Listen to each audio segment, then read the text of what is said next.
Shalom, all praises to the Most High, all praises to His holy name.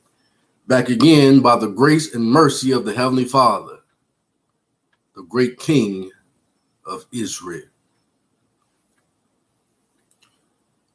I had other topics that the Most High had me working on and I completed to be available to bring to you. Most High say the same, I will bring those things to you from the scriptures, those thoughts.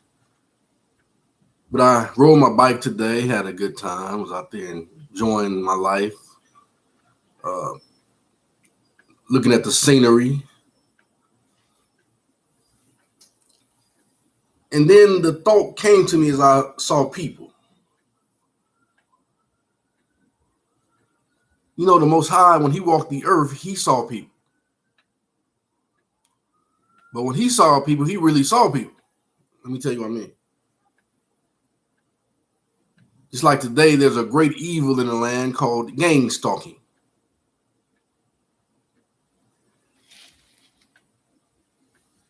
And that consists of people.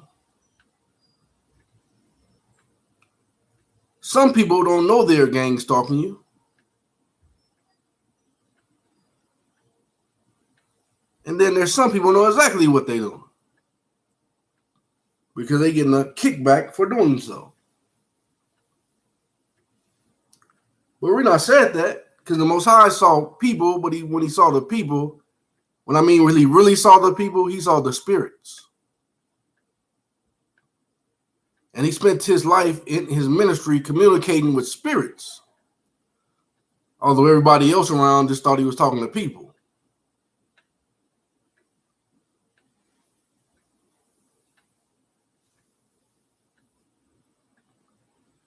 But I'm not ashamed to speak the truth, which is the word. That's what I'm supposed to do.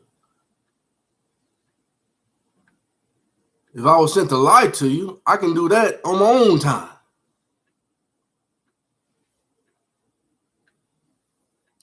Therefore, He said, don't be afraid of their faces when you tell them the truth. So the fact of the matter is, through knowledge and research that the Most High has allowed me to gain through His knowledge, is that the quote-unquote Negro man, as they say, and the Most High calls us Israelites, no matter whatever de jure land you're on. But knowledge has told me, even that they know in the law of Congress, that this Negro man, as they call us, that the Most High calls Israelites, was the first man and woman in America. We was created here by the Almighty Creator. And then His chosen people came down the line. Cain went left to be the wicked. And then another son called Seth went right to continue the righteous. And down through the line of Seth came a man called Abram. Then the Most High said he would be a father of many nations, and He put on the Abraham on it.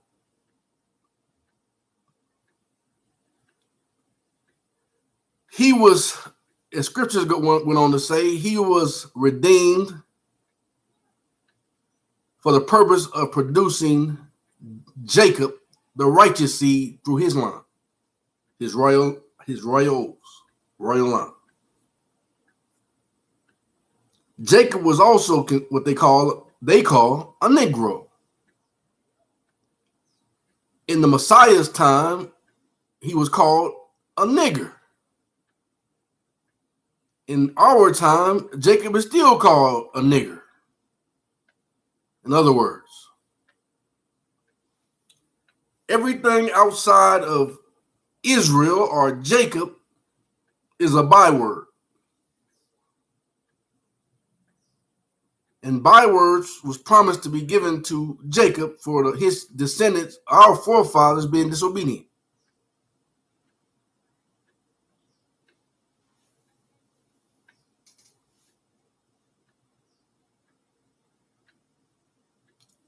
Jacob is in every land, but Jacob is not in every people. Because Jacob's heritage don't change. He's always a Negro. I'm using terms. Now, if he goes off and has a relationship and implants his royal seed inside of another woman of another nation, yeah, he's going to look different. But he's still a Negro, according to their terms, and he's still an Israelite that came from the natural seed of Jacob. That's simple as it goes. Now, people get offended by that because they've been told different things by this European man to make them feel superior over Jacob, but that's not the truth. The Most High said Jacob is the royal nation. And when you talk, if they're always talking about nationalism, the truth of the matter is the only nation that the Most High considers his nation is Israel.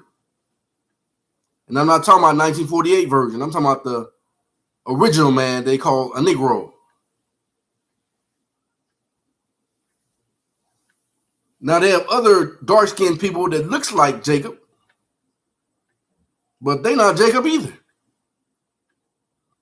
You got Mexicans walking around, and they getting offended, and and I'm watching people. I'm looking at their spirits. They're walking around like with water in their hand, like they're gonna teach me something. Only thing you can teach me is that you're evil. Because I didn't ever say anything that was offensive to you. All I told you was, through the last video, that if you come from Jacob, I'm going to include you. Because if you are from Jacob, you're already included.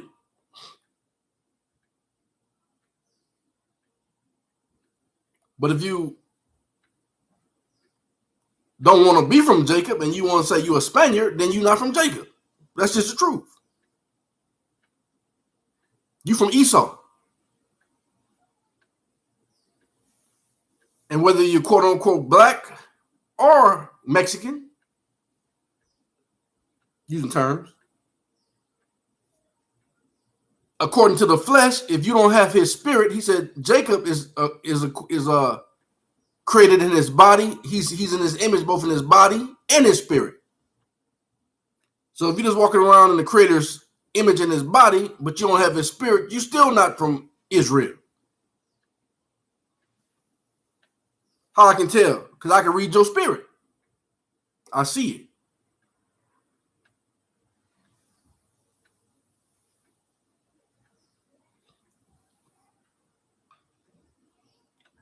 Most High said, if I make you free, you should be free indeed.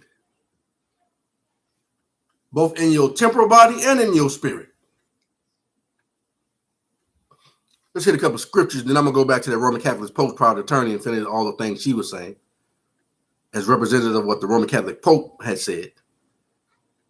And allegedly, he's no more. But before he said it, though.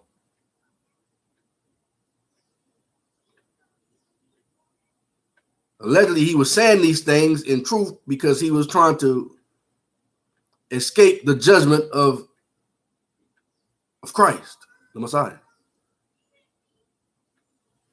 But apparently, the judgment still was found against him, and allegedly, he's no more.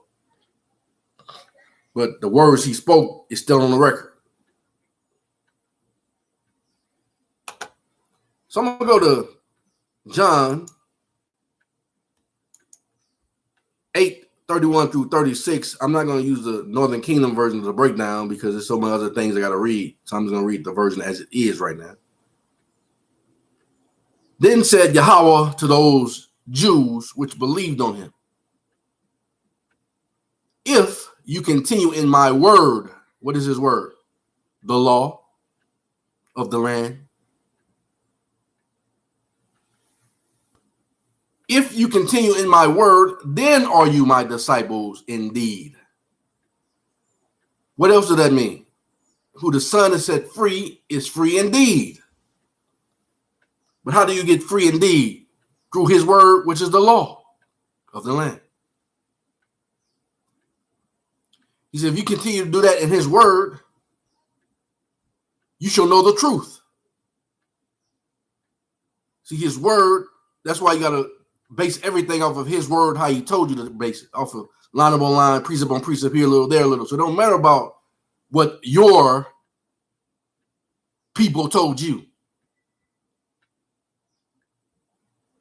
No matter what kind of people told you that.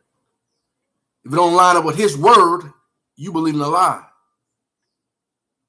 And you walking around with a bad spirit because you believe the lie.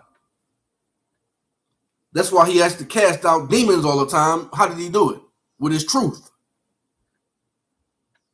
And when you hear his truth and you eat his truth, then he'll set you free from them demons and then you can walk right. That's how you cast out demons, through the truth. And you shall know the truth, and the truth shall make you free. It don't say set you free, it say make you free.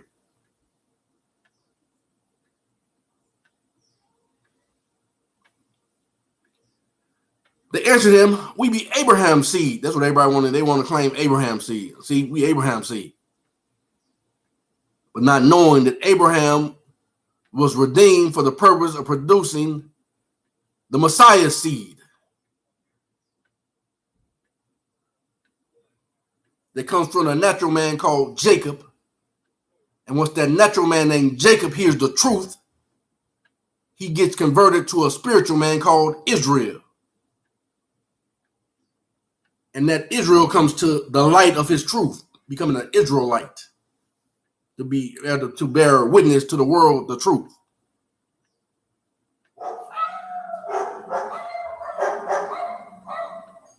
And you shall know the truth, and the truth shall make you free. They answered him, we be Abraham's seed, and were never in bondage to any man. See, a lot of times people speak a lot and they condemn themselves through their words, proving to them that these are not the people of his seed. Because the people of his seed went off and they lost their mind and they became bondage to sin, which made them bondage to man. So because they were ignorant of the truth and the knowledge of the scriptures, they condemned themselves and exposed themselves at the same time. They answered them, we be Abraham's seed, and we were never in bondage to any man.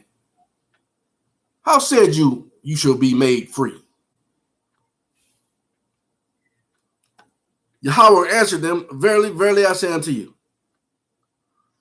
whosoever committed sin is a servant of sin.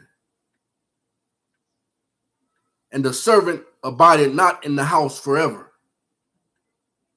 See, you calling yourselves servants, but you are in sin. And you're not the seed of Abraham because you're not Jacob. And you're not going to abide on this land forever. He's going to sweep you up because it's not your land.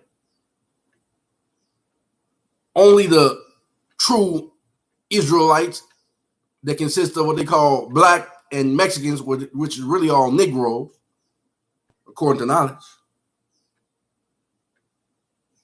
If you don't come to this truth, to get this knowledge, you're not free, nor are you indeed free.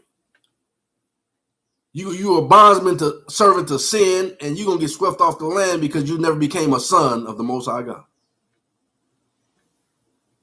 Because you're walking around, even if you're walking around in the same flesh that he walked around in, regardless of the lighter, darker brown or the lighter brown. But you don't have his spirit. So you're not a son. So the day shall come when the true worshiper shall worship me in spirit and in truth. So if you're walking around believing a lie, thinking that you're going to teach me something, you might as well drink that water, because that's filthy. I'm giving you the pure water right now. You can't go, the water I'm giving you, you can't teach me no better. So you're going to pour that water out. Pour it over your plants or something, grow some plants or something. You ain't teaching me nothing. You need to shut up and sit down and listen.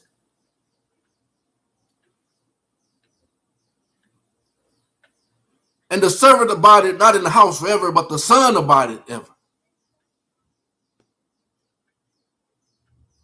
If the Son therefore shall make you free, you shall be free indeed. See, the deed of ownership and freedom comes with that indeed part from the Most High. That means once you're free, you don't go back into bondage from day to day. You might sin, but repent, get back up because you're still free. And no man can claim you as their own. Because now you belong to the Father. And he said, those you've given me, Father, no man can take them out of my hand. And no man can take them out of your hand. I pray not for the world,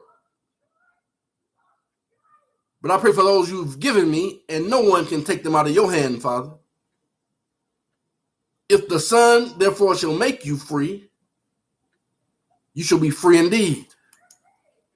Let's look at the term indeed, which is Etymology Online Dictionary. Indeed, which is an adjective, a descriptive word. 1600s, a contraction into one word of the prepositional phrase of day-day, or day-day, D-E-D-A, or da-da, if you know how you pronounce it. D-E-D-E. In fact, in truth, see, truth is reality. His truth, not your truth. See, I live in reality. I don't live in shadows. I don't live in colorable things where you can just make up stuff as you go. No, his word is the foundation. He said, this truth is built on the apostles and prophets and Yahweh himself being the chief cornerstone. This is reality. So I don't care what you say or what kind of theater you put on. We'll go to the movies then if you're bored.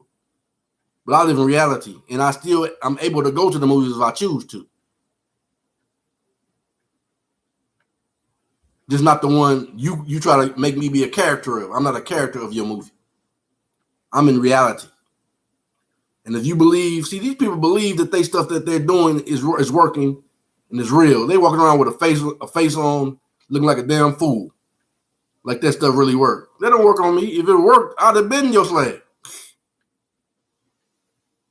You need to repent and run to the water of baptism. That's what you need to do. That you can wake up to your reality. And the matter of fact, the reality is, if you don't change your wicked ways, you're going to knock the bottom out of hell. And you're going to fail out of existence. That's the water you need to drink and wake up yourself. Early 14th century from Old English, D-A-E-D, a doing, act, action, event, C-D, we're going to get back there, which is a noun. As an interjection, 1590s as an expression of surprise or disgust. Emphatic form yes or no. Indeedy, a test from 1856 American English. Cleanness, state of being free from dirt or filth. See, you're filthy. That's why you're walking around believing filth and thinking that's reality. You in a delusional state. He said, let the filthy be filthy still.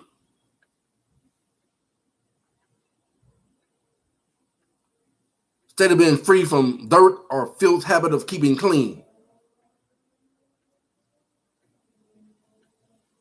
Forsooth, which is another descriptive word. Forsooth, indeed, in truth, verily. Perhaps here with intensive force, or else the whole might be for a truth. Regard as affected in speech. Truth. Marry, interjection. He said, the reason you're free indeed, because if you are his disciple indeed, and you keep his commandments, and once you enter into the straight gate and the Father chooses you, now you married to him. And he ain't gonna let nobody do nothing to his wife. You can't come and choose and him. You can't even come and play like to pretend like he's gonna come and take us and choose us and do what you want to do to us, who's entered into the straight gate that's his wife. Now you got a problem. Interjection now obsolete. It's not so obsolete. It's in the scripture. But a common oath in the Middle Ages and after mid-14th century, a corruption of the name of the Virgin Mary.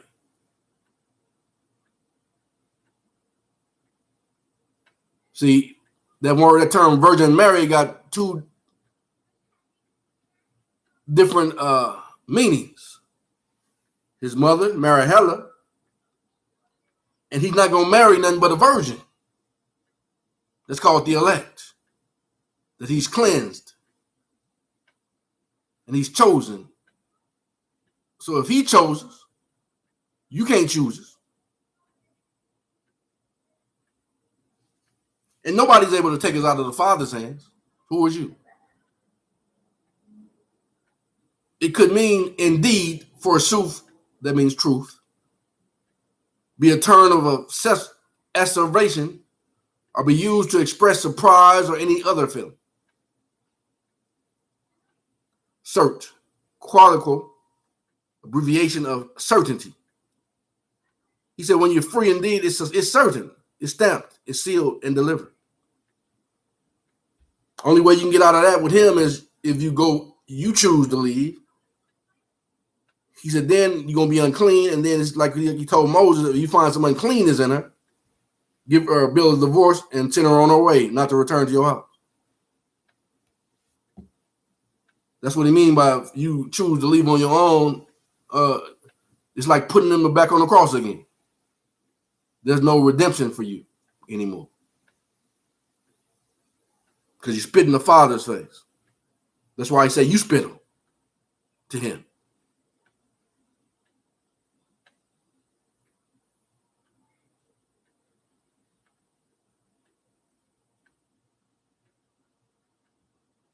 Quip, noun, smart, sarcastic remark. Man, see, well, you can already tell I'm already sealed, because I got that by nature. I'm kind of pretty sarcastic. He was too, and all the prophets were sarcastic.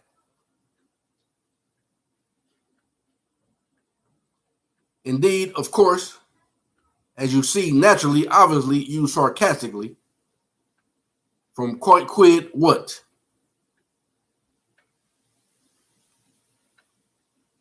Really.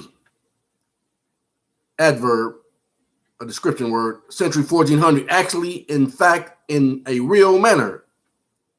That's what he means when you are made free, you free indeed. Really. Actually, in fact, in a real manner. Nobody can put you back in captivity.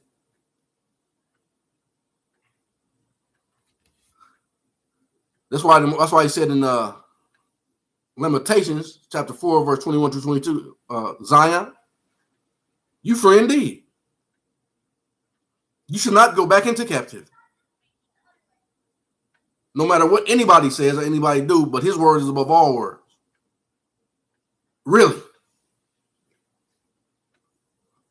Adverb, 16th century 1400, actually, in fact, in a real manner. Originally in reference to the presence of Christ in the Eucharist. Well, that's what they say. I object to everything that's not true. And I'm not a Catholic, nor am I a Christian. Substantially from real. The general sense is from early 15th century. Purely emphatic use dates from 1600 indeed. Sometimes as a corroboration, sometimes as an expression of surprise or a term of protest. In interrogative use is recorded from, as in, oh, really? Is recorded from 1815.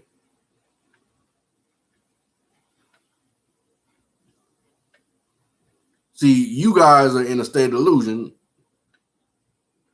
if you think you can put me in captivity. Ilth. Now, what leads one to a bad state or condition?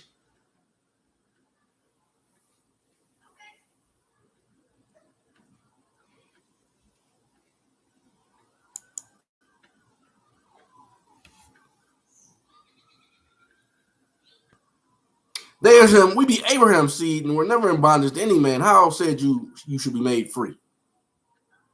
Yahweh answered them, Verily, verily, I say unto you, whosoever committed sin, breaking the commandments. It's good I did this lesson first because the Most High gave me another lesson that will go right into this. And that lesson is, through the word, did the Most High get rid of the law, or did he get rid of the curse attached to the law? That's the message. Most High say the same, I'll bring it to you. Because everybody's talking about they're under the curse. Well, if you under the curse still, you don't know Yahweh.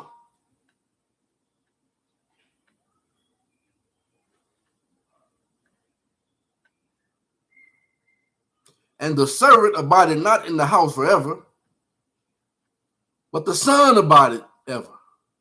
It didn't say forever, it said ever. Remember that joke about Bernie Mac? He said, when you take the foe off it, that's a long time. Yeah, but the son abided ever.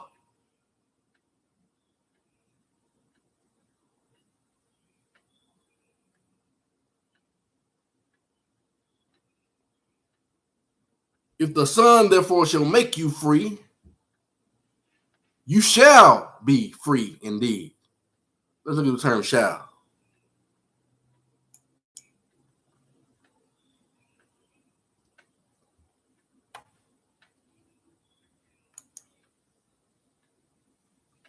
Therefore, I'm not worried about you people's games y'all play. It ain't got nothing to do with me. That's why I be sarcastic and I be saying, go play with your mama or somebody. Because whatever you doing, you think they ain't got nothing to do with me.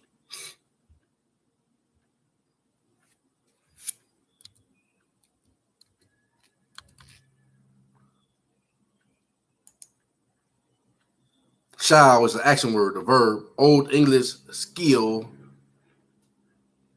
SCEAL. North Nubrim school, skill, STULE. IO, he owes. Will have to, ought to, must. From scullion, a common Germanic preterite present verb along with can, may, will. From Proto-Germanic skull, source also of Old Saxon. Let me try to get through all that. To owe, be under obligation. He's under obligation if we do keep his commandments and do what he say. And once we come into the straight gate and the Father chooses us, now we under the covenant again. Then he owes it to us, and he's under obligation to make sure we remain free. That's why I said, if you do it my way, I'll fight for you. Why? He's under obligation to do so.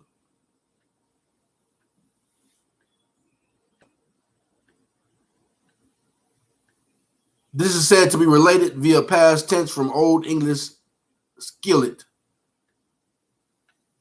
SCYLD, guilt, German skullet, guilt, debt. Also Old Norse scud, name of one of the Norns. These Germanic words are reconstructed. It says wakin, pokorni, to be from pi, root, scale, be under an obligation. That's the same thing the probation department and the Sarah told me. They said this, we under obligation to do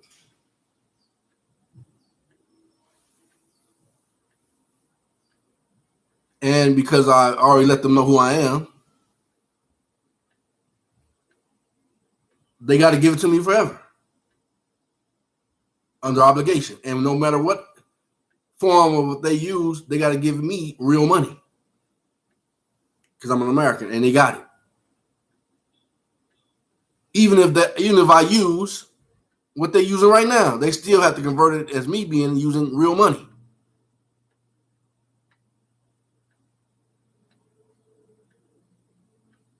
The basic sense of the Germanic word probably was I owe, hence I ought. Cognates outside Germanic, including Lithuanian skeleti, to be guilty. Skitty, to get into debt. Old Prussian Skalisman, duty.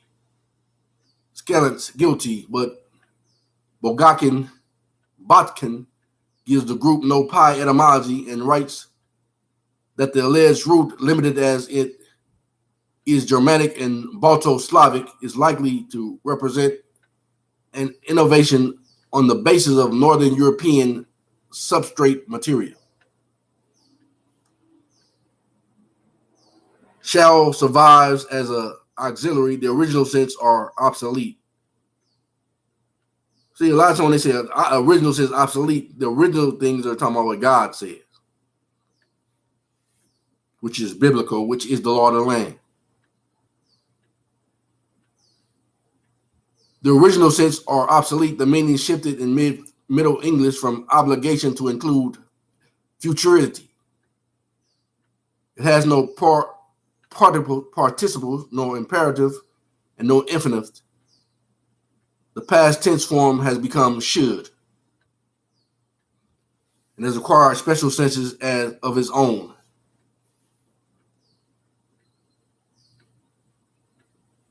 Should, century 1200, from Old English, stade, past tense of sell, see shall, preserves the original notion of obligation that has all but dropped from shall. Now should be, what ought to be, is by 1790, but according to the laws of nature, the Most High said, you will, you shall do it. His word don't change according to Europeans' witchcraft. When he said you shall and you must, you must.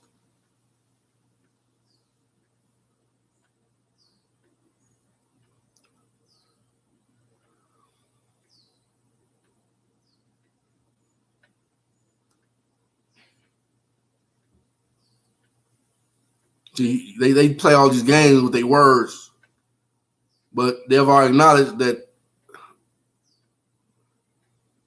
freedom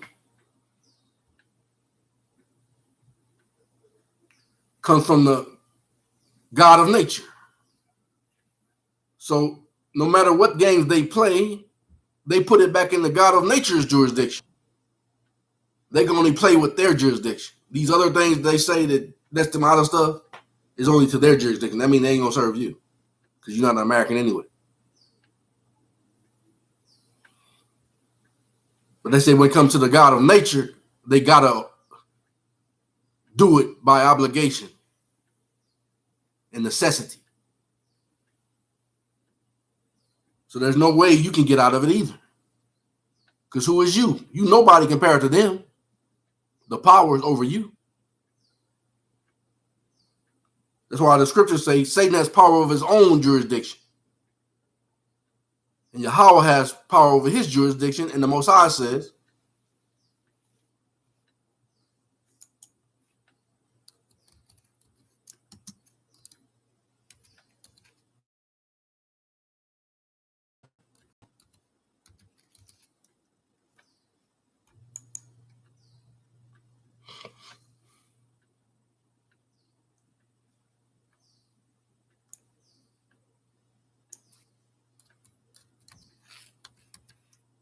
see, that's why, since they're speaking of a Roman Catholic Pope, since they put everything back in the Most High's jurisdiction for his people, that's why they had to comply.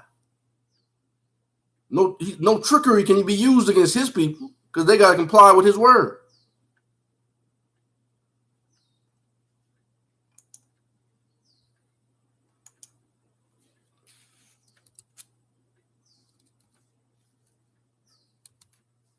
And then it's up to the people to decide if they want to comply with the Most High.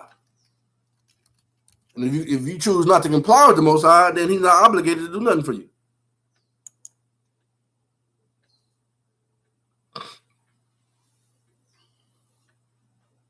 Psalm 50, 11 through 12.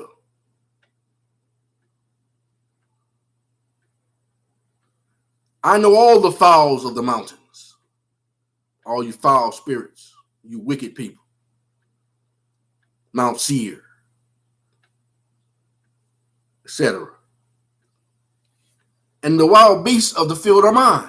See, that's why they got to comply. All everything is his, even them. Satan is his. If I were hungry, I would not tell you. Why? Because he ain't depending on you, because it's all his. That's why he said, my people gonna eat and my people gonna drink. Why? Because he's gonna make you give it to him. Because you got to comply with his word. You already admitted it. All provisions are already made for me. And I'm not being arrogant when I say it. That's based on his word.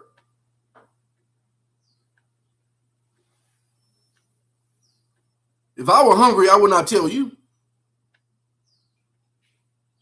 For the world is mine and the fullness thereof.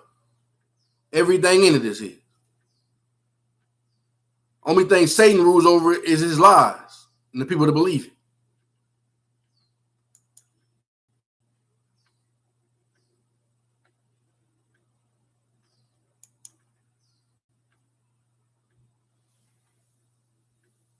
That's why I don't believe your lies that you try to tell me with your scenarios and your bulletin boards and your messages on side of buildings and cars and trucks. And they ain't got nothing to do with me.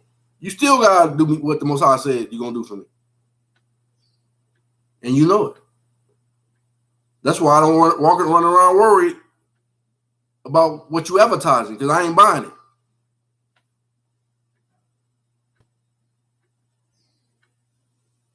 As far as when it comes to your lies. But what is mine by right that you got to do for me in good faith, you're going to have to do that.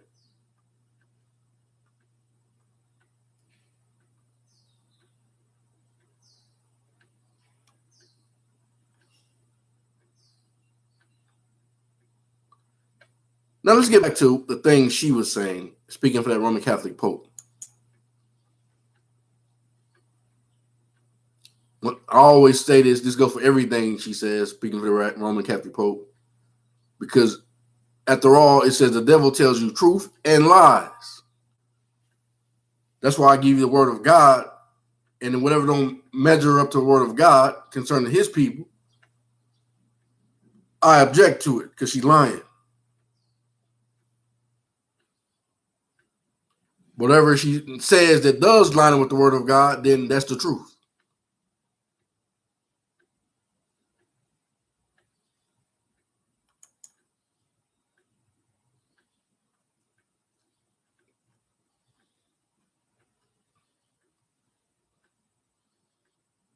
And make it clear. Even if I don't reinterpret it and I read it as he says it, that don't mean I'm speaking that she's speaking the truth.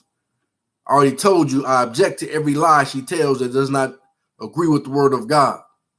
So don't take that to mean, oh, okay, see, she said that. Well, what she says, or what anybody says that does not agree with the word of God is a lie. By her own acknowledgement. And the Most High said he loves his children Israel and none else.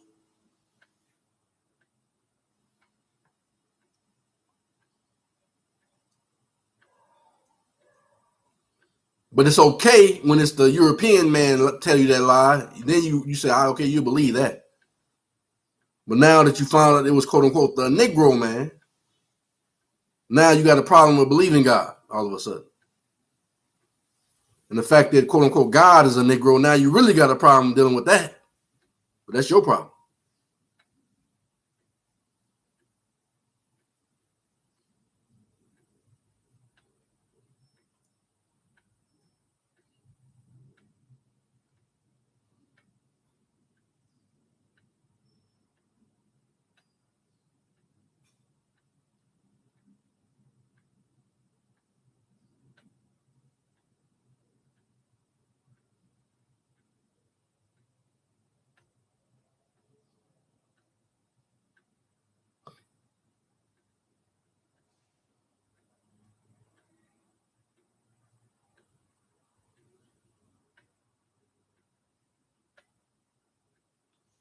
I found something I'm gonna read to you right now. See how they read us my martial law and you got to stay in the house and all this type of stuff. Man, if based on what the Roman Catholic Pope has acknowledged as being the truth, if I was to walk outside being an American and not being their subject, only thing they can do to me is let me walk past them and leave me alone. Just read something to you right here. There are no so-called war powers allowed to any member of Congress representing the United States of America major. In other words, just Americans. How can a corporation tell you you can't do something? And if they do that, they're in violation of what they admitted to. All the war crimes and criminal activity done for over 150 years ago.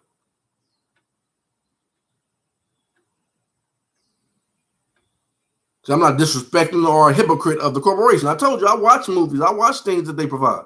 But that's why they're here, to provide services, not to rule over nobody. Especially not an American. Now, if you're not an American and they lied and told you was American, then that's your problem. You got to go deal with them about that. I'm not here to represent you.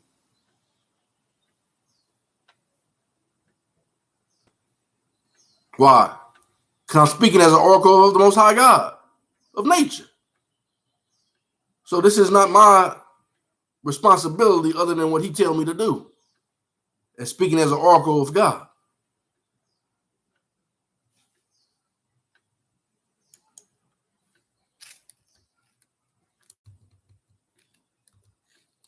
Remember that when I talk to you. I can even talk to you and laugh with you and all these things. I don't mean I hate you like that, but my job ain't to represent you if you're not an American. Not for this job, because this is about his kingdom gonna come. That's here. So I can't take it on myself and say, okay, I got you covered. I got you covered because I can't. I can only have covered what the Most High covers.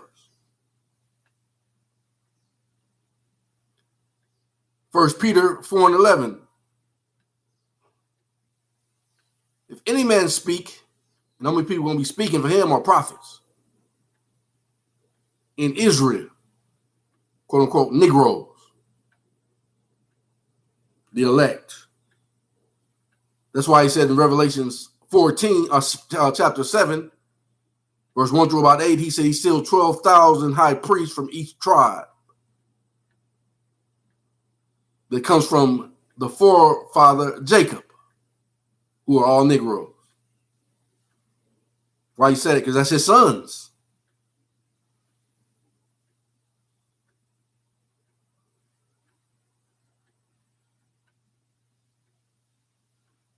If any man speak, let him speak as the oracle of God.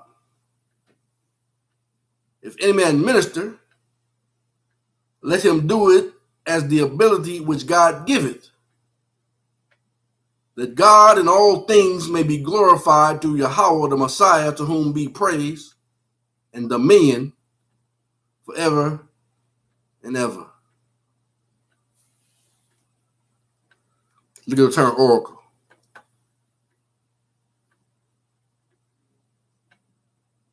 See, the problem is people are so used to religion, what a pastor will lie to you about for a kickback. This is the truth. The set of people that need to be set free, if they choose to be free. And that people are called Israelites.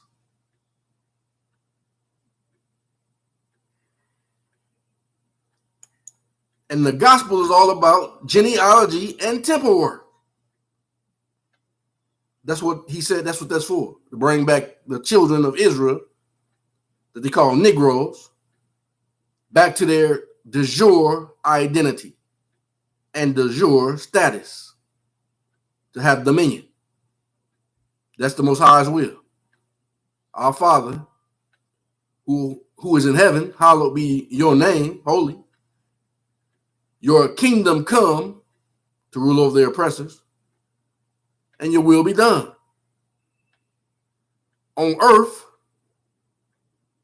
just like it is in heaven. That's his will. That's the gospel.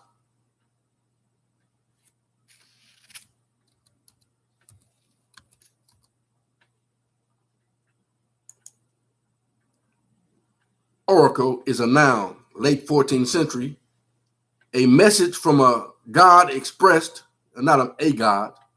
We're talking about the living God, Almighty God, Yahweh. A message from Yahweh expressed by divine inspiration through a priest or priestess.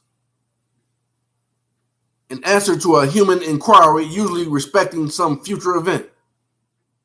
Prophesy against Mount Seir, son of man, that the kingdom of Yahweh come.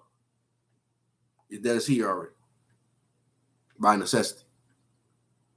From Old French oracle, temple, house of prayer, oracle. And directly from Latin oraclum, divine announcement, oracle, place where oracles are given. From a rare to pray to, plead to, beseech, see orator with material instrumental. In antiquity, the agency or medium of God. Also the place where such divine utterance were given. Extended use since 15th century of uncommonly wise person. That's why the wisdom comes from Yahweh.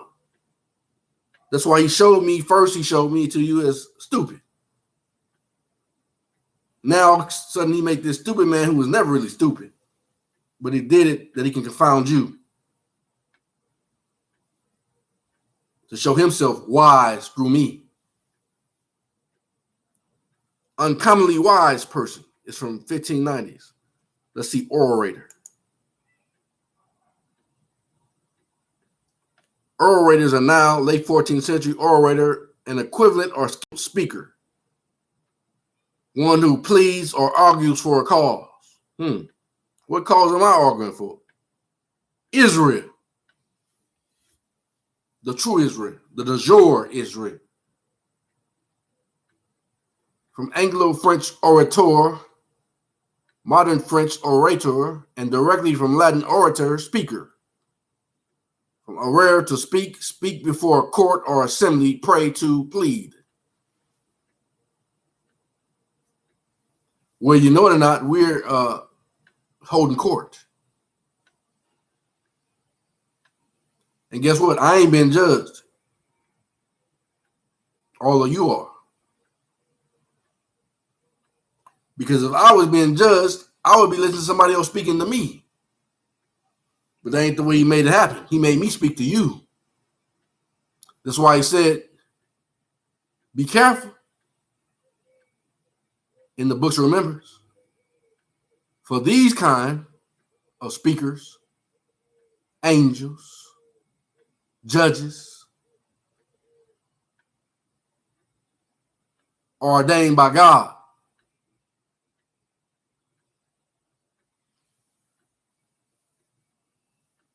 Who shall lay anything to the charge of God's elect? It is he who has redeemed us and exalted us. Me. I can't make you be exalted unless you choose to be, and you got to show fruit of it.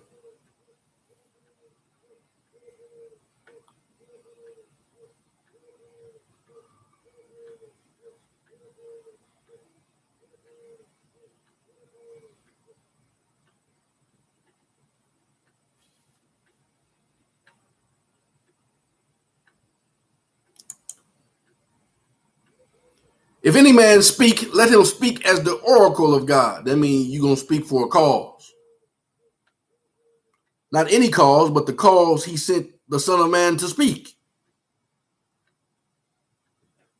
Prophesy against Mount Seir, Son of Man. Obadiah 1:21.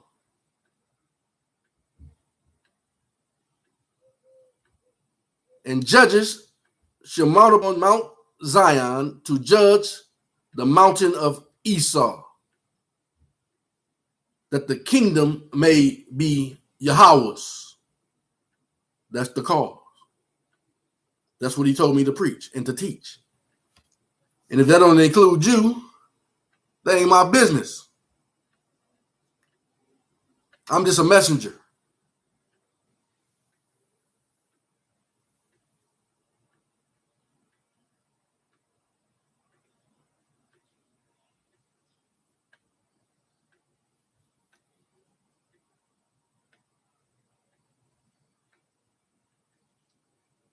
Just like in the movie with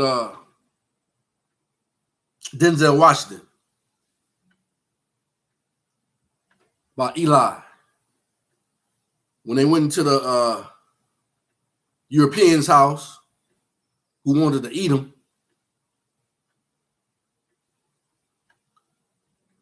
he told him and the young lady that looked like a Mexican, he said, we're going to be all right. They said, what about us? Well, he didn't tell me nothing about you.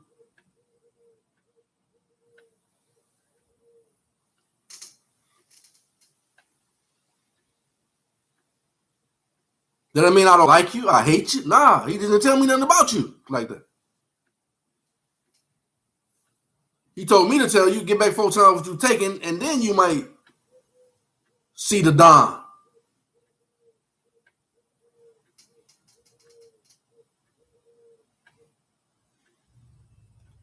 You might not like that, but that's what he said.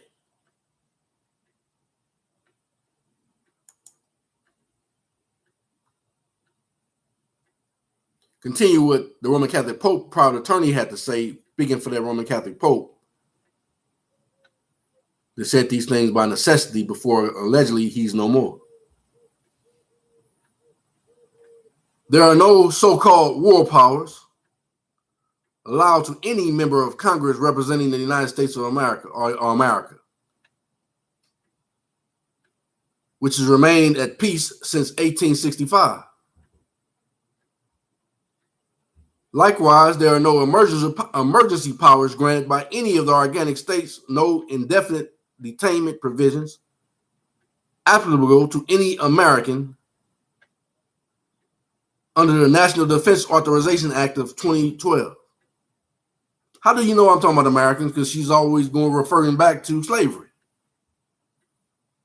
And she's always referring back to the Civil War, which was fought over the true Americans they call Negroes.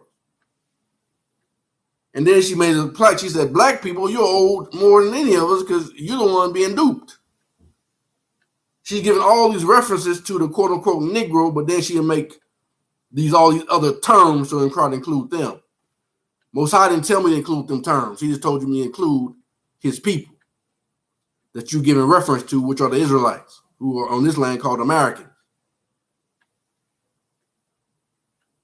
See, all the other stuff you say that really don't matter is your words. But all of the words that you already said, that natural and unalienable rights come through the God of nature. By your own acknowledgement, you put everything back into the Most High's jurisdiction. So no matter what you say from that point, anything that you've already said and acknowledged that goes against that point, you're a liar.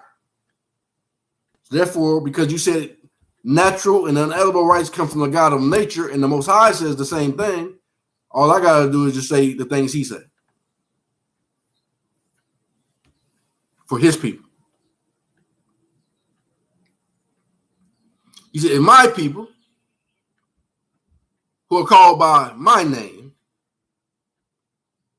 will watch and pray, we got that through knowledge, will humble themselves and pray and seek my face. How's that? How are we seeking his face? Knowledge. Get knowledge through his word and everything that supports his word. That's how you get knowledge. That's how you seek his face. Get knowledge. He said, then will I hear from heaven, and then will I forgive your sin, and then will I give everything back to you, which they already did by necessity. It all starts with his word. And then necessity means they have to give their word to agree with his word for his people. That's what that means.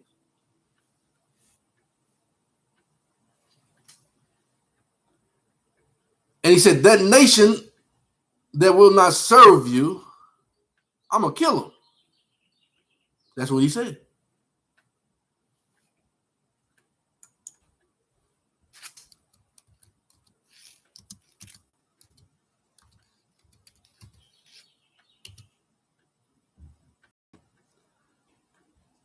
Isaiah 60:12. For the nation and the kingdom that will not serve you shall perish. Yeah, those nations should be utterly wasted. Let's look at the term perish.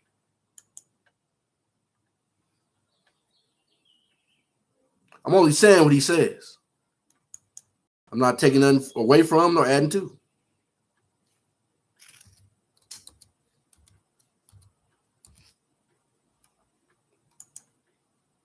Perish is an action word, is a verb.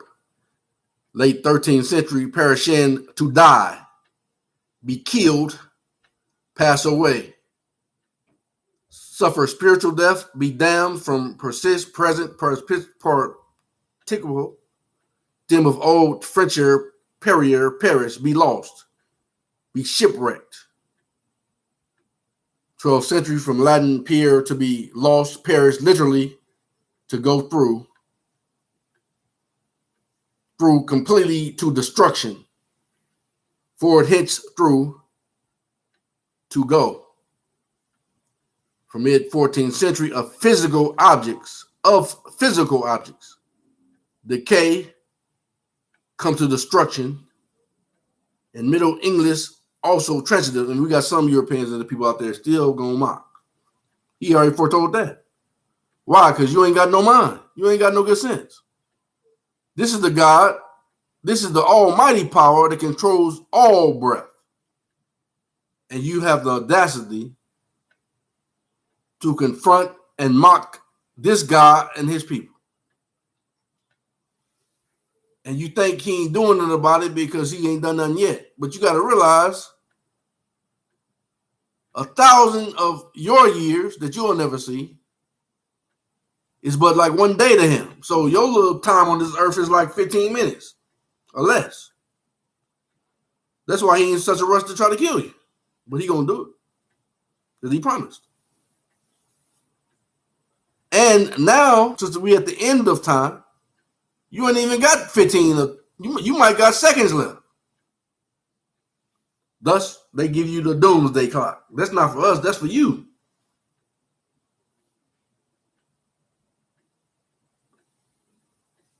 From mid-14th century, of physical objects, decay comes to destruction.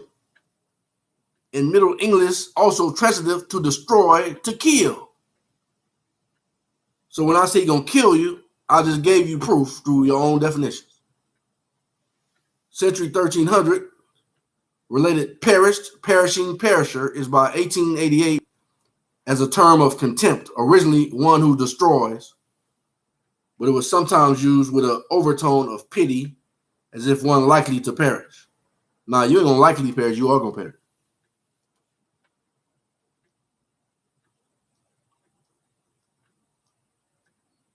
Matter of fact, he already said you've perished already. That's because it's in the word already. It's already written. Cadaver, now a dead body, a corpse of men or animals, probably from a perfective particle of kaderi, to fall, sink. Babylon, fall. That means all of Mount Seir.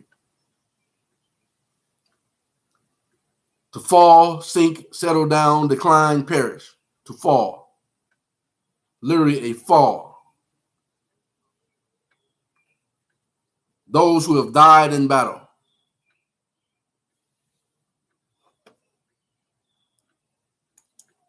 So with all that knowledge, if you still define to the point to where you will try to mock God, man, that's why he gonna kill you.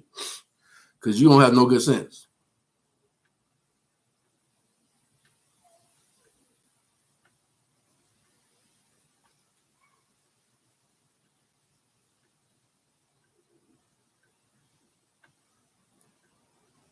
There are no so-called war powers allowed to any member of Congress representing the United States or America, which remained at peace since 1865. Likewise, there are no emergency powers granted by any of the organic states, no indefinite detainment provisions applicable to any American under the National Defense Authorization Act of 2012, or any similar act of Congress.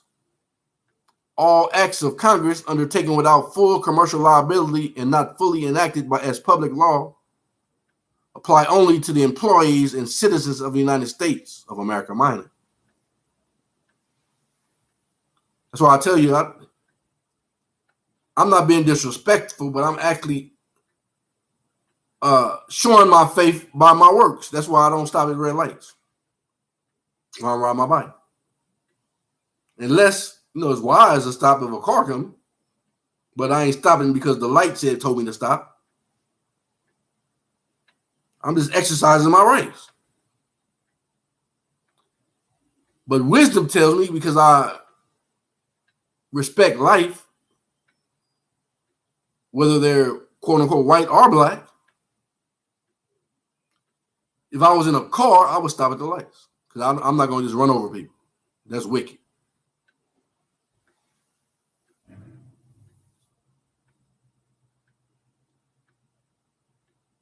But the time is coming that the Most High said He's going to kill all the wicked, whether they black or white. But He promised to kill all of the quote unquote white people, because that's Mount Zion. But you got quote unquote black people that cooperates with the quote unquote wicked white people. So He's going to kill both black and white that's wicked. But the righteous white people, they're going to give back 4 times if they take it, and they're going to build Mount Zion for us. And they're going to serve us forever. That's the way the Most High is going to show them favor. He said, but if they become a devil again, He's going to kill them.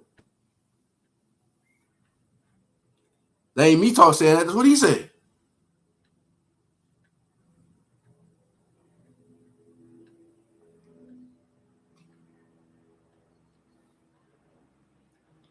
All acts of Congress undertaken without full commercial liability and not fully enacted as public law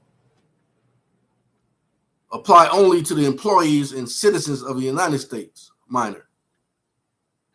And no claim of employment or U.S. citizenship made by the United States of America minor against any inhabitant of the land of the 50 states can be maintained on the basis of undisclosed, unilateral, or second-party contract or presumption in violation of the actual American public law governing U.S. citizenship, U.S. statute at large.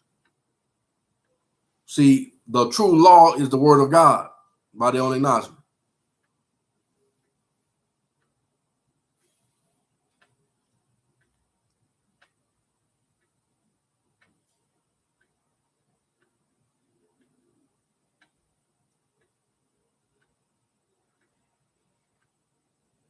So when they act ignorant and they act like they defiant, man, let that go off your shoulders, man. As long as they don't touch you. That's just them not knowing how to handle this news of this truth. So that's why they act out. But the Most High gonna kill them. Why? Because they disrespectful.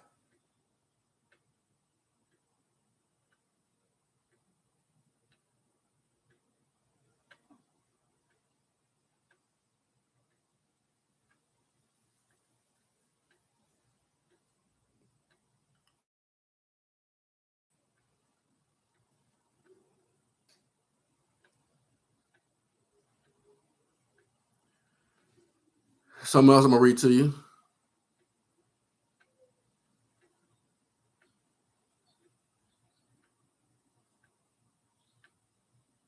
Everything that she says that's true in what she provides, according to the word of God, is all included. But I'm just gonna skip over some things because I don't got time to read all this stuff. And I object to anything she tries to say that includes them, because it's not included. They're not welcome in the kingdom of God. Why? Because you can't trust them. We welcomed them in 1492, and guess what they did? Dumb the verses. That's why the Most High is not allowing that to happen no more. He says, "This say what I say, and say what they say that I forced them to say." That's true, and they said it by necessity.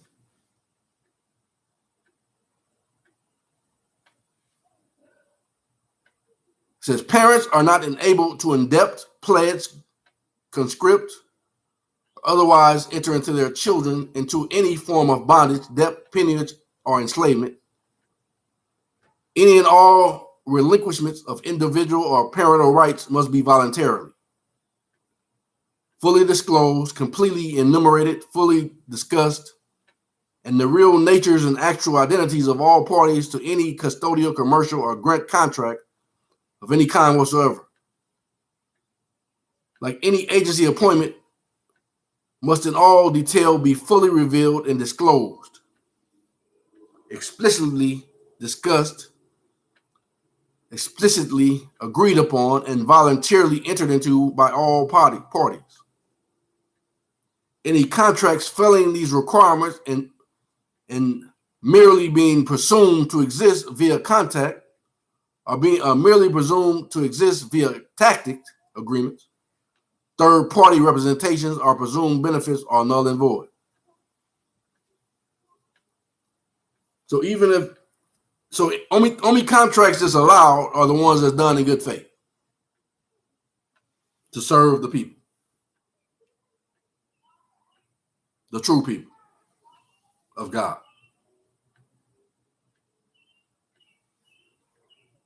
Anything that's done in bad faith is null and void. So therefore, you can't say something and trick somebody into saying something, and all of a sudden that's a contract. No, you got to give a full disclosure of what you meant to do. You can't just be sneaky. Talking about the orange peeling fell in my land. Then all of a sudden, somebody eat the orange. Now I own you. No, you didn't. That's something you thought about in your mind. You didn't make no agree with nobody. Nobody agreed to that. That's kind of stuff these wicked people do. You send somebody to the store, the market, and then the wicked people try to force them to bring you into contract with them, and don't send you back what you asked for, but they send something totally different back. Now all of a sudden, in their mind, you under their contract because they gave you something. Well, thanks for the gift, but I didn't ask for that. I knew exactly what I asked for, and that person knew exactly what I asked for. The fact they brought something back that I didn't ask for, they don't make me obligated to you.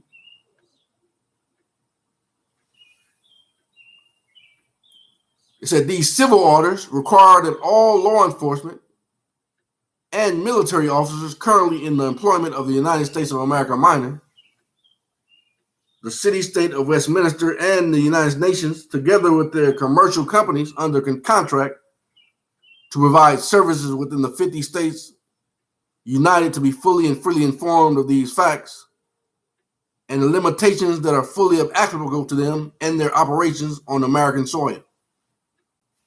All Americans are to be considered non-combatant, third parties without exception. Not talking about the corporated third parties like mortgage companies that come in later after the house is already paid for, based on a service contract to pay for it once the Americans give their signature that's already in the contract for the services to provide for it. That's what the Most High said, command them in righteousness in my name to give you what's yours. So in other words, if I go to get a house, so to speak, it's already paid for.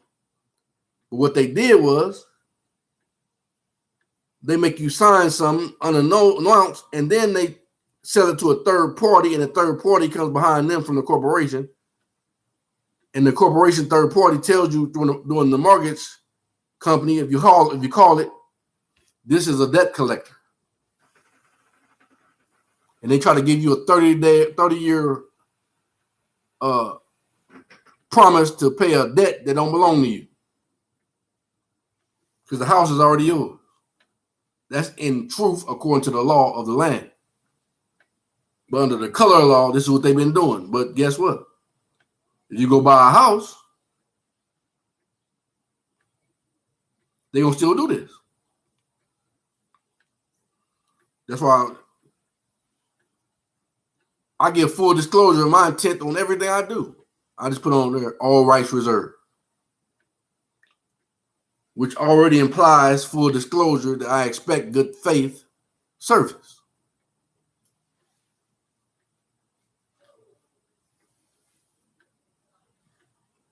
And that's not asking for nothing that's not mine by right, because that's what the service contract says to them. They're the ones that's double dipping by her own acknowledgement. Speaking for that Roman Catholic Pope. All Americans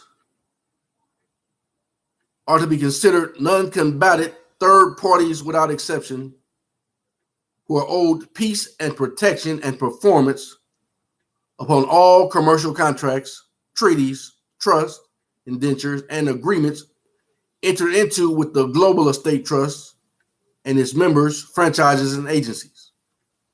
She just told you the same thing. These civil orders also require that corporate administrative tribunals being operated as courts of any kind explicitly and fully declare their identities, natures, venues, services, ownerships, and proper jurisdiction in plain, explicit, fully revealed language with no further purpose of evasion, obstruction, or lack of good faith service. They are all additionally commanded to scrupulously observe their limitations and to clearly state their foreign jurisdiction whenever addressing Americans. So, I mean, any American Israelite that goes before them from now on, they need to do this. And if you ain't broke the law of God, they got to let you go. That's why the Most High said He's gonna release all prisoners. Because most Israelites that's in jail, in their jails, aren't there for breaking any of God's laws.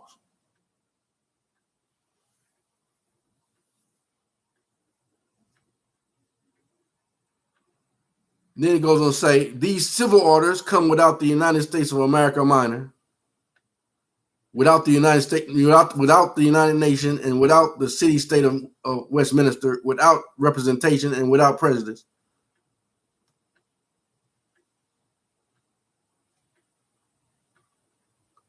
It says the final judgment and civil orders are issued upon our civil, commercial, and canon authority. Now, our canon authority, the Most High lets you know, are the fullness of the gospel, which comes from, he said, they're going to be judged through the sealed portion, the Bible, of course, but by the sealed portion, the books of remembrance, the book of Jasher, the book of Enoch, the Apocrypha, and all these things are already known in the Library of Congress. That's why they released them, that the true prophet can get them and judge, like the Most High called us to judge. They already know if you're trying to include them, you're not a true prophet.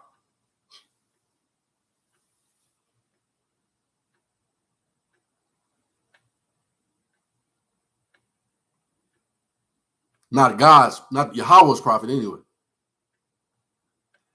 He said this final judgment and civil orders are issued upon our civil, commercial, and canon authority by our living hands and our testaments jointly sworn and witnessed by Yahweh, and by necessity witnessed on their seals and autographed by their Pope Francis, in all nations, declaring that the truth of these matters has been established by due process without rebuttal, and that they have been decided this 11th day of April 14th.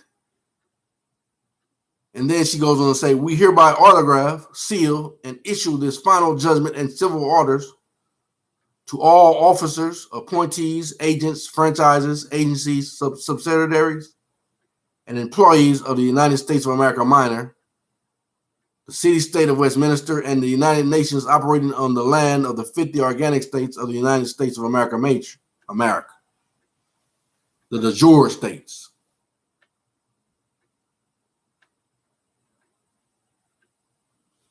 And subject them to performance of all treaties and contracts owed as employees, public servants, trustees, administrators, commissioned officers, and in all any capacities whatsoever which allow their presence on our soil and which provide, well, I object to your point, unless you're an Israelite. I just heard an evil spirit trying to get in on the action. And unless you're the American Israelite,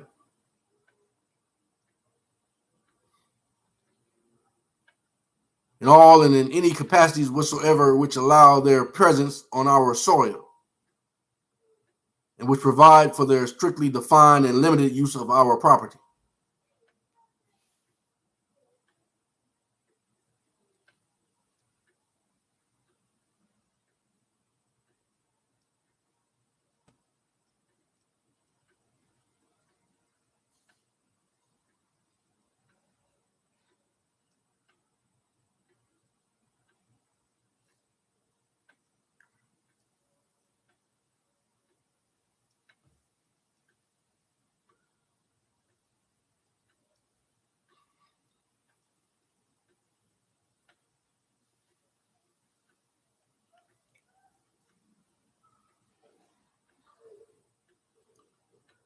Just reading as I go, as I see things.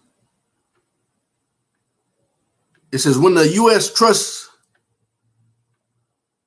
Major was established to benefit the Americans, composed of now 50 de jure states,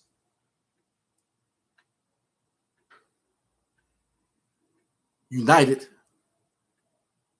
the beneficiaries' name were the American people. But she says the organic states, but the Most High created organic. He created de jure states that the corporation has to serve. The beneficiaries' name were the American people and their natural and unalienable rights. Who did she say that belonged to? She said, black people, you've been conned. Because natural and unalienable rights come from the God of nature, Yahweh. And Yahweh said, Israel is the only ones I love and none else. So I object to the term black people. Therefore, I say that I'm an American Israelite called by his name from the house of Joseph and the tribe of Ephraim. Thus, I have all my natural and inalienable rights recognized as assets protected by the natural trust indenture contained within the preamble of and Bill of Rights of an original equity contract known as the Constitution for the United States of America.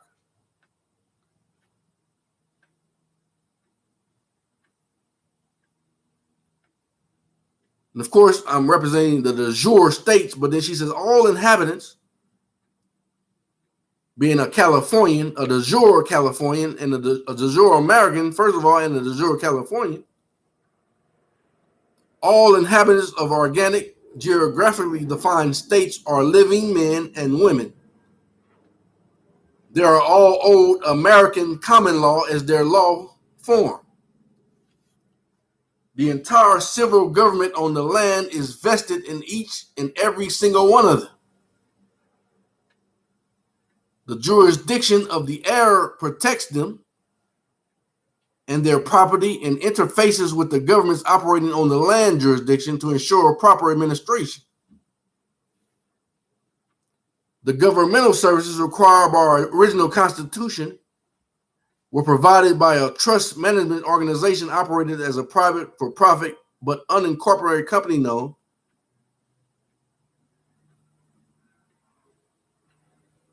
simply as the United States, which was organized by the founding fathers, especially their founding father, especially Benjamin Franklin, John Adams, Thomas Jefferson, James Madison, Alexander Hamilton, Benedict Arnold, and George Washington.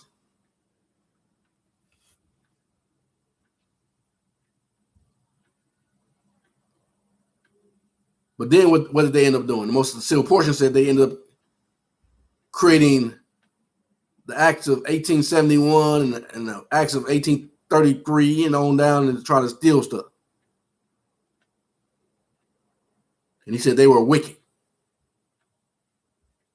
servants of Satan. But now everything's been put back in the God of nature's jurisdiction, even from them.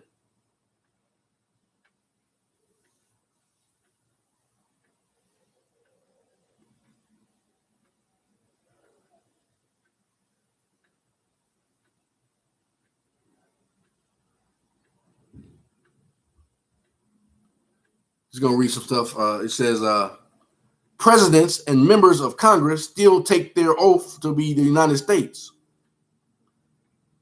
the corporation. Presidents and members of, that's why they say allegedly Donald Trump never took the oath from the United States.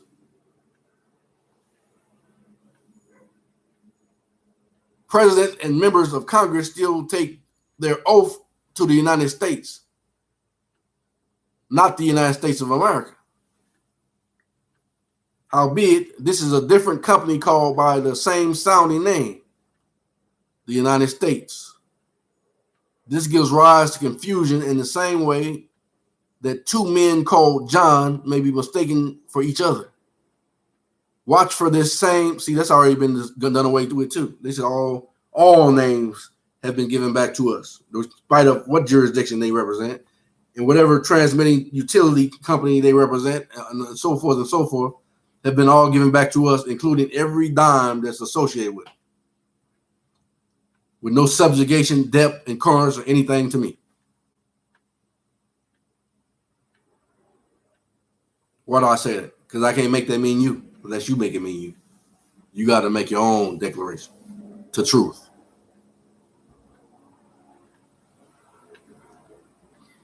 And this also means my children, because they're my lineage. They're free, unless they choose not to be by their own acknowledgement, their own will. Then I can't say nothing about it. If they choose to be a slave, then that's their choice.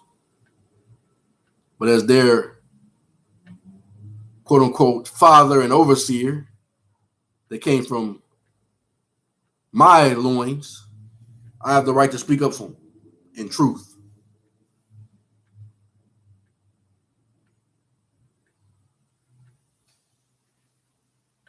And I ain't acquiesced at one time. Because I can't. Why? For who the Son has set free is free indeed. I can't go back, and I won't go back.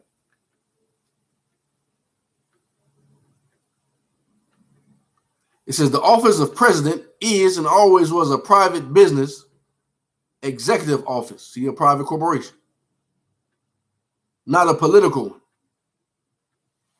And as a result, so anytime they give you war orders and executive orders, that's for their corporation and their corporate employees that they call citizens. That's only power they got over their jurisdiction.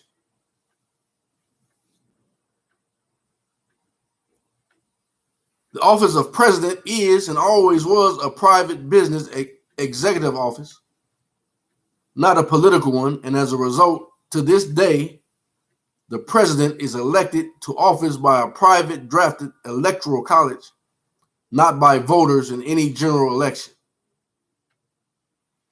See, y'all just put on a free theater when y'all go to the vote. Ain't got nothing to do with who they gonna elect. Because they're not representing you anyway.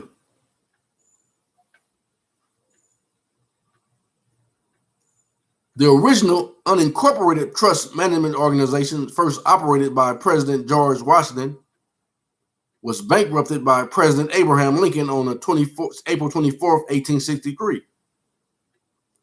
As a result of the cost of the Civil War, see, back to 150 years ago, that they make from that time on to now, they said there was war crimes against the children of Israel,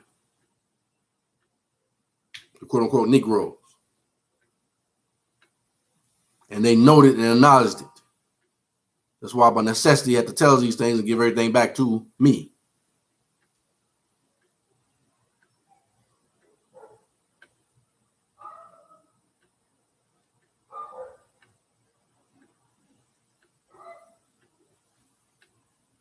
"11 years of Reconstruction, also known as bankruptcy reorganization, followed, and a quiet usurpation based on Semitic deceit and not so veiled fraud commenced. Administration of the American National Trust passed on to a new trust management organization operated by a cartel of international banks, which became the Federal Reserve as the United States of America and doing business as the United States of America, Inc.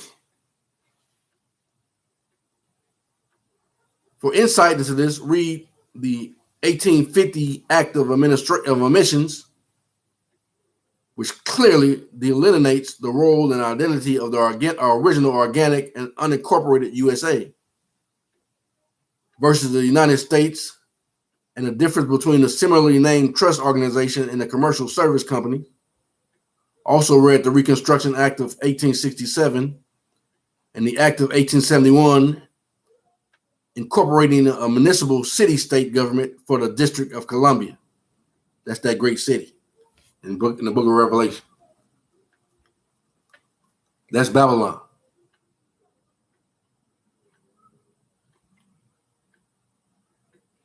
When the second national trust, known as the U.S. Trust, was formed to benefit the new District of Columbia city-state in 1871, the beneficiaries named were not we the people of the original National Trust, but a mix of living people born in the District of Columbia and other federal enclaves, including Puerto Rico.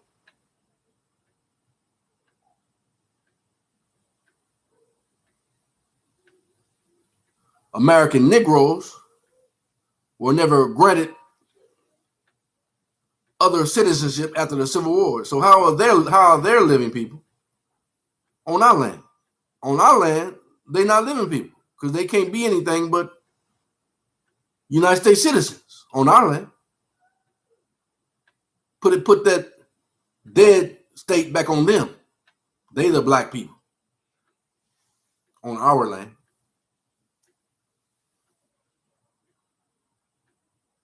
She just said we're the living people. Most High said we're the living. He said, I'm a God of the living, not the dead. And who is he living? Who is his living people? Israel. It says American Negroes who were never granted other citizenship after the Civil War, federal employees, members of the active duty military forces, and incorporated entities formed under the auspices of the United States of America, minor United States. Unlike the United States of America, or America, she called major, the United States of America, minor United States Corporation, allows corporations organized under its auspices to be citizens. See, they still was considering you by your own acknowledgement being a corporation for them when you say you're a citizen of the corporation. When you say you're a United States citizen, they mean that you're still their corporation. They slave. A fact that has led to an end of fraud and criminality.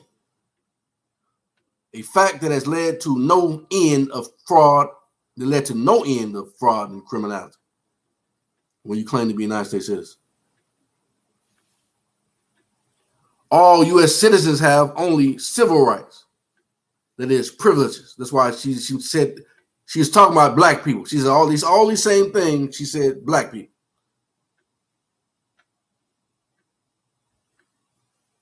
And African Americans. But the Most High said, if my people,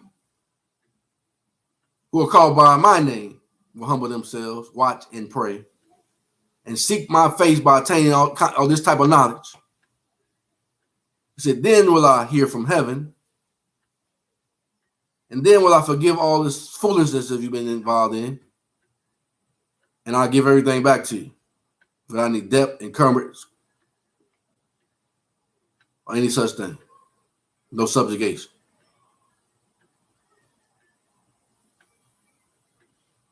And I'm going to make them do it by necessity. All U.S. citizens have only civil rights, that is, privileges granted by the U.S. Congress. And that's a corporation. This separate national entity initially operated its business affairs as the United States of America, Inc., a corporation chartered in Delaware under bylaws published as the Constitution of the United States of America. Note the difference in capitalization and the use of the preparation in place for which distinguishes this version of Constitution as a separate legal document from the original equity contract known as the Constitution for the United States of America. The agents of the United States of America minor also popularized the Pledge of Allegiance as a means of providing tacit public notice. That's why he said if you're doing this pledge of allegiance in the sealed portion, they're saying you pledging allegiance to Satan. See how all this go together? This is how you know that these documents are true. Because all these things are written about in the sealed portion and that they already know about in the law of Congress. That's why it's true that the dominion has changed from Esau to Jacob. And then to tell you all these things by necessity. And it all agrees with the sealed portion that they already knew about, that they already had to release in 2019 because the right people that the Most High want to have, being his prophets, are teaching from it. But I'm the only one teaching this information along with the sealed portion. And I'm not saying it to glorify myself, but I ain't heard nobody else speaking on these things. But these things are necessary, and it goes right along with the sealed portion and the Books of Mormon and the Books of Remembrance. And it goes along with, they already told you that the Apocrypha is also talking about these same things. Along with the Book of Enoch,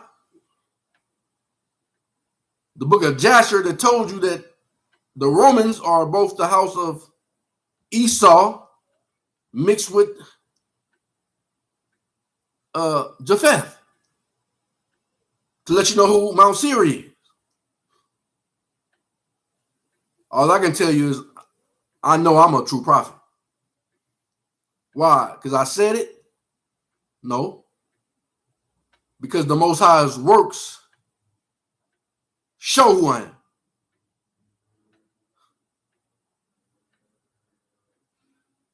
He shows you, not me.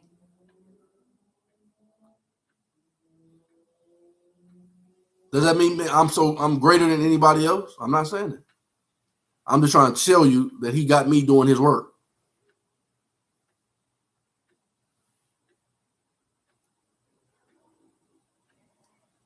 He's the one that's great.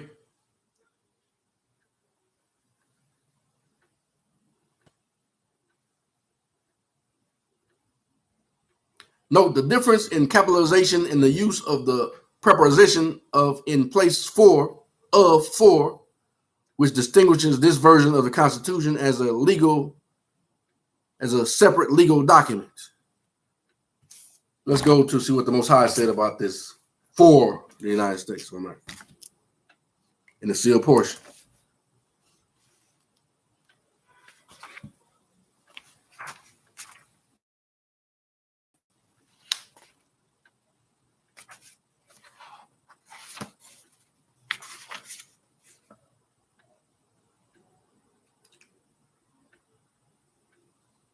Verse, let's see.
Yeah, baby.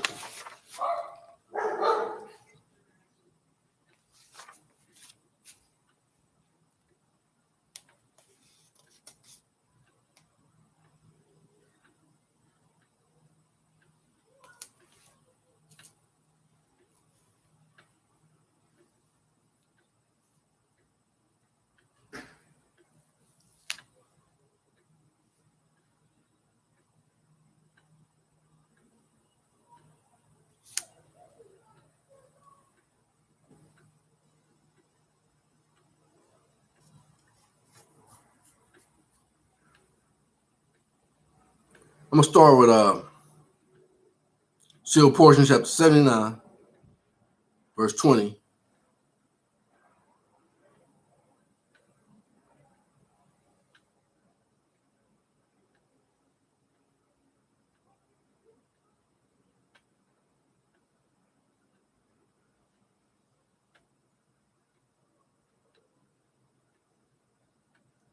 Might as well go and read 79.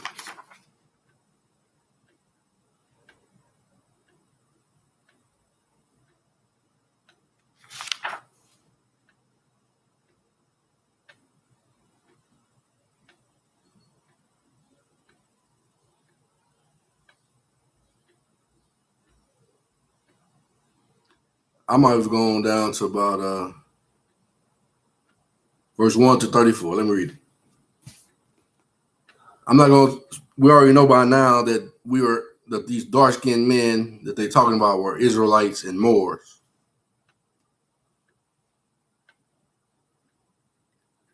And the Moors brought them over, but then they betrayed the Moors too.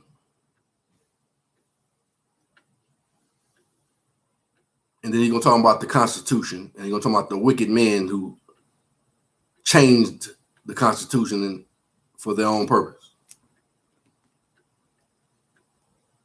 Sealed portion, chapter 79, verse 1. And it shall come to pass. So you're talking about the over 150 years ago right here in chapter 79 in the heading. Just listen. The Americas are discovered and conquered in wickedness. The American Revolution was fought under the influence of Satan to reward the rich. The Gentiles shall receive the beginnings of the fullness of the gospel. Okay. I was looking for the word American Revolution, talking about over 150 years ago. That's what it was fighting over the Negroes, quote unquote. Slavery for gain. Same thing they're acknowledging.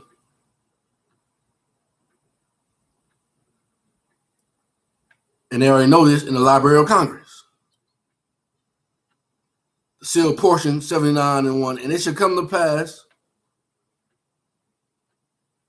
among the nations of this great European empire, which shall be of this great European empire who shall be formed from other nations. See, the great European empire is formed from other nations. So if it's a great European empire, that means they all Mount Seir, Esau. Because nationalities, these don't change. And it shall come to pass among the nations of this great European empire, which shall be formed from other nations and kingdoms of the earth, that a group of people who shall travel across the great oceans and establish themselves in the land of my fathers, America. He said, where did they come from? These are the modern day Europeans, the Spaniards.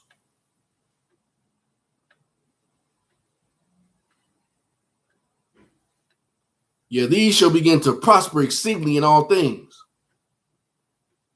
And there shall also be the rich among them. Who? The Europeans, the Spaniards,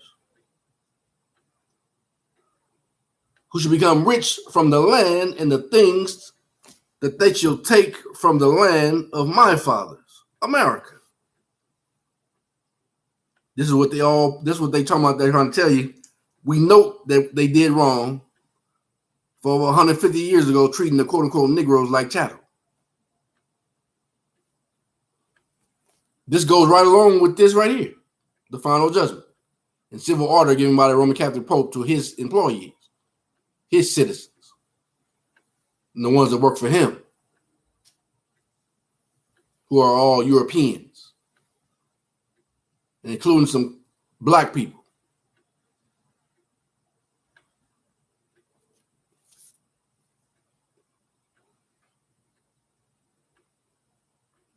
Called Freemasons.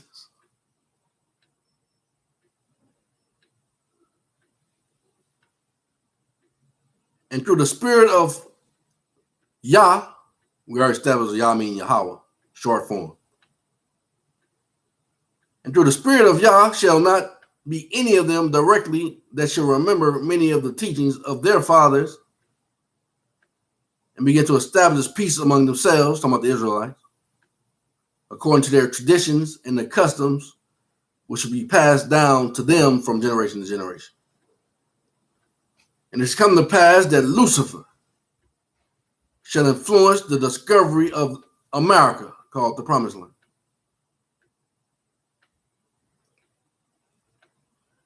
which is filled with all manner of precious things, which are the desires of this great and abominable church, synonymous with the great European nation,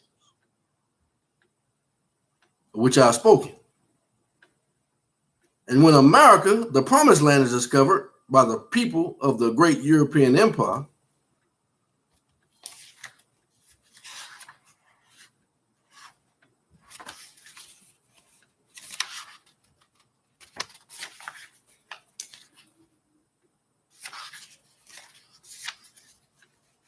the precept to that is, seal portion 81 and 41, but in the beginning, it was not so. In the beginning, these Europeans weren't here.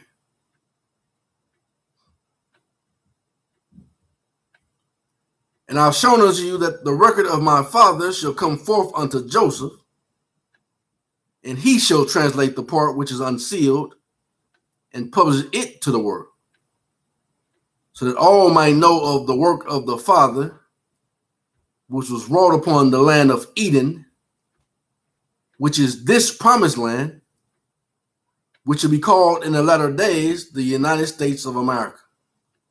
America.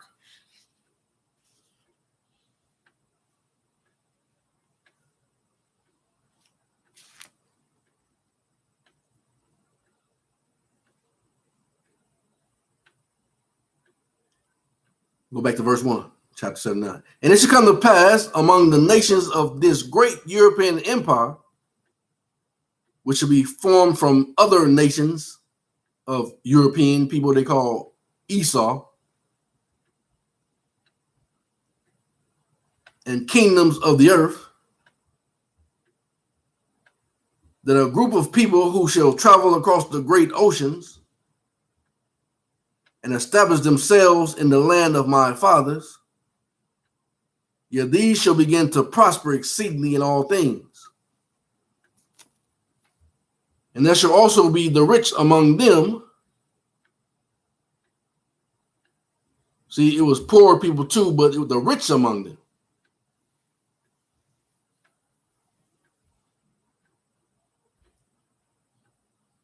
And what did Dane Calloway bring out? He said the rich came over and called the poor. He said, I'll leave the lights on for you, so they can come over too. See, I'm not against my brother. I use all information that's good. I just don't let them speak for me, because they might try to throw in a monkey wrench or something. But I can't afford that. I only stick to what the Most High say. That's why I say I speak for me.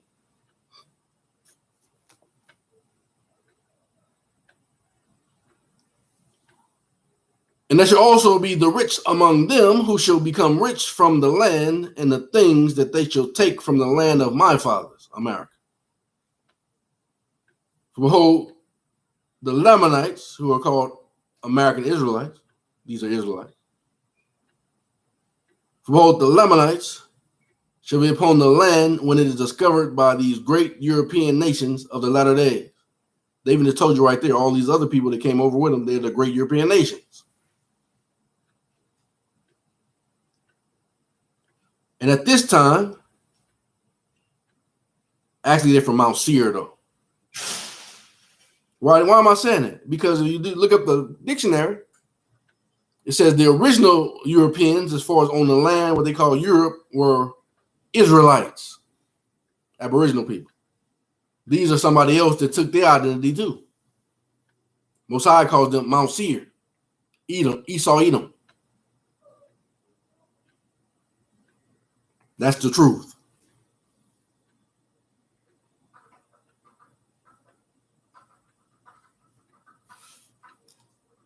Let's go see what Webster said.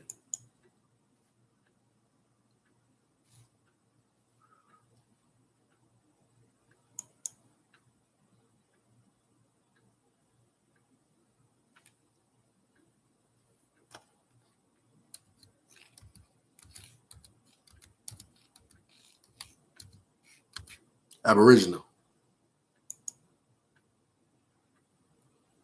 Aboriginal adjective, see origin.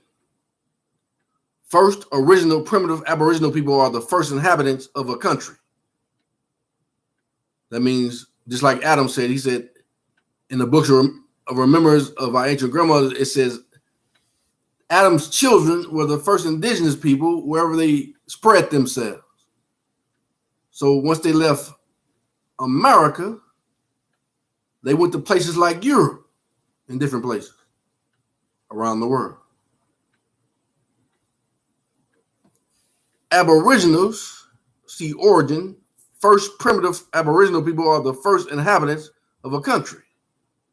Aboriginal tribes of America, that's who I am, being an Israelite, American Israelite, from the house of Joseph and the tribe of Ephraim. Aboriginal, adjective, and original, or primitive inhabitant, the first settlers in a country are called Aboriginals, as the Celts in Europe and Indians in America. So the Aboriginal people, the first people that was in Europe, were Israelites. And the first people in America was Israelites. Then somebody came, just like they did to us, and infiltrated and took over their identity. Now they call themselves Europeans. And they call themselves Americans. The Most High calls them Mount Seir, Esau, Edom.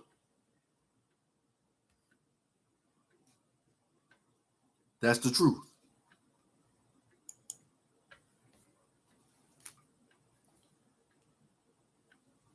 For behold, the Lamanites, who are American Israelites, shall be upon the land when it is discovered by these Edomite nations, now calling themselves European nations of the latter days.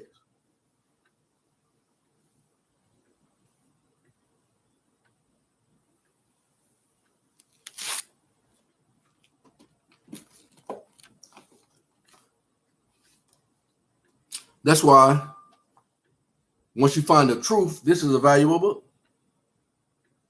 Because they lie a lot in it, but since you got the truth, you catch they expose themselves through their words, make themselves naked. And they lie. But that's who they are. Who is Esau Edom? That's them.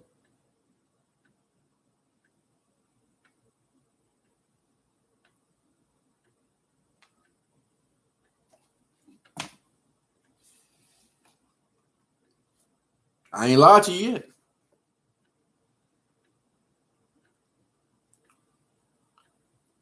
For behold, the Lamanites, the American Israelites, shall be upon the land when it is discovered by these great European nations of the latter days. And at this time, they shall be a humble people, talking about the American Israelites, having their own tribes and nations upon the land. And though the spirit of Yah shall not be with them directly. Why? Because we've been disassociated with the heritage of who we really are. But we still got the same spirit.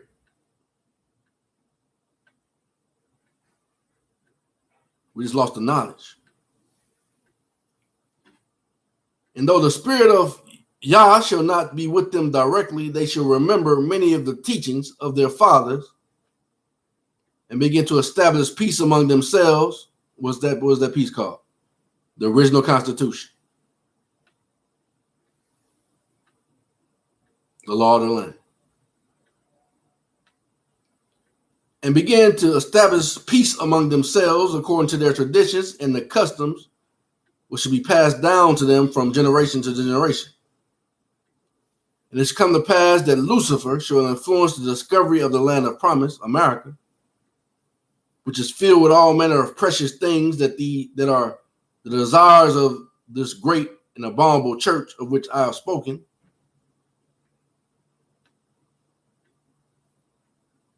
The Edomites.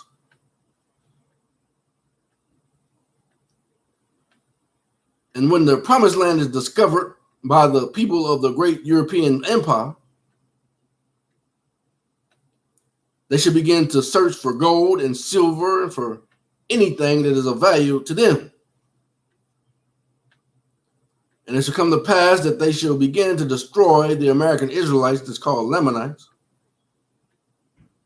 and take from them their lands and force them into places which are desolate and void of the precious things that these European nations desire.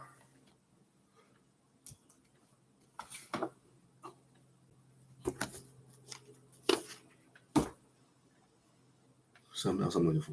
Here you go.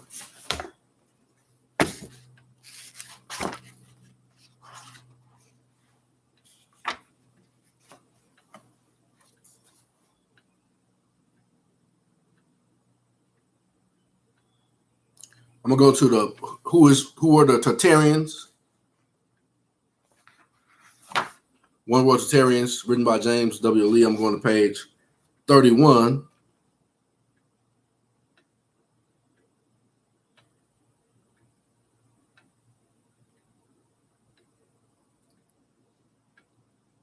I'm just going to read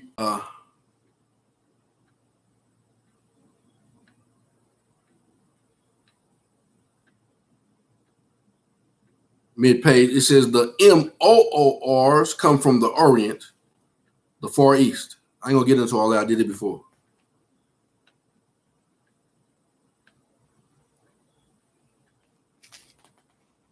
What also is interesting is that Oriental means Western scholar who studies Islam. That's who they are. according to the book Orientalism. Like Edward said, Islam comes from the Orient. Additionally, if you read subsection 4 of this Delaware law, it will tell you that Lenape Indians were formerly known as Moors, M-O-R. The Lenape were Delaware M-U-U-Rs and M-O-Rs originally. However, the word Lenape means we the people. The preamble of the United U.S. Constitution are true people. Trying to tell you that it just shows you in the sealed portion that we already had a constitution, that they came and changed. That's why they did those slick things of the acts of 1871 and acts 1933, etc. They stopped the Constitution from serving the people to making the people serve the Constitution, which was them. They changed the Constitution for America to the Constitution of America for their sake. See how it's all fitting in right now?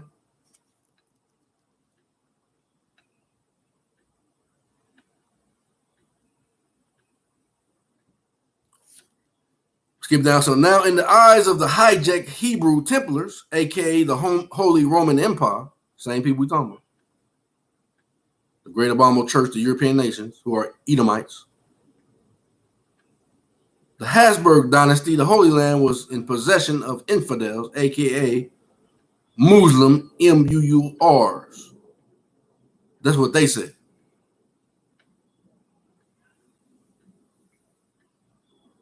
Why? So they can use dumb verses.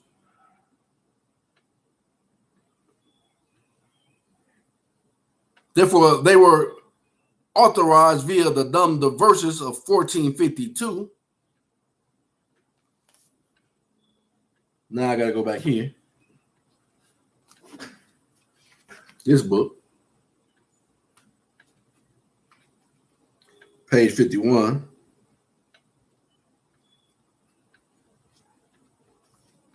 Dark-skinned people of the Americas. In any case, between the years of 1492 and 1501, at least 3,000 Native Americans were known to be shipped to Europe,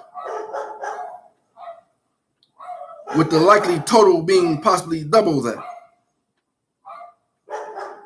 Most were sent to the Seville area, where they seemed to show up in the slave markets as Negroes. See, by this time, the modern-day Edomites took over Europe and became known as Europeans. And they set up a slave market all around the world.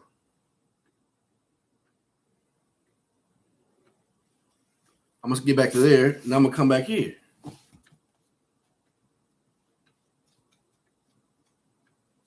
This is who is Esau Edom.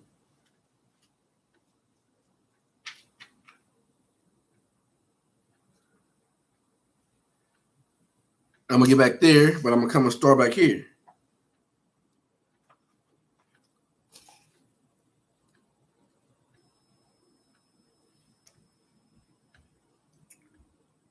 Page 70. What race of people easily rule over all other people?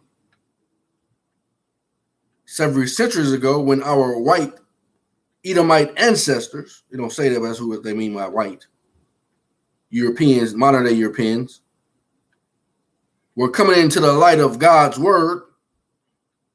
That's a lie. And the Reformation was sweeping Europe. And they told you in this same book of One World Sectarian, they said that's false history. They reformed history based on their lies. That's what they call the light. They said when our white Edomite ancestors were coming into the light of God's word and the Reformation was sweeping Europe, they says our Anglo-Saxon people began to go to other continents. See, they start forming slave trades all around the world, subjugating, quote unquote, Saracens, Muslims, as they say.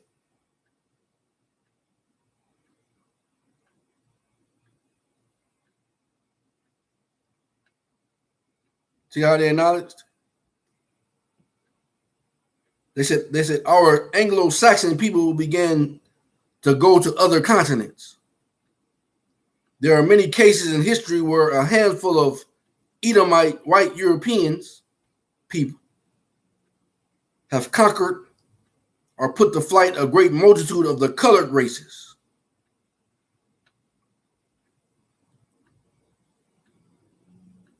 At one time, Britain had control of all India with less than 30,000 soldiers.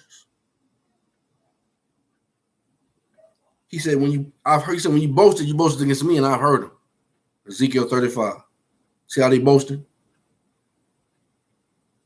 And when Attila the Hun, known as the Scourge of God, had subjugated all of Asia,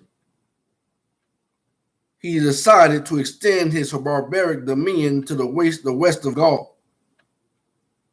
The Visigoths, under King Theodoric, defeated the Huns in the Battle of Chalons. During the selling of South Africa by the British and Dutch, a group of some 460 colonists were encircled by 30,000 Zulu warriors. The Afrikaner colonists, see, that's who they are, colonists, Afrikaners.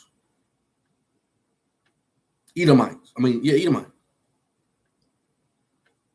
The Afrikaner colonists prayed and made a covenant with God. That's why it still portions him that God was Satan, asking him to give our enemy into our hand that we might be victorious over him. At the end of the historic Battle of Blood River, not a single colonist was injured, but the Zulus lost 12,000 warriors, 12,000 from that tribe. So you see now that Zulu is a byword for a tribe of Israel.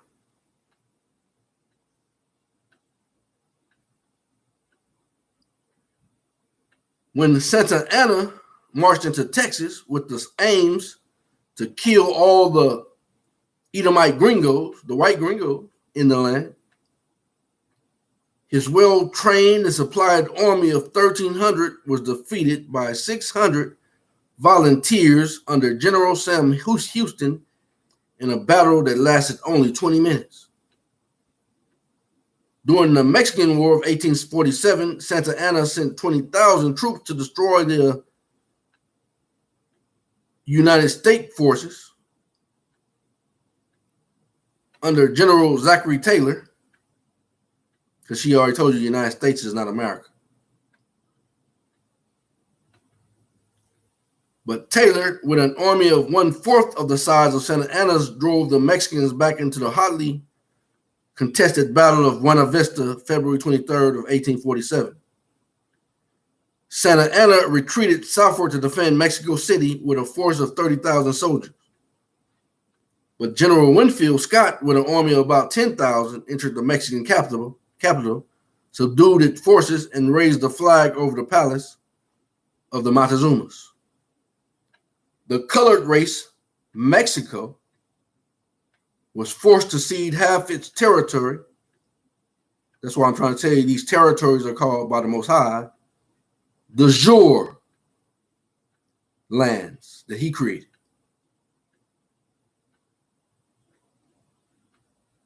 The colored race, Mexico, was forced to cede half of its territory,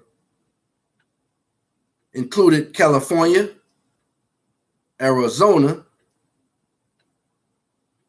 So in other words, all of this, like my grandmother told me when I was little, this land belongs to Mexico.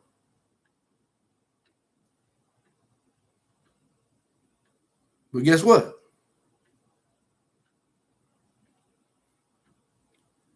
She had a son. I'm gonna just put it this way. She had a son. We all look the same, but we all look a little different in complexion. She had a son called Jerome, short for Geronimo. William, who looked just like what you would call a Mexican today, but yet he was called a Negro. If the Spirit can hear what the Spirit is saying to the churches, say amen. The colored race, Mexico, was forced to cede half of its territory,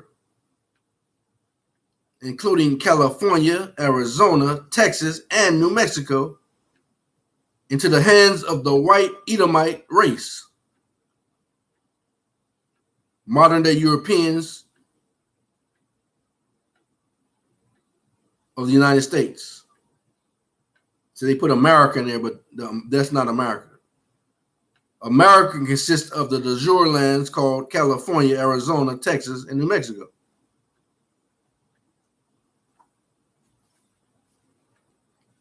That's the land of the true American Israelites.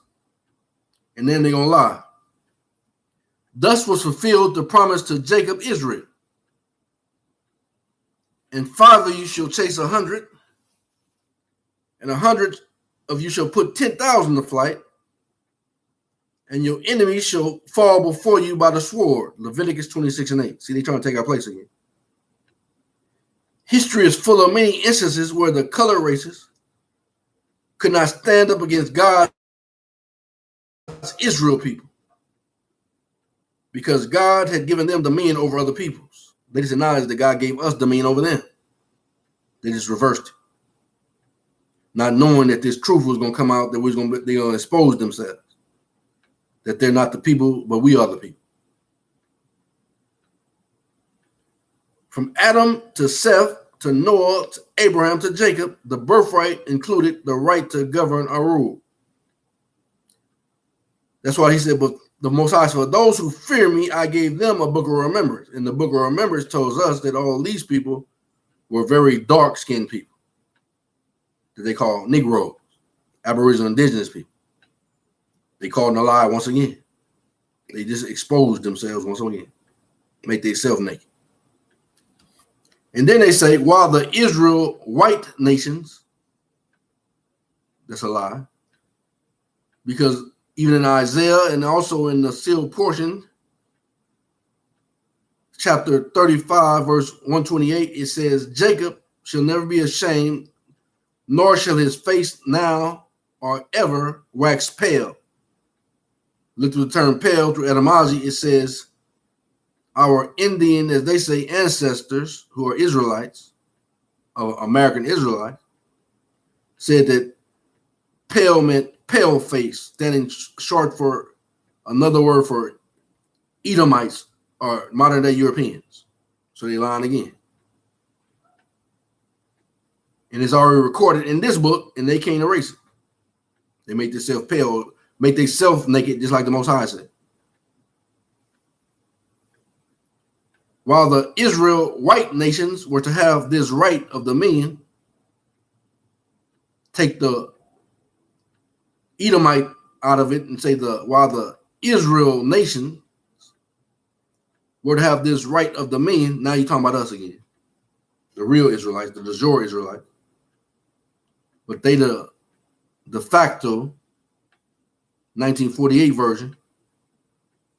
While the Israel white nations were to have this right of dominion, it was conditional on Israel abiding by God's law.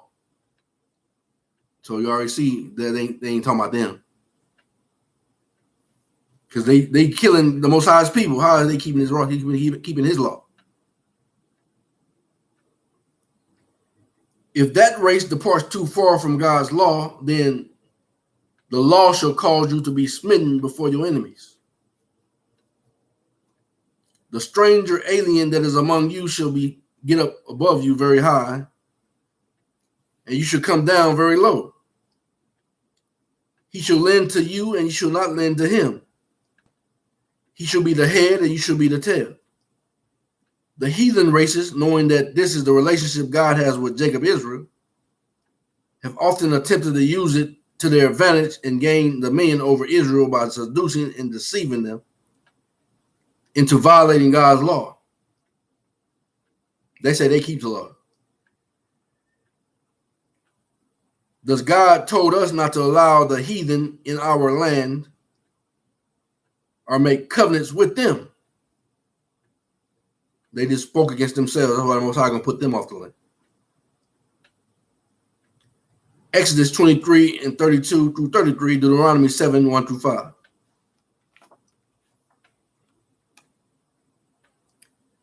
Get back to one world Totarian.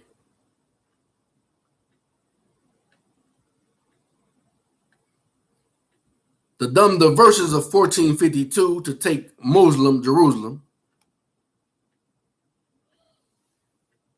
That's what they said. The Americas, Grenada,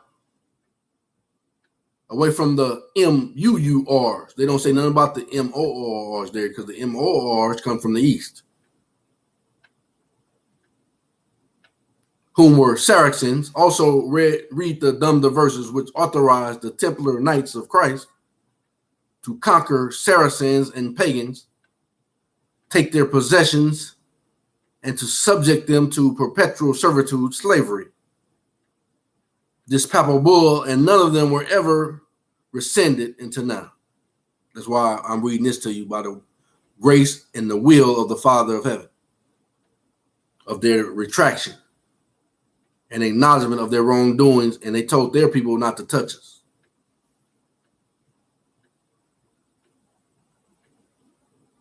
Which is actually the decree of the Most High.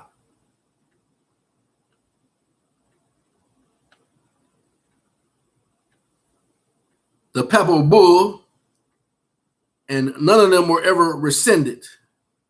That's what this is. I'm reading to you from them. They rescinded it.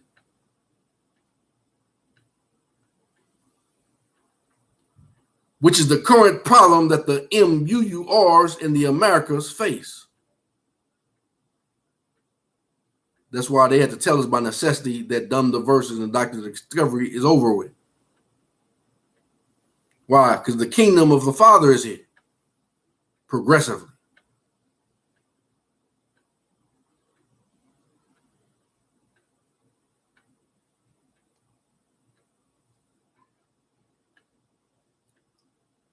Also read the verses which authorize the Templar Knights of Christ to conquer Saracens and pagans, take their possessions, and to subject them to perpetual servitude, slavery.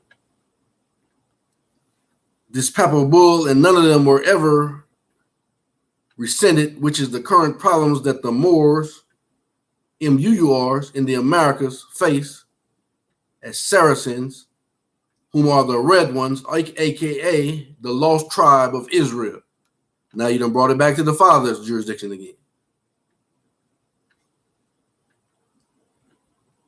This papal bull was issued against the MUUR. Why wouldn't issue against the MOR? Because that's their soldiers. They brought them over here.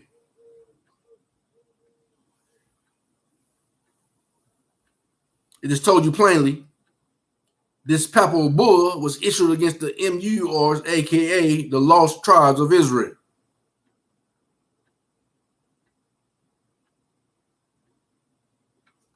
Something else I want to read to you before I...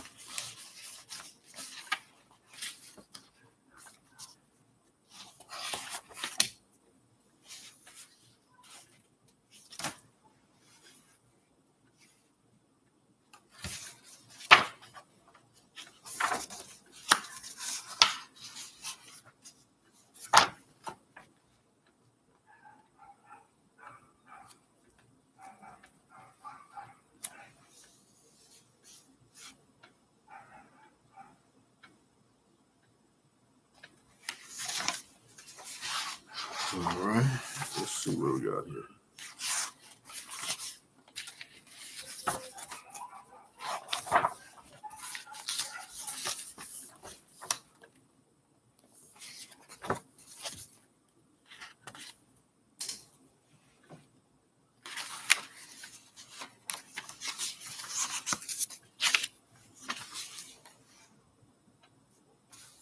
So I'm looking for right here.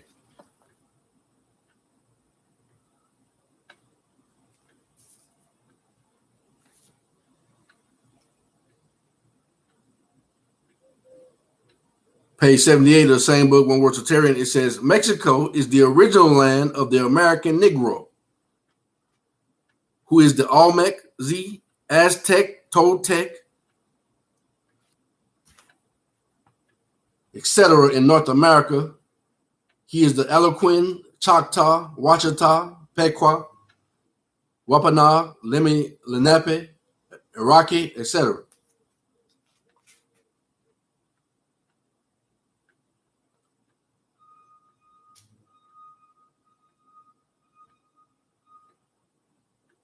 The Spanish and Portuguese captured and sold what they called Negro de Terro into European slave markets.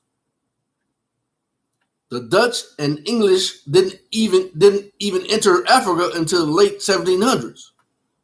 Yet slavery started in 1492. We found that out. That was against the MURs, who, aka the Lost Tribes of Israel.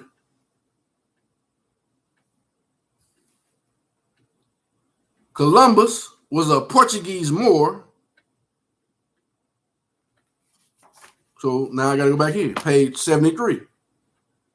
The first natives of America, Black Moors. See, they say that's false history because they weren't even here.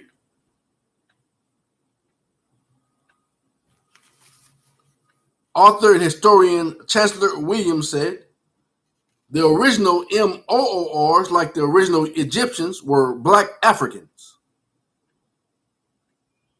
The 16th century English playwright William Shakespeare used the word MOOR as a synonym for African.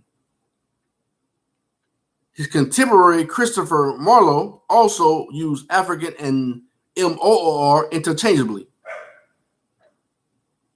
Black soldiers, specifically identified as MOORs, were actively recruited by Rome and served in Britain, France, Switzerland, Australia, Hungary, Poland, and Romania. Saint Maurice, patron saint of medieval Europe, was only one of many black soldiers and officers under the employ of the Roman Empire.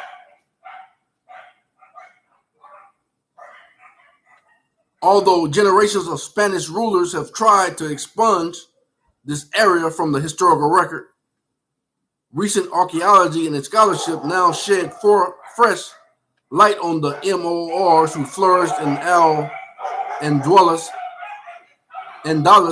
for more than 700 years, from 711 AD until 1492.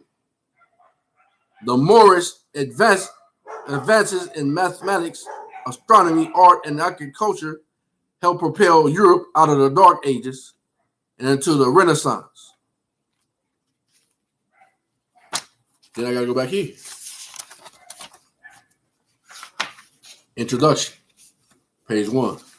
The fake history has been called the ancient architecture as Moorish revival or Moorish gay and Islamic, and also colonial, medieval, neoclassical, Baroque, Romanesque, Gothic, Bois Arc, Eclectic, Tudor, Renaissance, Palladian, Richardsonian, Romanesque, Chicago School, or Victorian, and labeled them as fashionable styles to hide the old and true functions of its columns, arched openings, pinnacles, rose windows, naves ornamented with iron columns, towers, and domes, in addition to having cut the ends of the pinnacles in the photographs or added crosses that did not exist before.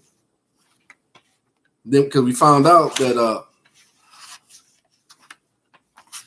we were the ones here, not them. Just turn to this again, page 32. The Cherokee were the real Romans, and they built all of the Greco-Roman architecture and the Cherokee Gothic architecture in the Americas. So the Cherokees are also what they call Moors. They came from the east. But the Choctaw in them was already here, called the MUURs, the Lost Sheep of the House of Israel. who the Most High said, I am sent not but to us, the lost sheep of the house of Israel, who are the true Americans that he talked about in the sealed portion as Lamanites. So he had to wake us up to let us know that we are his children. Back to page 31 again. This papal bull, and none of them were ever rescinded until now, 2014, which is the current problem that the MUURs in the Americas face, as Saracens, whom are the red ones, aka the lost tribe of Israel. This papal bull was issued against the MUURs. Don't say nothing about the MORs. Why? Because the MORs is working for them.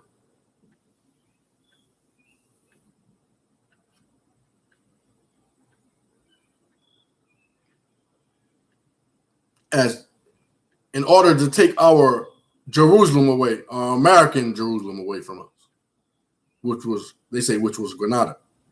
See, a portion said the same thing, that this is called the United States of America today, but it was called the Garden of Eden in Adam's time. See, all these books is showing reference to the same thing. That my claim is true. I'm an American Israelite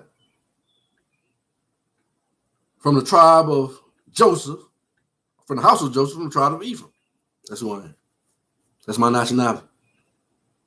And they already know this in the books, in the law of Congress. It says, page 78 at the bottom, the Old Testament contains volcanoes, corn, bears, and tobacco, all which are native to America. Utah is Yehuda, or Judah, and contains the city of Moab. The Great Salt Lake is the Dead Sea. There are more pyramids and megalithic structure in the Americas than anywhere else, including the Nile Valley. The NWO tells the story backwards. The Negro is the Indian or copper-colored indigenous people of the Americas, who is actually a redskin. That's why they changed the helmet on the Washington Redskins helmet and now calls them the Commanders.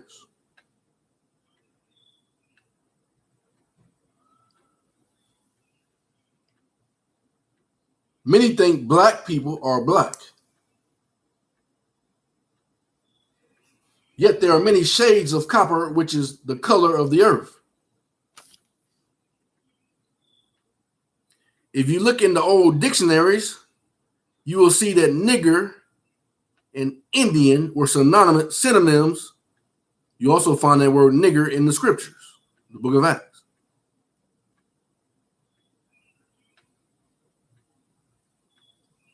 You will see that nigger and Indian were synonym, and that colored is simply short for copper colored. Why do you think they keep changing our titles from India to Negro to colored to African American? The black Moor Negro is the most copied. See, they put that Moor in there. Obviously, this writer is a Moor, M-O-R, because he just told you that the true Americans are what they call the MUURs, which is synonymous with the lost sheep of the house of Israel.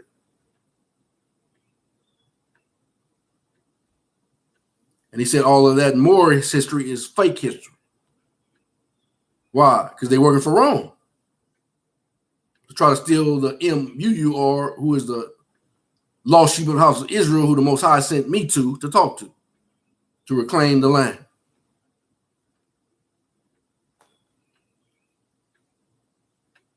For his children. The MUUR, the lost sheep of the house of Israel, is the most copied man on the earth. But that MUUR is their term still.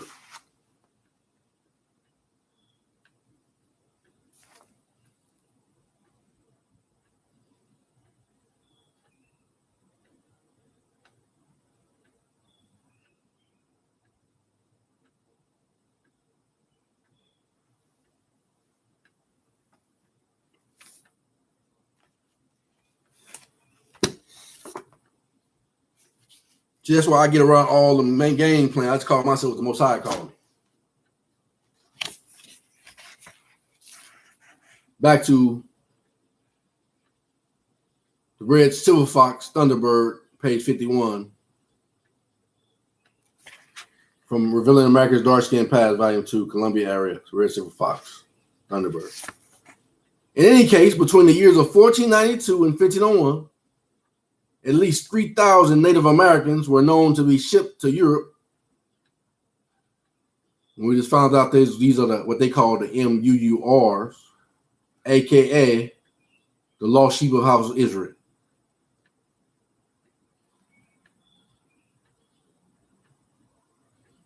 In any case, between the years of 1492 and 1501, at least 3,000 lost sheep of the house of Israel were known to be shipped to Europe, with the likely total being possible double that. Most were sent to the Seville area, where they seemed to show up in the slave market as Negroes. What most people don't realize is Negro was a terminology that was used to describe the indigenous people of the Americas. Once again, the indigenous people of the Americas are the lost sheep of the house of Israel, who the Most High said, my Father only sent me to the lost sheep of the house of Israel in America.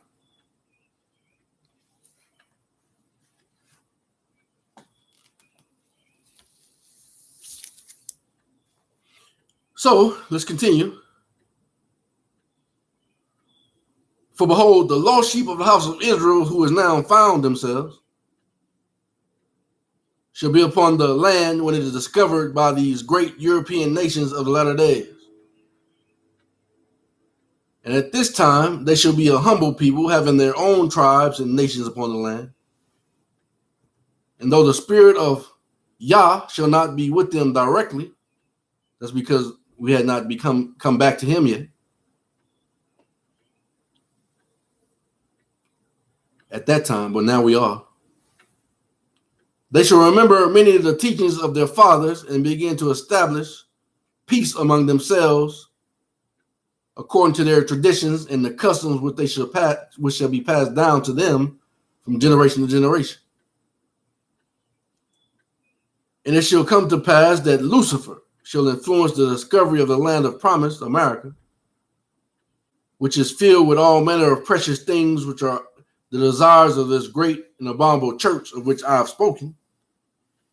And when the promised land is discovered by the people of the great European empire, they shall begin to search for gold and silver, for anything that is of value to them.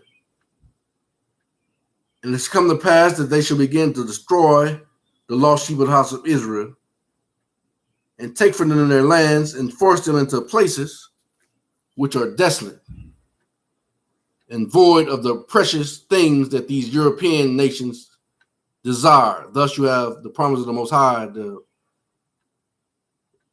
reap destruction and vengeance on these people. Ezekiel 35.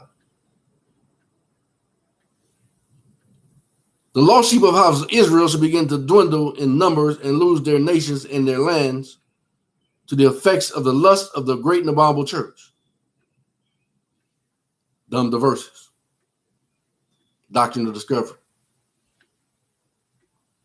And the men shall destroy the lost sheep of the house of Israel, shall think they're doing God a service. Now I got to go back and give you this one.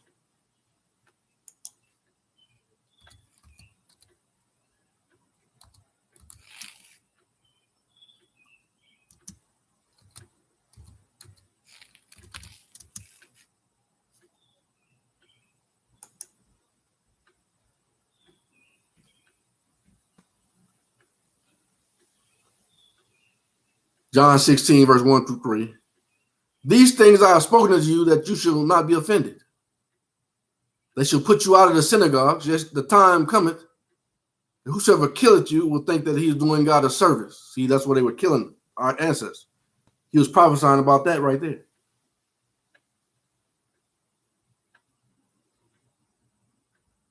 And these things will they do unto you, because they have not known the Father nor me.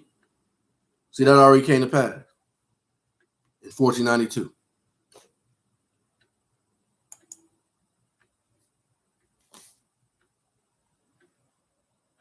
And the men who shall destroy the lost sheep of the house of Israel shall think that they are doing God a service, because they believe, this is their belief system and their doctrine that they teach through their politics and their religion. Because they believe that the lost sheep of the house of Israel and all those who are of a dark skin, he just told you all the house of Israel got dark skin. I ain't got to say it. I just read it to you.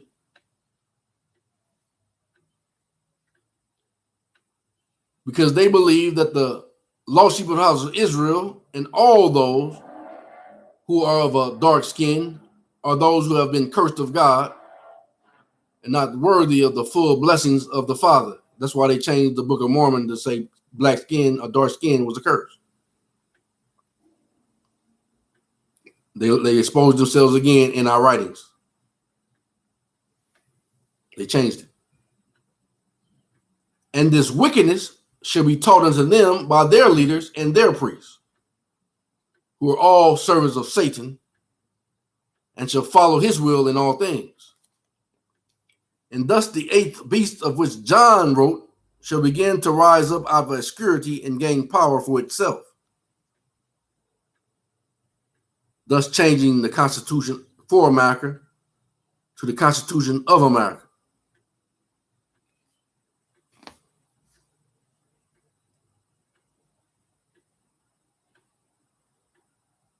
Or you can put it this way, thus changing the Constitution for these dark-skinned people to the Constitution of these white-skinned people, pale-face.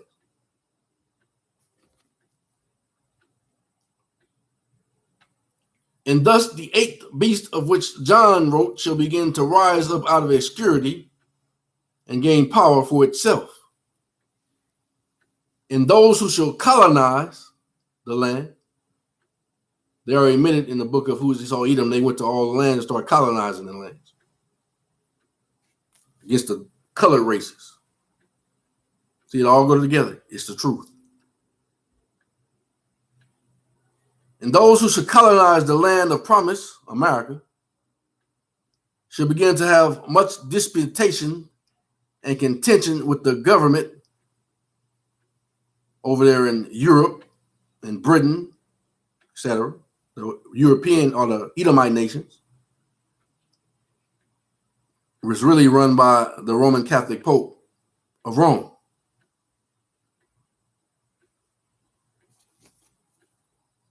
The Vatican City. And those who shall colonize the land of promise shall begin to have much disputation and contention with the government that controlleth them from across the ocean, which government shall be set up amongst the nations in the great European empire. And the rich man of the colonies who shall rebel against their king, see, this is the war that's going on with them. It's an Edomite war.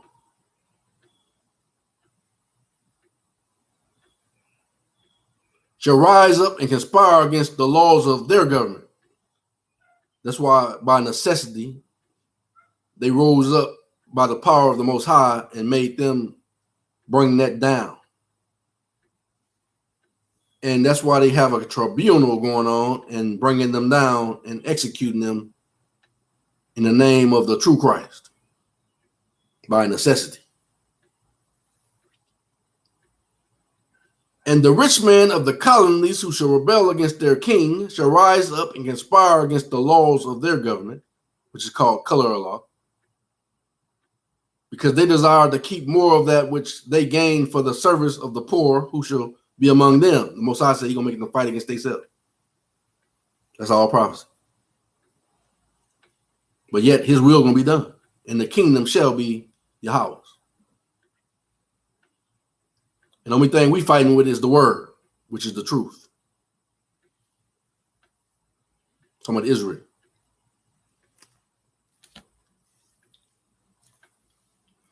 And many of these rich men shall unite together and form an alliance, even according to their covenants to their covenants and bonds of the secret combinations of all. This is a secret society war against each other. Different factions of the secret societies. He's told you the Knight Templars is part of it. Did they say Donald Trump is part of the, he's one of the factions. I ain't gonna lie on him, man, but I know he's part of one of the factions.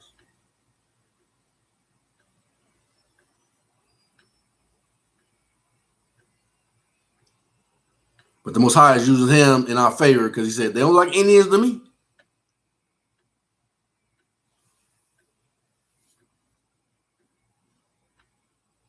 And these rich men shall be desirous to rebel against the laws that should be established among them so that they can establish their own laws that will serve them in their desires for more gain. And these men shall be men of great intelligence who have much power in speaking and in writing. And they shall begin to influence the poor among them, Al Sharptons and Jesse Jacksons and different ones, even down to the lower level, your priests and your prophets and your bishops who get a kickback, who should be the majority to join their cause and fight for them against the government to which they belong. But the rich shall not fight, but shall establish a law among themselves that for payment of money, even $300, as the number of the beast shall be called. Just, money you use in a day. They just paying $300.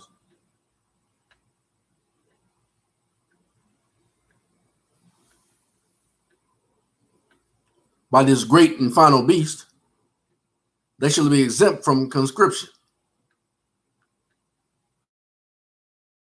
And these same men, inspired by Lucifer, to set up their nation and their laws in such a way that they can maintain control over the minds and hearts of the Israelites and the majority, the ones who have not come back to the Father. That's in their domain.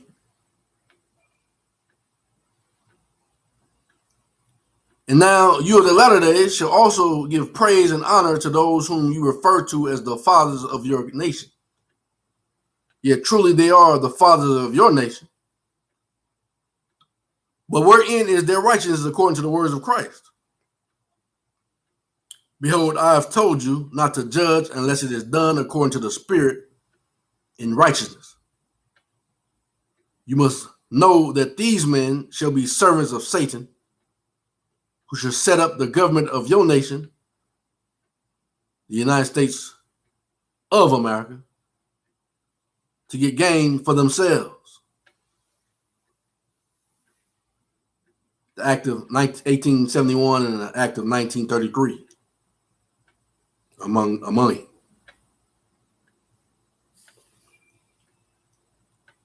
And like those leaders in the kingdom of Satan before them, they have done all things that they might get gain and protect themselves and their families. Know ye not that many of these founding fathers that you hold in such high esteem held men of dark skin in servitude, the lost sheep of the house of Israel?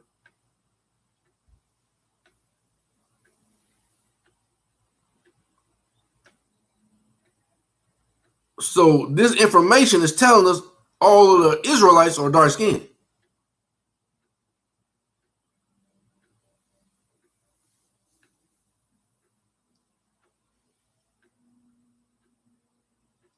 I didn't tell it to you, I read it to you.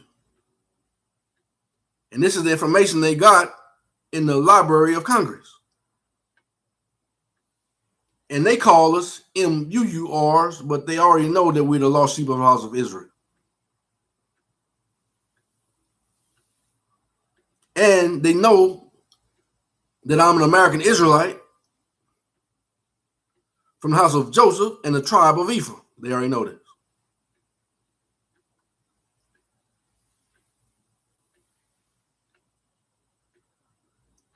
Behold, there is no man that is influenced by the Spirit of Christ who can hold another man in servitude. And I know you'll hear some Edomites that say, see there, they're not going to have us in servitude. No, yes we are, because the Spirit of Christ, the Holy Father, requires justice. And without the Spirit of Christ to show mercy, justice requires blood. That's why he says, since you have loved blood, I'm going to let blood pursue you, and you're going to drink to the full. That's justice. Only way an Edomite can get out of that if you call by his name, and he's going to give you a mind to get back 4 times what you take. And you're going to serve us and love us. But he got to give you that mind. If not, he's going to kill you.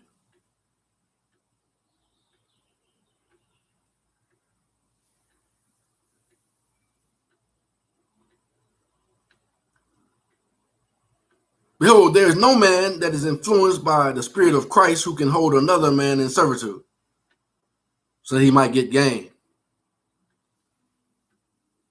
And I've shown unto you that the beginning of the half of time had not yet begun, when these men brought forth the nation that would become the 8th beast, of which John speaketh.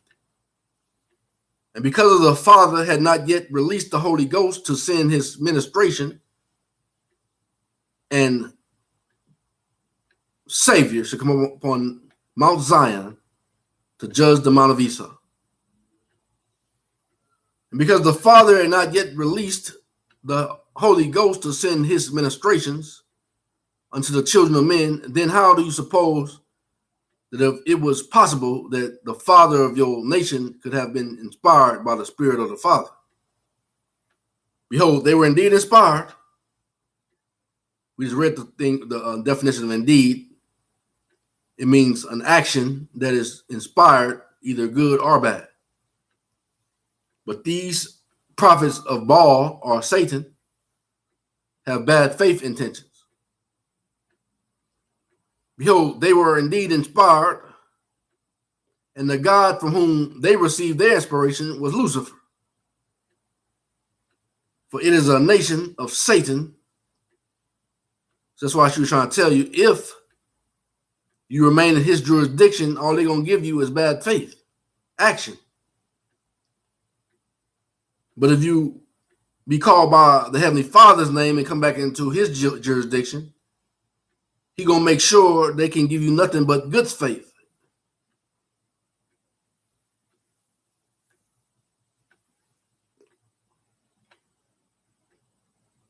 Satan going to make sure of it.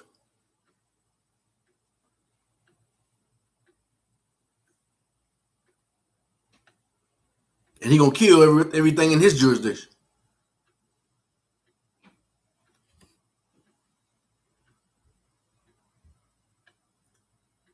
Behold, they were indeed inspired. That's why they give you this information. So you can come out of her, my people.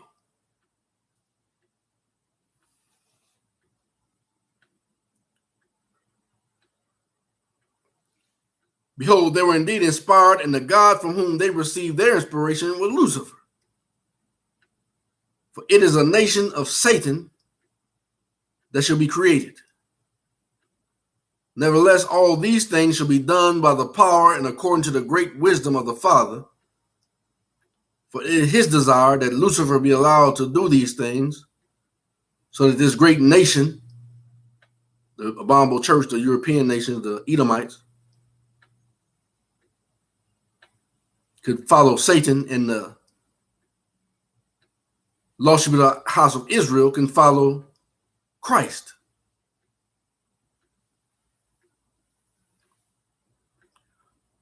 For it is his desire that Lucifer be allowed to do these things, so that this great nation could be a free nation in the beginning. United States for America. The United States for America versus the United States of America. Offering to all the ability to act according to the free agency that the Father has given unto all of his children. See, his children are the lost sheep of the house of Israel. Satan's children inspires them. Satan inspires his children.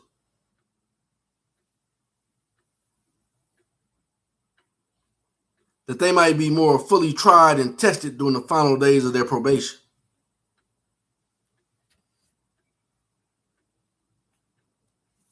And if you are of the latter days, and if you of the latter days are not deceived by the accounts of the actions of these fathers, that's what they're trying to tell you, these people be lying. That's what she was telling you yesterday. I told you yesterday what you said, speaking of the Roman Catholic Pope. And the fact that we are the children of the God of nature, which all of natural and inalienable rights belong to. And she said, if you claim to be black,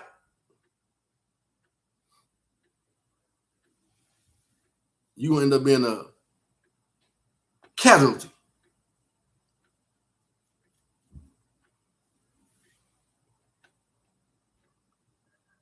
But they can't claim you to be black if you don't claim to be black.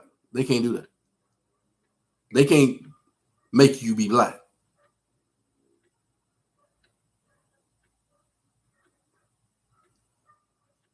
And if you of the latter days are not deceived by the accounts of the actions of these fathers, which are contained in the histories that you have accepted among you,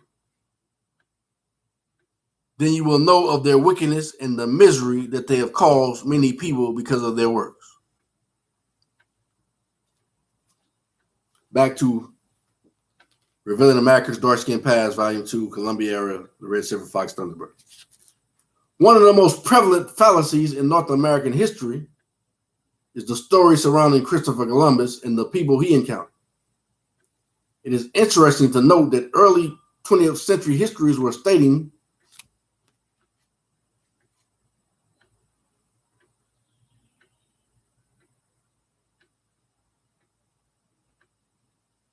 Let me go to introduction.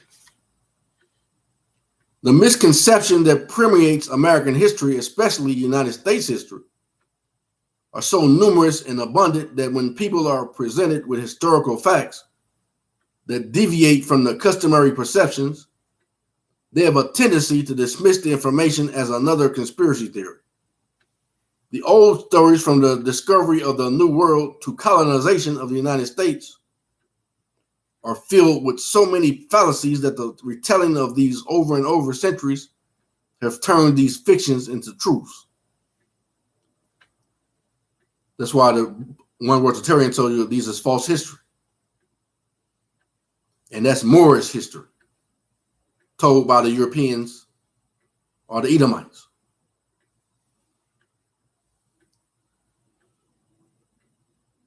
The true commanders are the lost sheep of the house of Israel.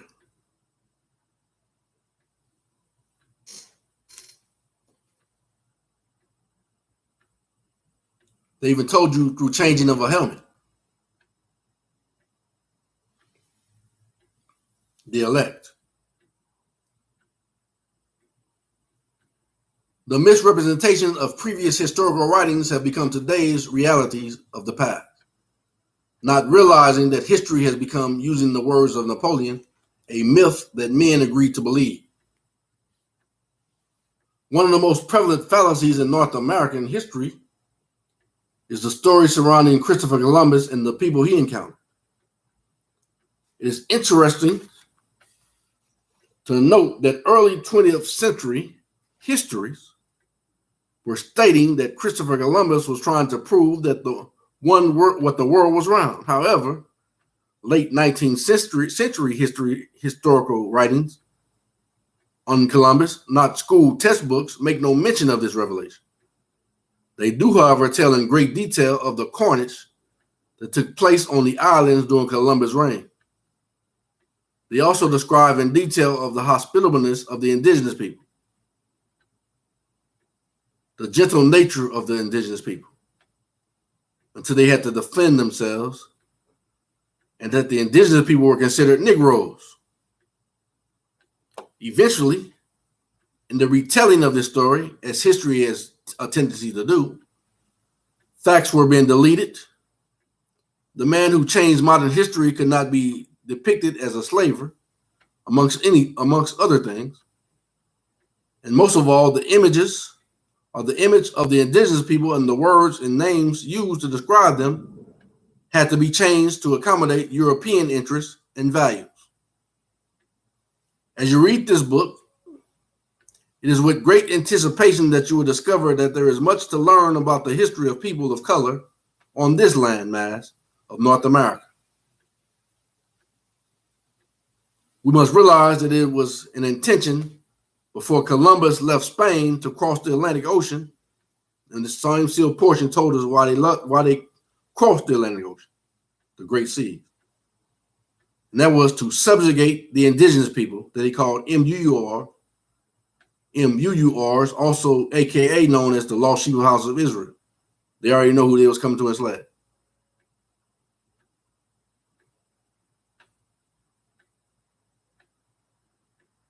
To subjugate the indigenous people that would be encountered. The truth is out.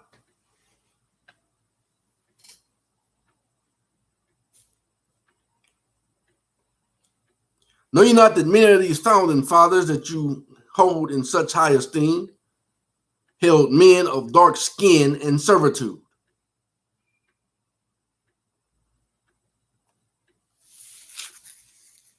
And anybody saying your skin color don't matter, they trying to cover up who you are, even if an Israelite tell you that. Because they're not an Israelite, they just a Jacobite and an Uncle Ruckus working for Rome on the left-hand side.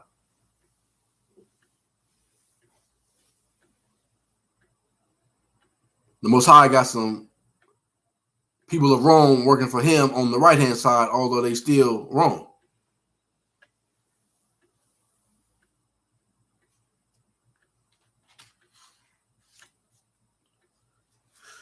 All right, let's see where we're heading now, man. And they're the ones running the tribunals, allegedly.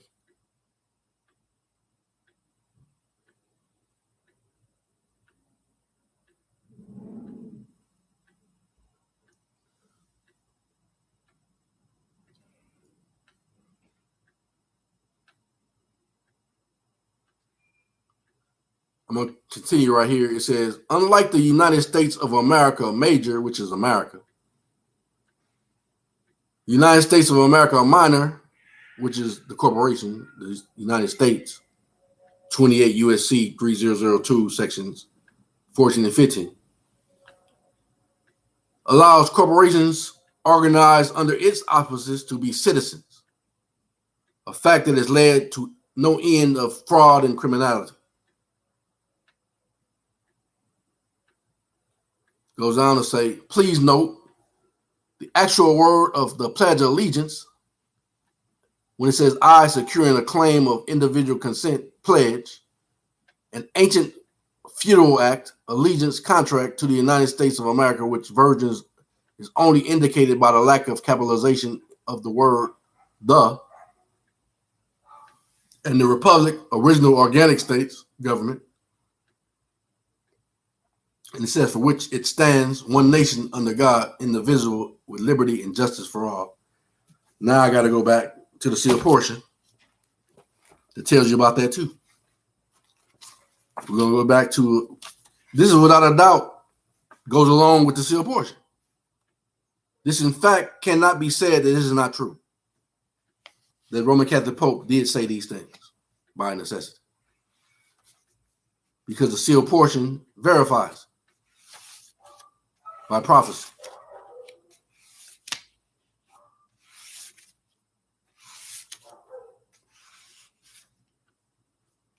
The sealed portion, chapter 71, verse 43 through 45. And the people of this nation, like unto the Romans, shall believe that their nation is a nation united under God, and that it cannot be divided or conquered because of its great armies and navies. And it shall deceive the people into believing that it offered liberty and justice for all. Now, even these words which I have written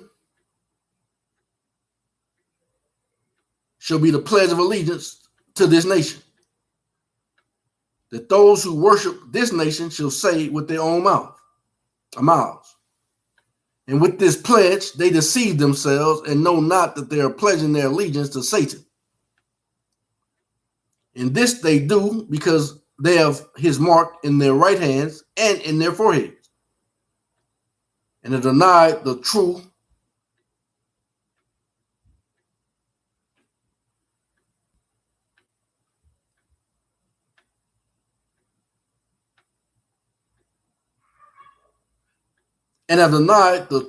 words of Christ, and follow after a small God and a Christ that has been given unto them by Satan. For he is the great deceiver and the beast, and the false prophet who shall issue forth the flattery of his words unto the people, even those words that the people will accept. And I've seen the flag that they put over Montezuma, according to who is Esau Edom. And I've seen the flag which was this great nation shall raise in its land to show unto the people, or show unto the earth the works which it has done. See all the works they done. They say went from continent to continent, subjugating the dark-skinned races by their own acknowledgement. Who the Most High said they made themselves naked.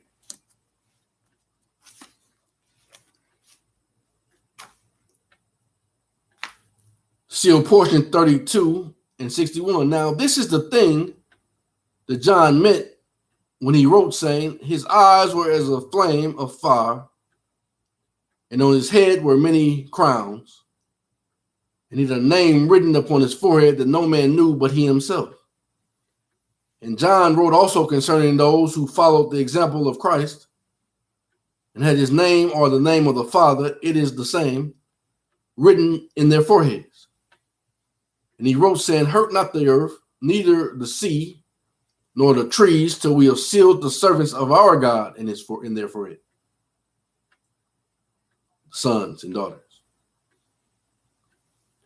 And I looked, and lo, a lamb stood on Mount Zion, and with him 144,000, having the name of his Father written in their foreheads. And there shall be no more curse. There is no more curse. Not for the elect. But the throne of God and the Lamb shall be in it, and his servants shall serve him, and they shall see his face, and his name shall be in their foreheads. And now to those who do not have the mark of the Lamb in their forehead, even the majority of you in the latter days, more especially those of you of this eighth kingdom that is risen out of the seventh. Come on, the United States Corporation. It's run by the European Congress, the Edomites. And it was commanded them that they should not hurt the grass of the earth, neither any green thing, neither any tree, but only those men which have not the seal of God in their forehead. They didn't come back home.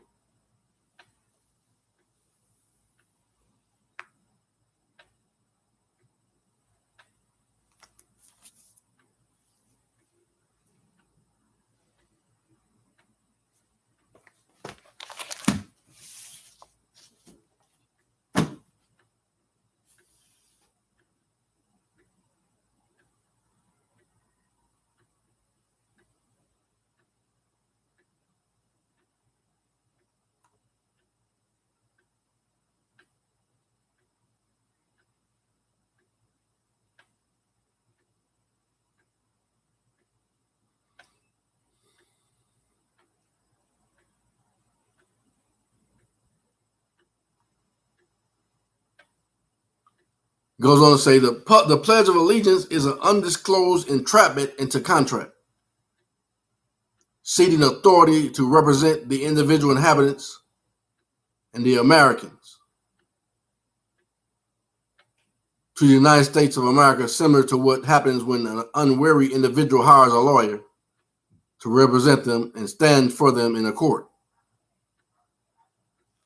The representative gains a largely unaccountable controlling interest in the affairs of their actual employer, who is regulated to the status of a ward of the court of the state, incompetent or dependent. As a result of this Semitic deceit and publicity, no valid new contract between the organic Americans,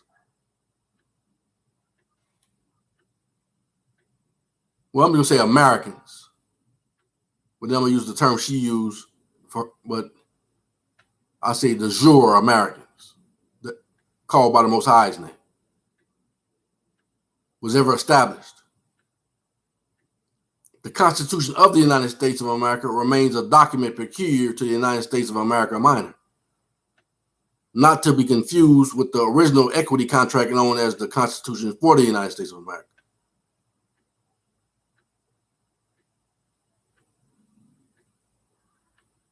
At the beginning of last century, there were two completely separate versions of the United States of America operating, and two kinds of U.S. citizens, and two constitutions, and the U.S. Congress was acting in two roles in conflict of interest.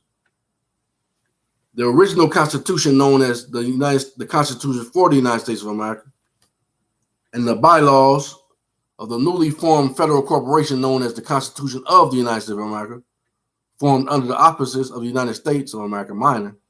All this Semitic deceit was and is extremely complex and deliberately designed to defraud and confuse. That's why I said there's no more C. Only thing is left is the United States for the Most Highest people, the lost sheep of the house of Israel. That's why they gotta give us good faith if you come back home to be an American. And all you gotta do is say it.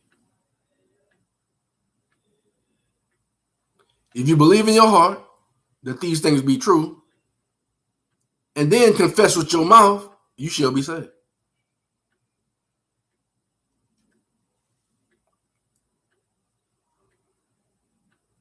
See, it's all about you, all about me. Why? Because everything you talk about, it says these two separate national trusts operated under deceptively similar names have coexisted for almost 150 years. That's all she's always mentioned. Over 150 years ago, they note that we was treated like cattle, and it was war crimes, and it was bad faith, and all these things are noted. And they said, if you touch us now, you're going to, I always call it Geronimo Bay, Getno Bay, I believe it was called, and you're going to face the tribunal.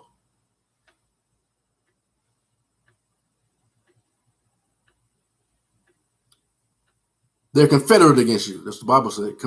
Confederation 1781 and the United States of America Minor, which represents the District of Columbia, formerly renamed the State of the New Columbia in 1984, in union with the so-called insular states, comprised of federal possessions and territories.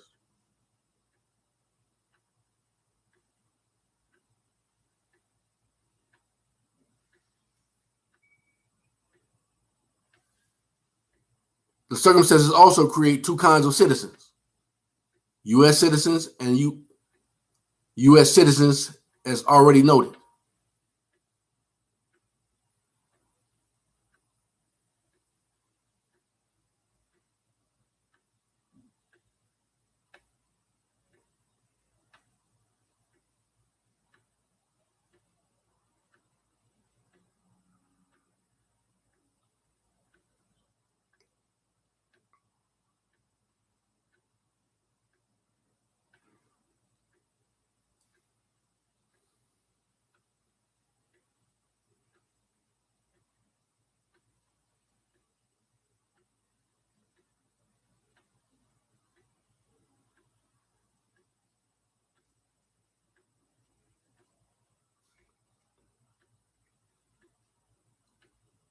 Still looking for stuff.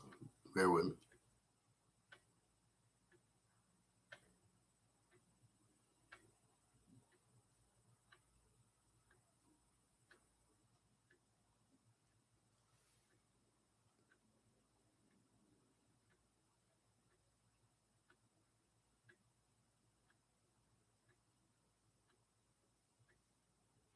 It said, remember that all valid contracts must be in kind. Corporations can contract only with other corporations. Living people can contract only with other living people. The proliferation of trusts has been used as a vehicle, literally creating a commercial vessel capable of interfacing with corporations entering into corporate contracts. The creation of these individual public trusts and their supposed obligations have been done without the knowledge, consent, and participation of the living people, merely upon their presentations made in their behalf by third parties claiming to represent them, lawyers and unscrupulous politicians.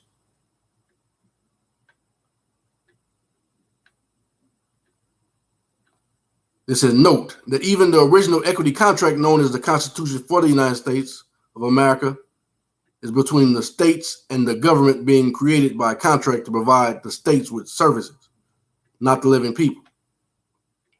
We, the people, are only mentioned as beneficiaries of the natural and inalienable rights that are assets held in the national trust and further outlined and defined by the Bill of Rights. We are not directly parties to this or any other governmental service contract. See, they're in contract to serve us. And when you claim to be American, then they must honor it.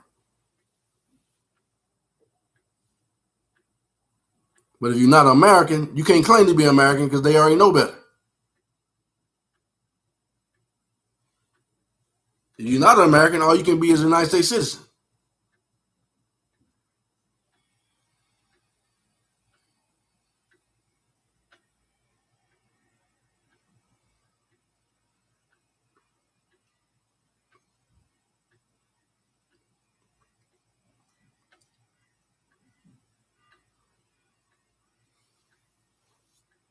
That's why they said, we know for 150 years ago, you were treated like cattle.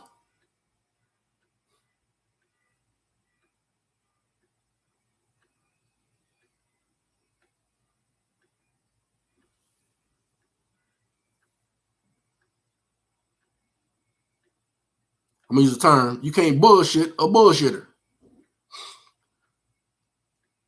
Because if you're not American and you try this, they're going to put you in the tribunal. Because they just bullshitting you. That's why this information is coming to the real people. The smoke screen to the people says that he said, you're like Americans to me.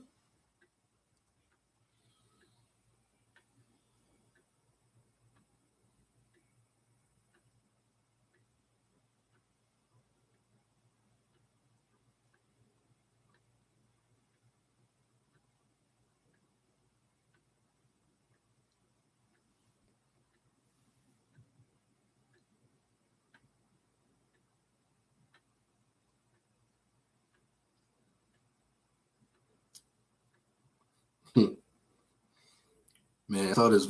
I ain't gonna put it out there like that, but I saw this video, and that this little European baby boy said, "Bullshit." But I ain't gonna tell you what it was about. It was funny though.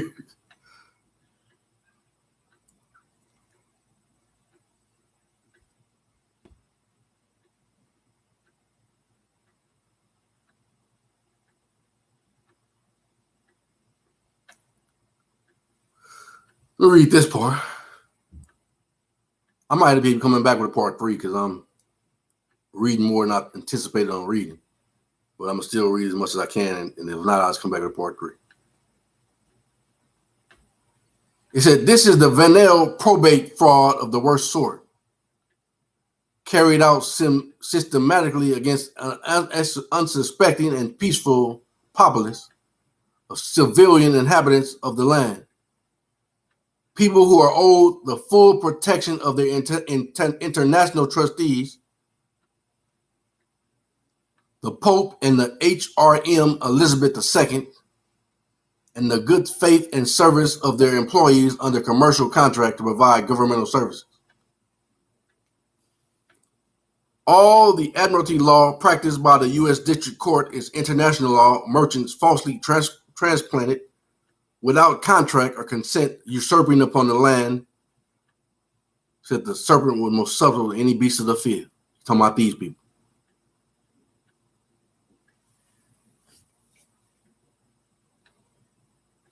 Usurping upon the land and used against the unwitting American people with devastating effect upon them and their fraudulently constructed estates in flagrant violation of the treaties of Westminster. That's why, since I know these things and I'm exposing them, I expect to be receiving my what is mine by right immediately. And you can't do nothing about it, nor can you threaten me, nor threaten anyone else for giving it to me. Or you end up in Gitmo Bay or before the tribunal. Because I came back home, I am an American on the land with power over the sea, air, sea, and water, and the sea. Air, sea, and air, land, and sea. As a sovereign, by your own acknowledgments.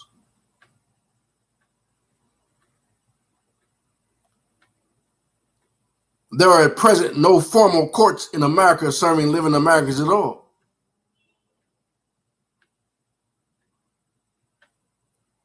That's why the Most High said, and saviors to come over the mount of Mount Zion to judge the mount of Esau. How am I judging them? By telling them the truth that they know is the truth. Therefore, they got to give me what is mine by right immediately. You cannot delay it anymore. The only way a living American can appear is via special appearance, a status akin to a ghost who may be heard or seen but without standing. That's why the Most High said we doing this over through the housetops, and they listening.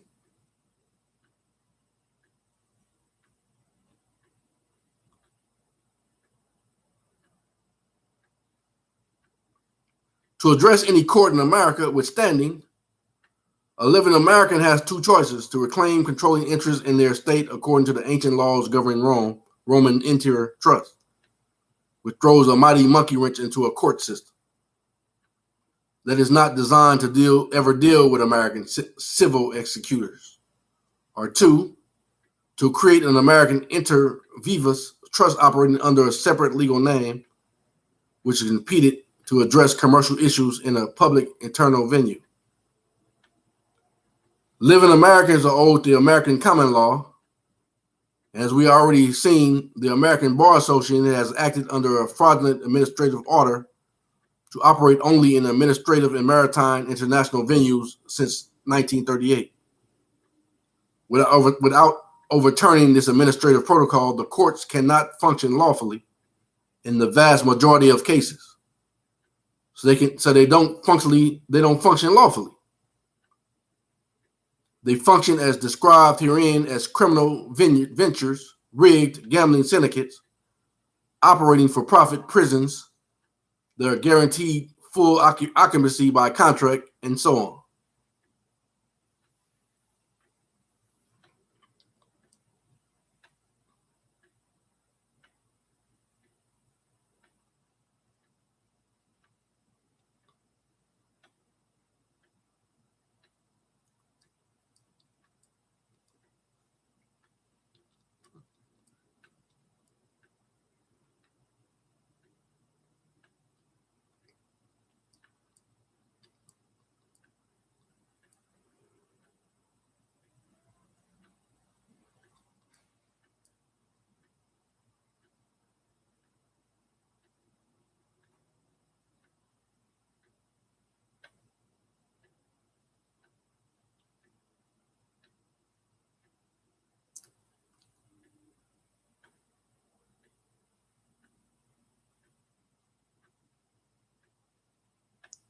It says, Under international law, however, Americans are unique in that the entire civil government is vested in each and every living man and woman born on American soil. Americans quite literally are sovereign on the land. The lowliest file clerk in America has more civil authority than the entire federal government. So there is no lack of civil government in America, and it never has been.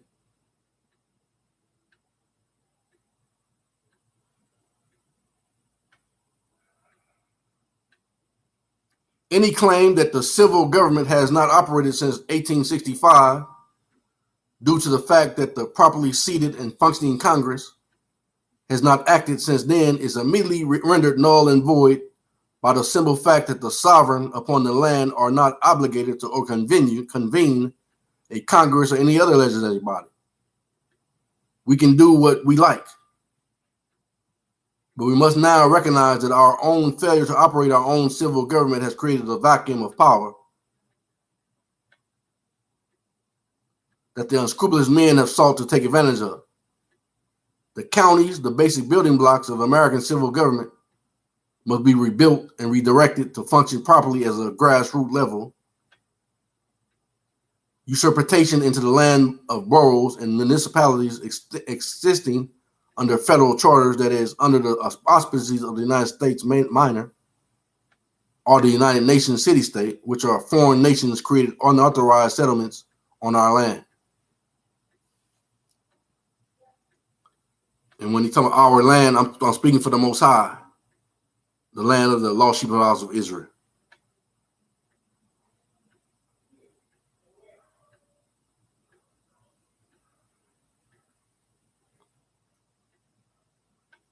She about to tell you. Americans are blessed in that they have been taught the great laws of the Bible. That's the law of the land. They know the essence of justice, so they are competent to self-govern. The premise of American common law is simple enough for a child to understand. Do no harm, and when and if you do harm someone, make up for it. American common law is also simple in this respect. If there's no real actual victim, either dead body or a living man, there is no crime. There are no victimless crimes under American common law, and the lack of a real living injured party bringing complaint is the absolute drop-dead proof that the entire court system is being purposely and self-interestly misadministered in foreign jurisdictions, generally having nothing whatsoever to do with Americans and their property interests.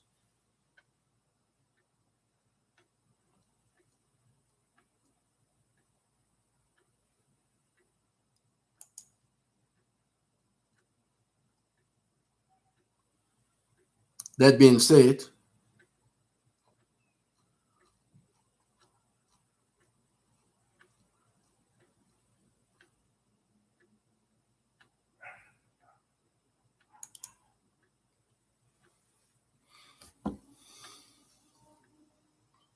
the end of 40 years of European meddling and predation in America.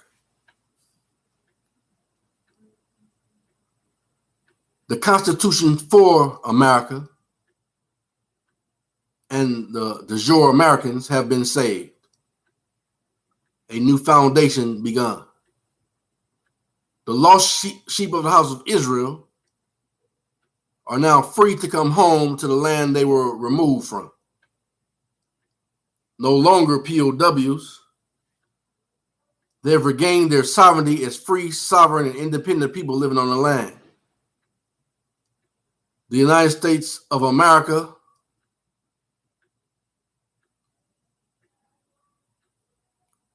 or America, the de jure United States for America, and for de jure Americans and de jure Californians, or whatever de jure state you're on, and the free, sovereign, and independent people living on the land of the organic states have regained their sovereignty in the international jurisdiction of the sea. For the first time since 1789, Americans are in full control of both their natural land and sea jurisdiction. We are finally whole.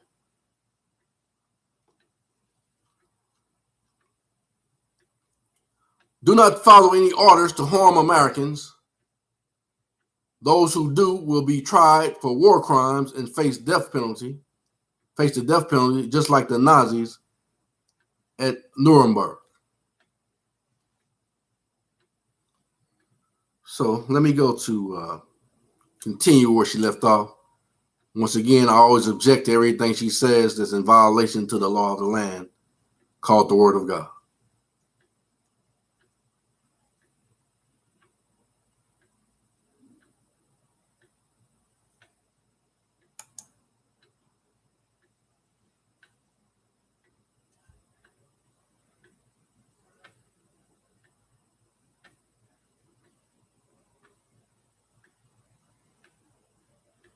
I'm going to put it this way.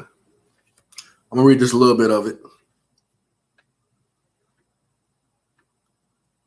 As discussed in a recent article, the law of the land in the Western world is defined by the law of Moses, specifically the Ten Commandments, which are known as the moral law.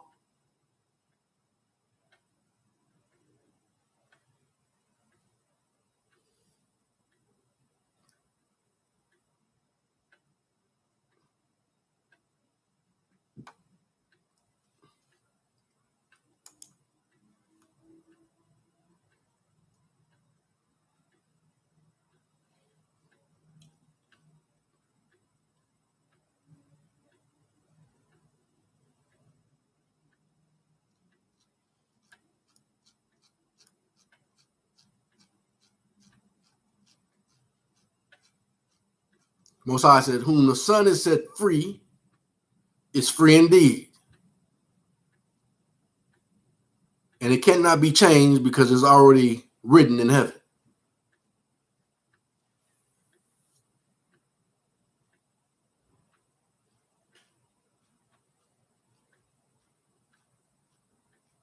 That's what make me exempt.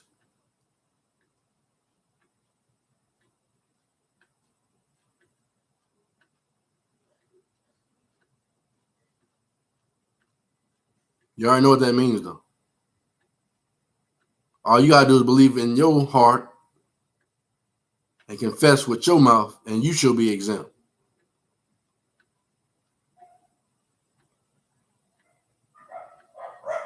Saved.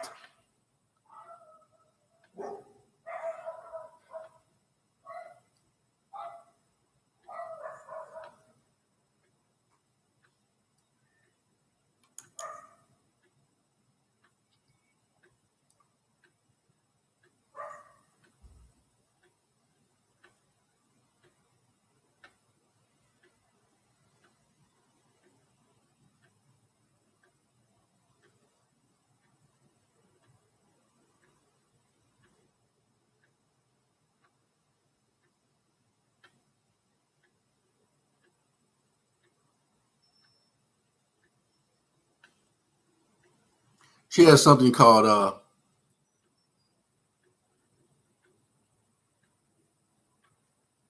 the end of days.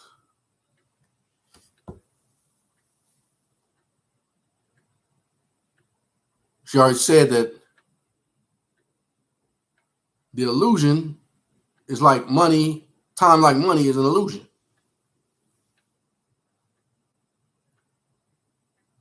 It's the end of their days.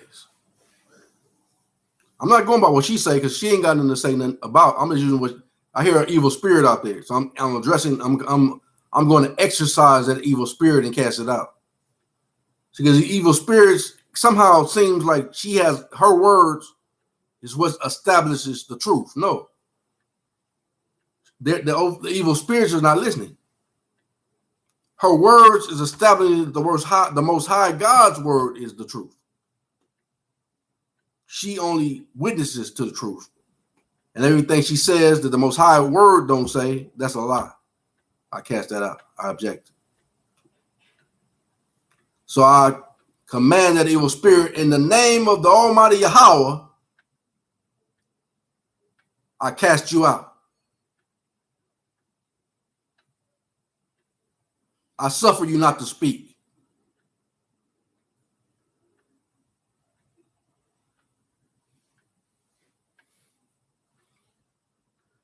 And she said, for the children of Israel, which the Most High said,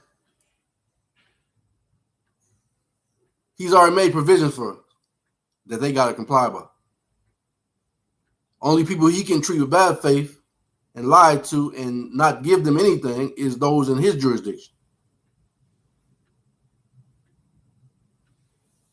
particularly his own people, because they're not Americans.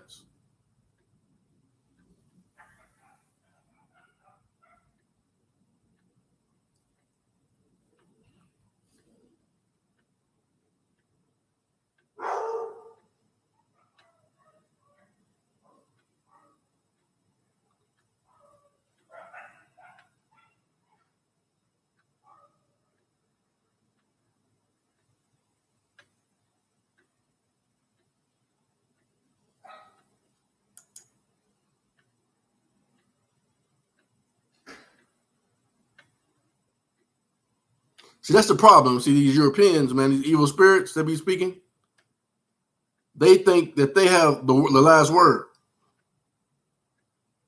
that they've established. No, your words is boo-boo. That's why the Most High said, speak his words, son of man. Speak my words, because I put my name above all my word above all my name. That's why he's called the highest. And at his word, every knee shall bow.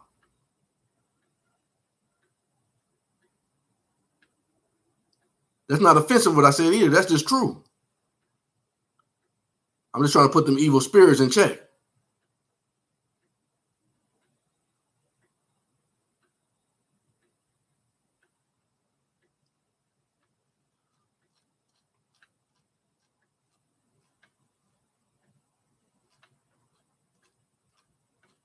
Because they've already acknowledged that we're sovereign. I'm sovereign. The only thing you can do for me is give me what is mine by right and good faith and keep your comments to yourself and your bad spirit. They even said that. So why are you still interfering with my business? Mind your business and make sure that my business is taken care of in good faith. That's what you're supposed to do.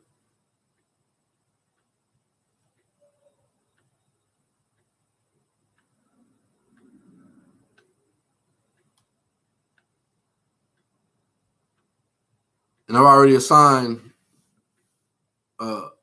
my agent of good faith who's going to handle my finances. You just make sure you get it through him, who I already told you who that is. Because when he handle my business in good faith, that makes sure his business is going to be all right.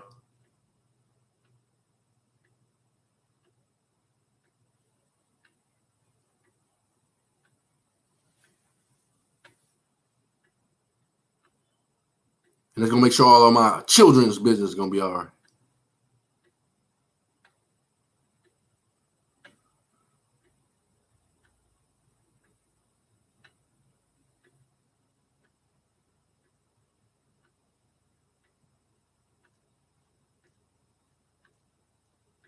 So I don't want to hear no more coughing and sneezing and all that stuff trying to be in my business, evil spirits. You already been put in check. Mind your business, which is not my business. But when it comes to my business, only thing you can do is make sure everything is done in good faith.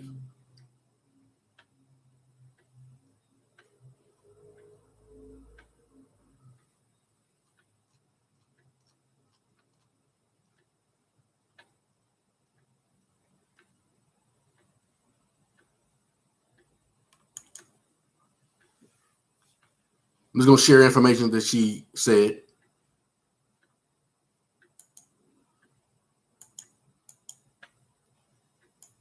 She put up something that says the law about vaccinations. 18 USC, but she's speaking for the Roman Catholic Pope.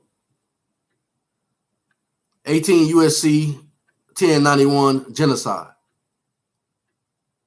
Text contains those laws in effect on November 15, 2019. From Title 18 Crimes and Criminal Procedures, Part 1 Crimes, Chapter 50A Genocide, law that states vaccination is genocide.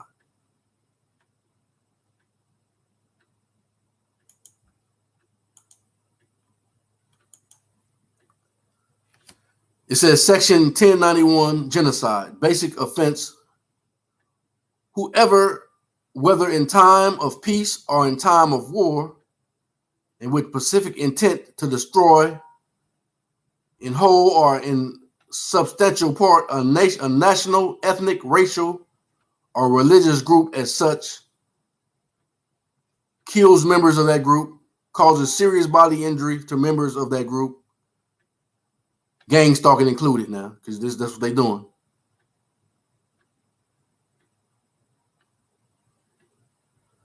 Causes the permanent impairment of the mental facilities, that's gang stalking, of members of the group through drugs, torture, or similar techniques.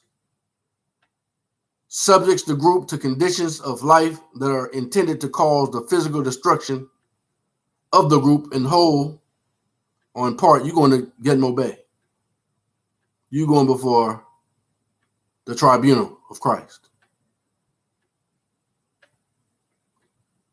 Imposes measures intended to prevent births within the group or transfers by forced children of the group to another group.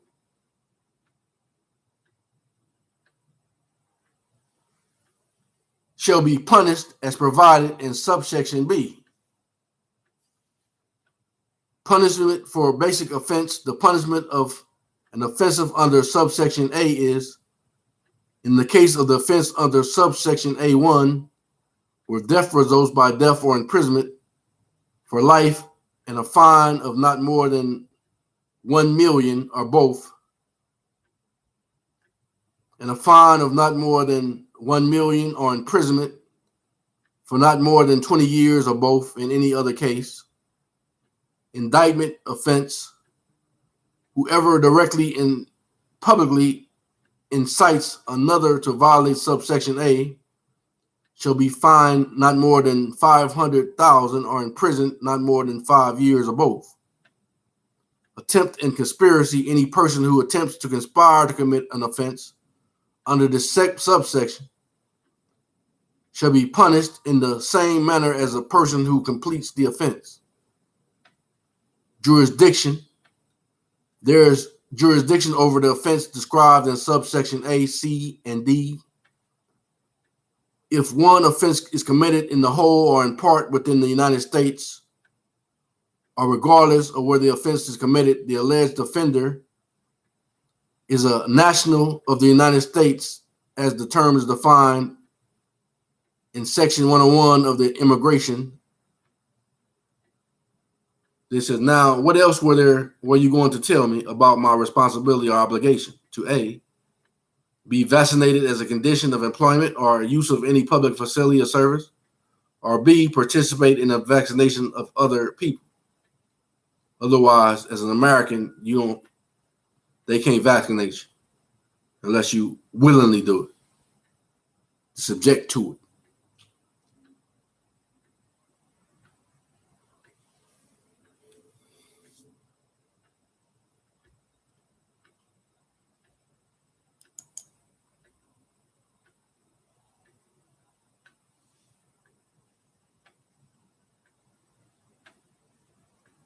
And if you don't know these other things, they already know. All things are known. It's just a matter of time. You poisoning people, getting people to poison you at their restaurants, and all, they know about it. They just ain't came and got you yet. But it's coming. The Most High's eyes are in every place, watching both the good and the evil. So you don't get away with nothing.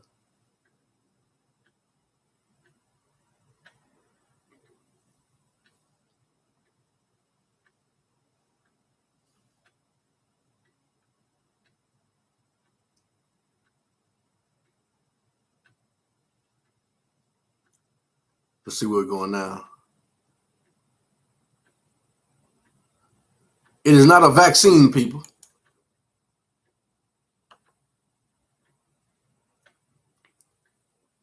By Anna Von Ritz.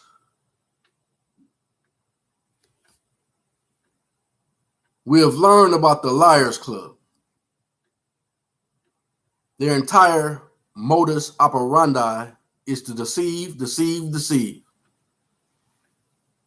First, last, and always.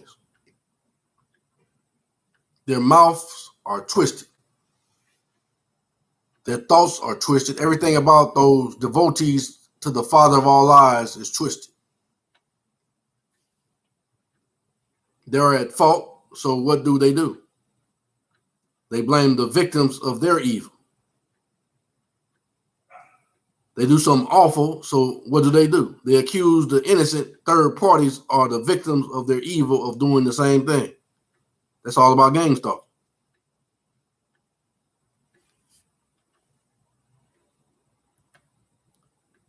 The truth and the law is against them. So what do? They rename and rebel and relabel things to have different meanings. And this is a case in point. They have changed the definition of vaccine and presented something that it isn't a vaccine as a vaccine under the new definition of the word. Okay? A lie by any other name is still a lie. So it is not a vaccine and it is not even a virus. The issue is that foreign mRNA is being injected into your body, just like foreign mRNA is injected into a corn plant to create a genetically modified organism, GMO. And just as genetically modified corn produces its own pesticides, you are being altered to produce foreign proteins that attack the linings of your arteries and veins. Is this legal? Yes. Is this immoral? Yes. Is this unlawful? Yes. Should everyone involved be prosecuted? Yes. Are they being prosecuted? Yes. That's why they ain't getting obeyed and going before the tribunal.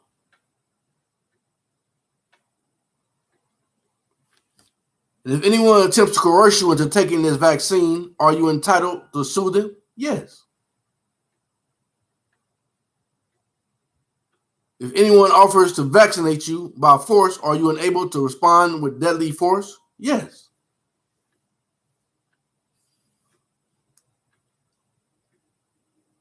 That goes right along with the Most High when he said, if they come against you against your life or your freedom, then you are justified to take their life.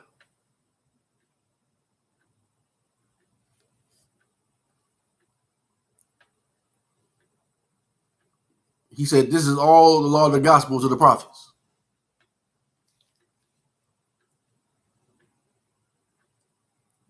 If anyone tells you that you have to be vaccinated as a condition of, are you unable to invoke federal law, including 18 USC 1091? Yes.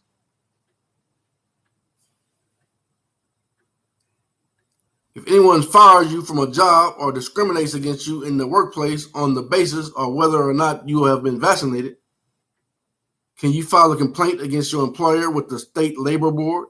Yes. If any business refuses to serve you based on whether or not you have been vaccinated or not, do you have the right to sue them for violation of federal law? Yes. Because after all, if they got on a mask, I'm just using a mask now. Then if they trust in that mask, then if you don't have on one, they protect it. They got on a mask.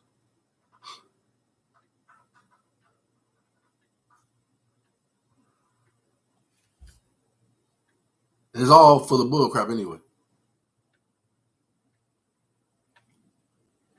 If anyone tells you that you have to shut down your business now or ever as a result of public health concerns, do you have the right to tell them to leave your premises and not return? Yes. You have the absolute right. The only contract that Americans have with either one of these foreign commercial corporations are very explicit and easy to read. The Constitution of the United States is your only contract with the U.S. Corp in any form. The Constitution of the United States of America is your only contract with the U.S. Inc. in any form.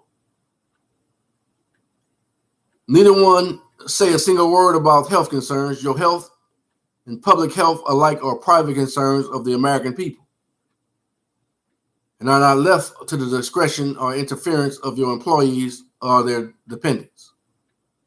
Be not like dumb, driven cattle. Look, listen, learn, and defend yourselves from these monsters in suits. That's why I opened up a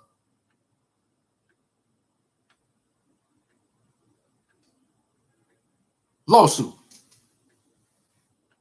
from the rooftops based on all these things that's known, and I've already shown you everything they've done to me against my American protected rights, birthright rights. It is all documented.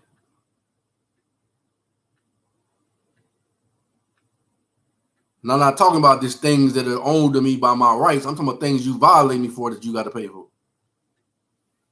It's all documented.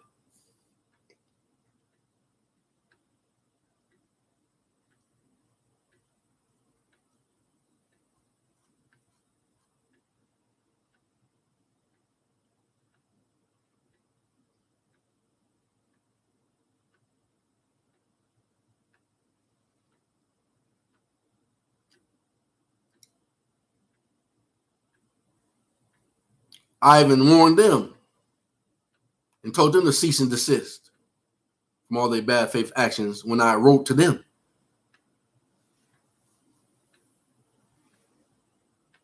Including that Roman Catholic Pope.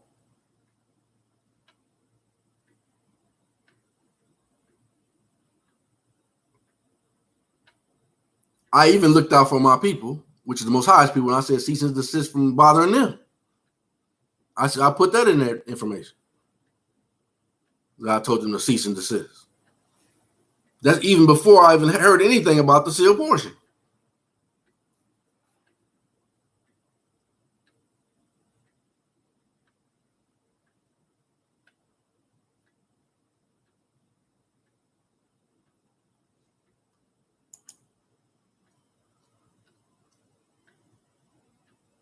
Some she wrote said, your bank's progress and instructions.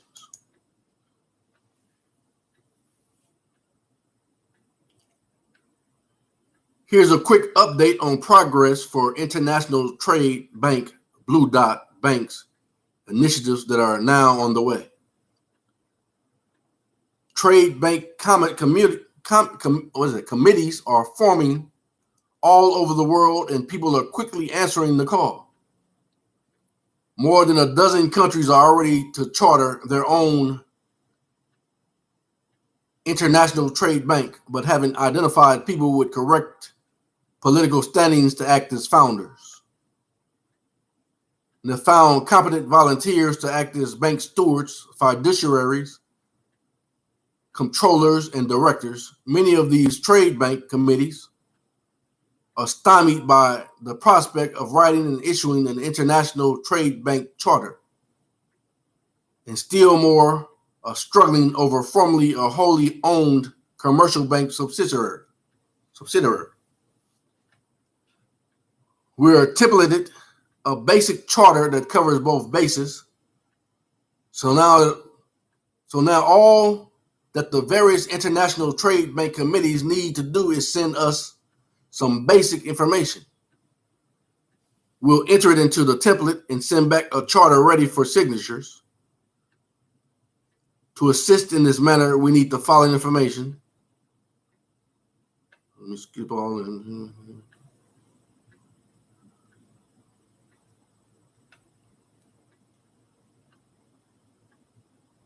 This says, please note that banking, like law, is an occupation of common right,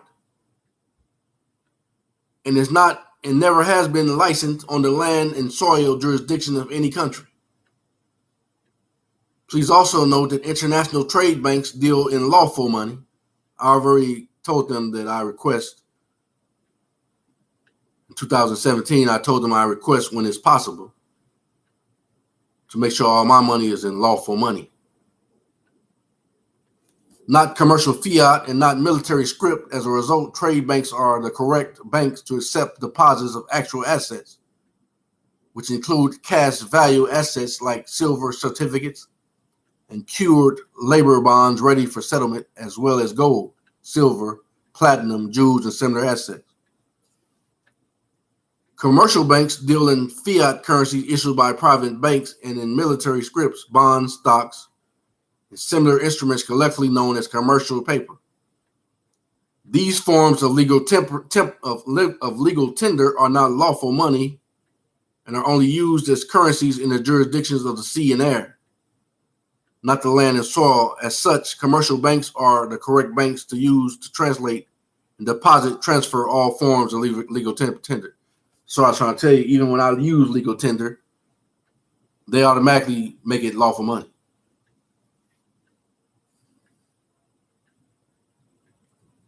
Please note, the Americans have a special contract that allows them to denominate legal tender as lawful money. That is, Americans can force the commercial banks to count legal tender as if it was lawful money and treat it as such. They can also invoke a dollar for a dollar exchange rate. See, I didn't lie to you.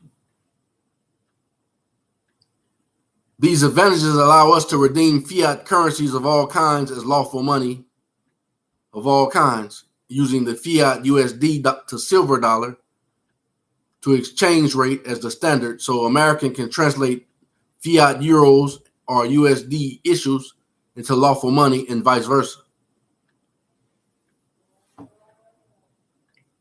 This is the reason that the International Trade Bank Network Hub, the global family bank, is organized under American auspices and under American public law. There is no other country that we know of that has retained the ability to translate fiat money into lawful money and lawful money into fiat. I didn't know nothing about these things at the time. I'm not boasting, but the Spirit must have told me to say those things, because I had absolutely no idea what I was talking about. But I knew it was truth in the Spirit. And I told them to make sure when you're able, to make sure you transfer and pay me in lawful money.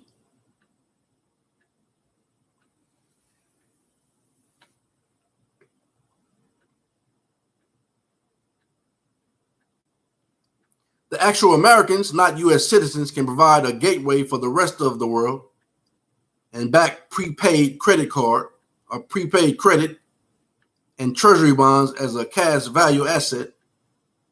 That's how I paid off all of that, including that car they stole from. Once again, the Spirit led me to do that. I'm not lying because they know I did it.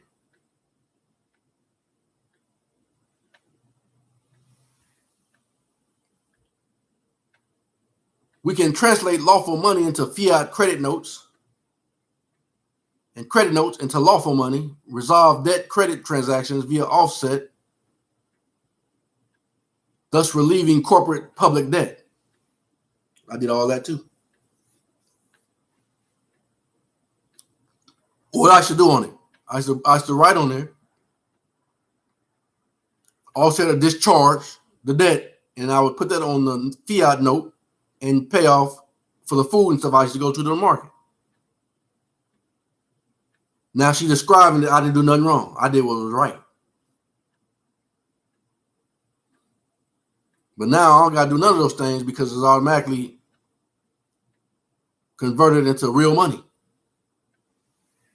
because I'm in my proper status as being an American, birthright status. But I was doing those birthright things before I even knew what I was really doing, but the Spirit led me to do it when nobody else was doing it. And they came and stole my car. Now I discharged all that. Therefore, you owe me the car of my choice, not an old one or a truck. I already told you what it was. Just go and contact my son, and we'll go make that happen. Because you know you owe it to me. And open up a viable escape route from the chaos that will predictably result once so-called emergency commodity rigging stops. On that front, the Bank of International Settlements has been prevailed upon the delay implementation of Basel III until January of 2023, which gives us a year and a half to complete the International Trade Bank Charter, bank treaties, asset transfer, and other necessary work. We're already done all the work, even before January 2023.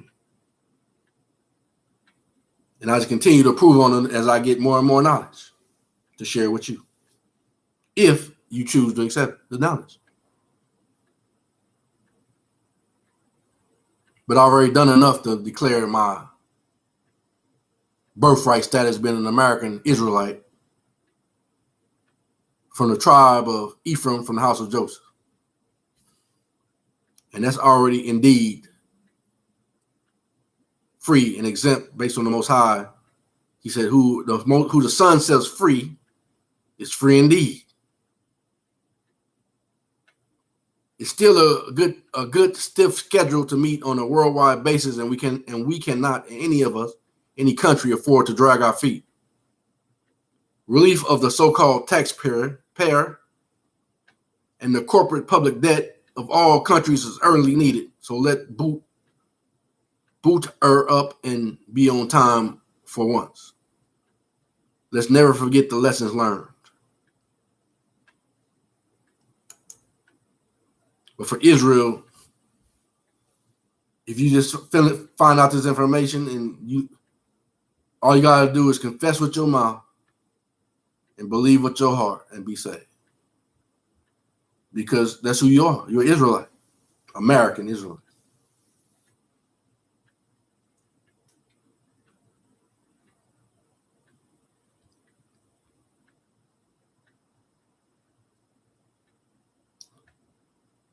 But you got to enter into the straight gate through repentance and baptism.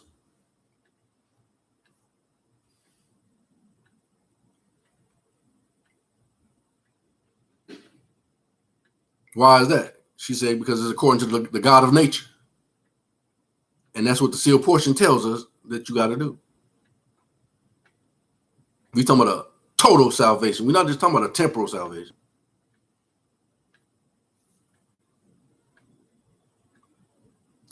And if you're an Edomite in disagreement, I ain't talking to you anyway, because you ain't got no salvation coming other than giving back 4 times what you taking. That's your salvation. Once again, I got to cast that spirit down. I'm not suffering you to speak.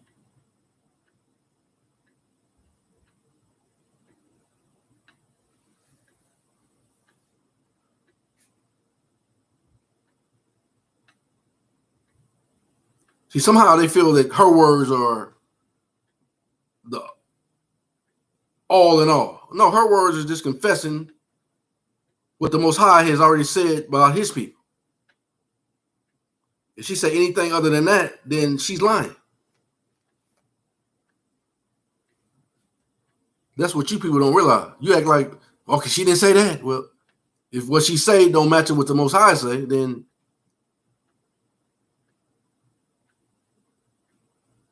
it's null and void. It's a lie.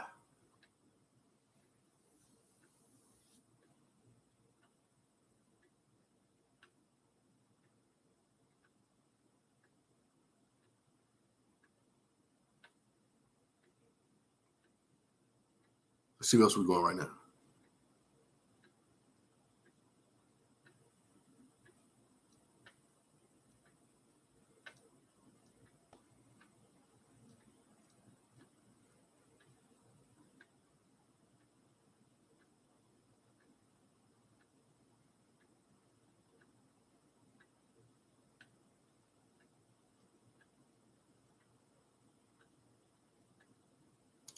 Something called Payola 101. Let's see what that says.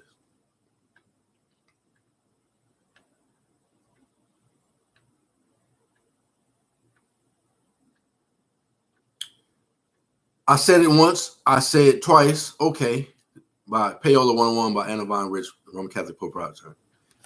I said it once, I said it twice, okay, so I will say it 3 times. If they would lie about the A-bomb, what else would they lie about?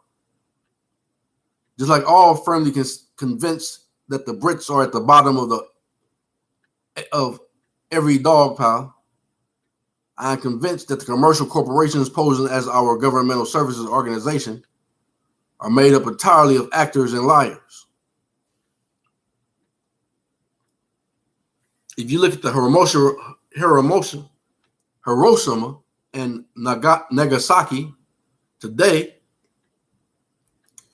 76 years after the purported atomic bombs were dropped on them, you will see striving, busy, green-belted cities where nothing but radioactive waste should remain. See? A lot of people think they're going to drop the atomic bomb or the nuclear bomb on this land.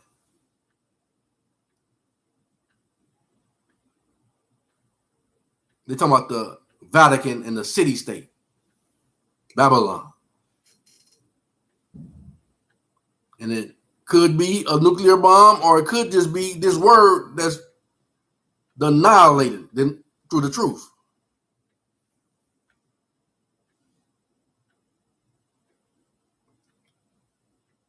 If you look at Hiroshima and Nagasaki today, 76 years after the purported atom bombs were dropped on them, you will see striving, busy, green-belted cities where nothing but radioactive waste should remain, and a thermonuclear heat plate of molten grass underlying the molten of ash.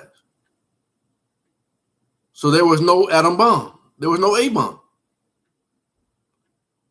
It was all just lies then. And lies now, too. Because we know for a fact that all those missiles and missile silos are either vacant or derelict and still using MS-DOS. They are lying like rugs.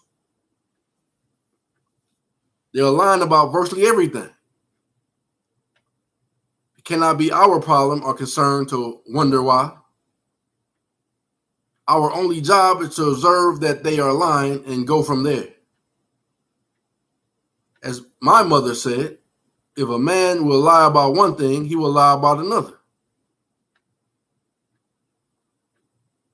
And lady, I done caught you lying a lot, though.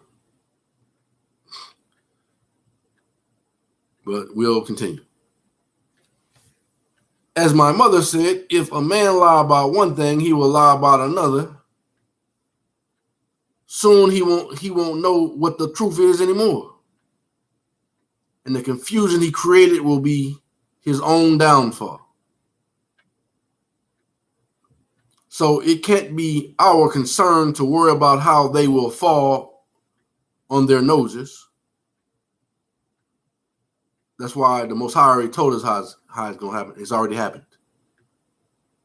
The Word of God, which is the law of the land, that you already admitted to is the law of the land.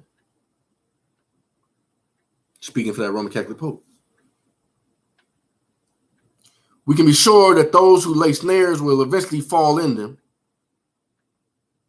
I've been advised that hospitals are receiving thousands of dollars in payola for every patient they identify as suffering from a virus that has never been sequenced or otherwise identified.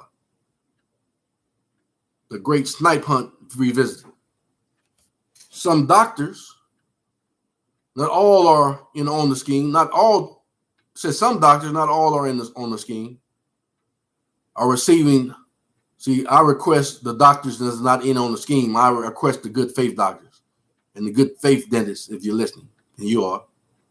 So don't send me none of these shysters. I got a dentist appointment coming up. Send me a good faith dentist. that honors good faith law. I object to you sending me any shysters.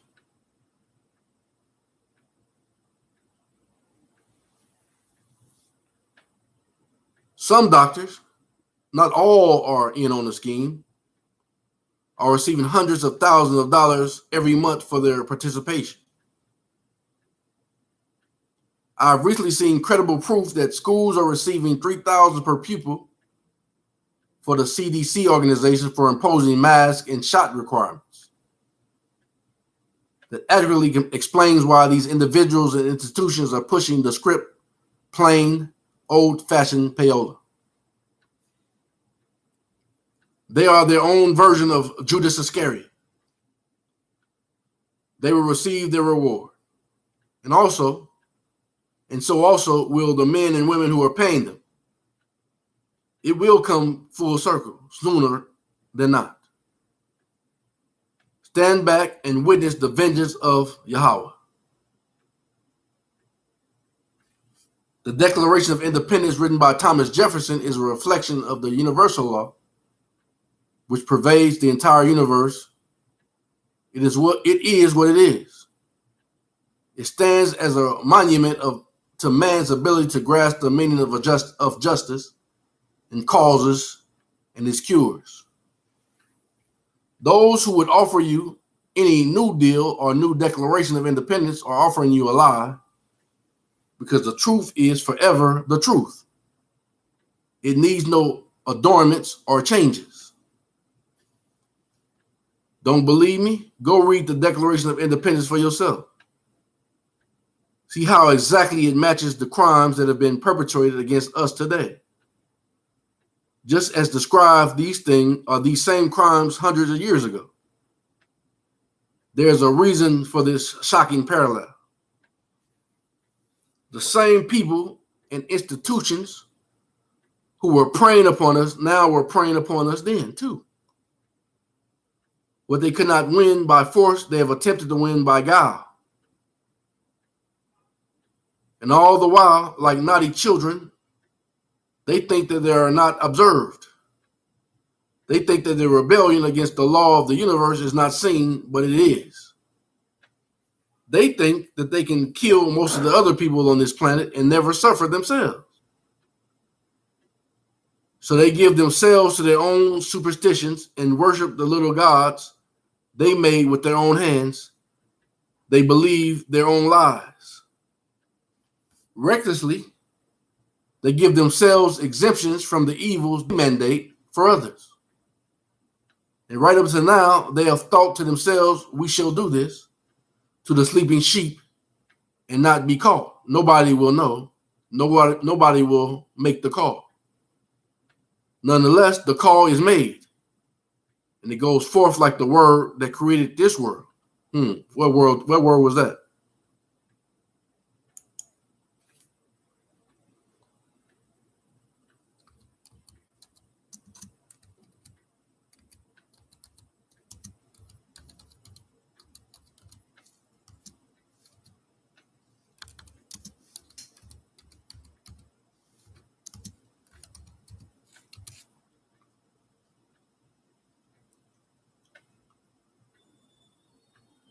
John 1, verse 1. The beginning was the Word, and the Word was with God, and the Word was God. The same was in the beginning with God. All things were made by him, and without him was not anything made that was made. Nonetheless, the call is made, and it goes forth like the word that created this world. Now they and all their henchmen are scattering like dry leaves in the wind. Their satellites are falling from the skies, and they don't even know why. Their poisons are not having their anticipated effects. All the wars they planned aren't happening. They begin to wake up from their drunkenness, and they're surprised that nothing is as they thought it was.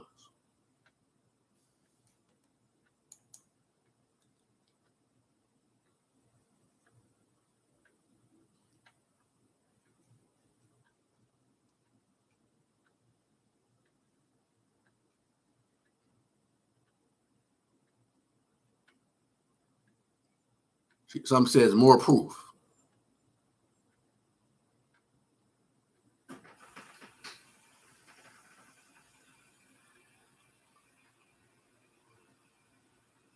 Now, she's gonna say something about the military, but once again, I'm speaking for the Most High. So,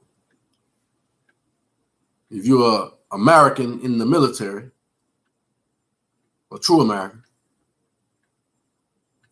it says the Marines have been denied religious exemption from the experimental vaccine program.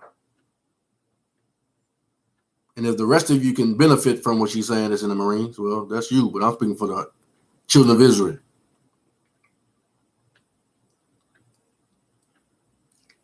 The Marines have been denied religious exemption from the experimental vaccine program.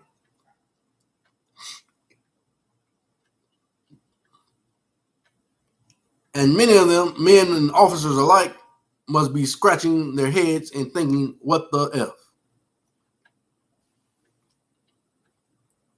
The men who fight for Constitution don't enjoy its protections.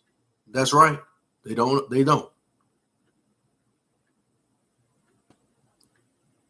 It's counterintuitive, to say the least, that is the way it is and the way it has always been.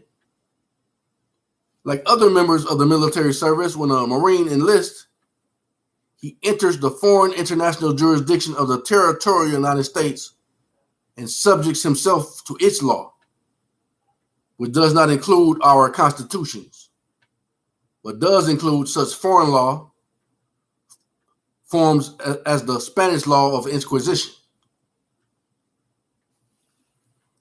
If our boys and girls were given full disclosure of the results of their service contract, a great many of them might think twice about joining the armed forces. That's what armed services. That's what the Most High told us, not to join them. To my Israelites, He said, let them go fight their own wars and let their sons go fight them.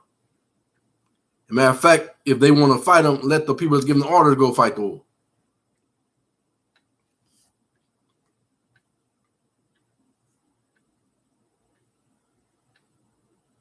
If our boys and girls were given full disclosure of the results of their service contract, a great many of them might think twice about joining the armed services, so they are simply not told. Now, this is a European woman telling you this. So you feel like a sucker, don't get mad at me.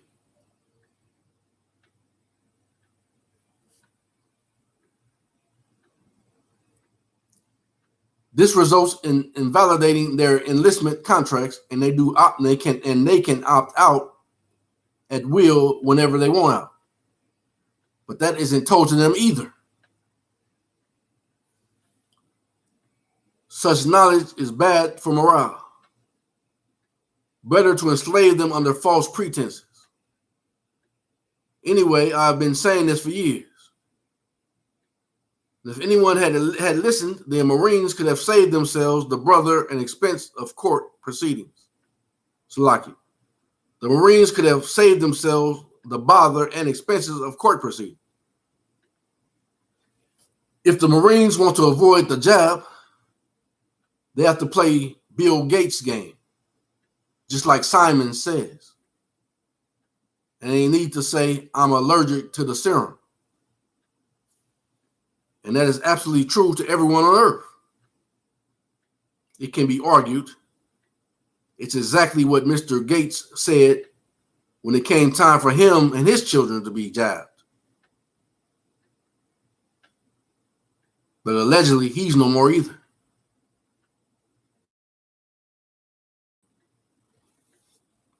He politely refused the photo op and the shot by blinking his pale, lizard-like eyes and saying, see, now that you see the scripture not wrong. He said, Jacob should not now be ashamed, nor he should ever be pale-faced. She's telling you who's doing this, the pale-faces.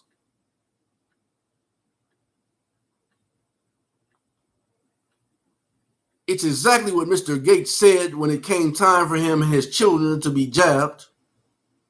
He politely refused the photo op in the shot by blinking his pale, lizard-like eyes and saying, "I'm allergic to the serum."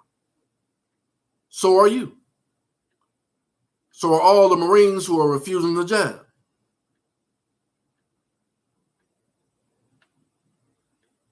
And you don't have to say anything else or more.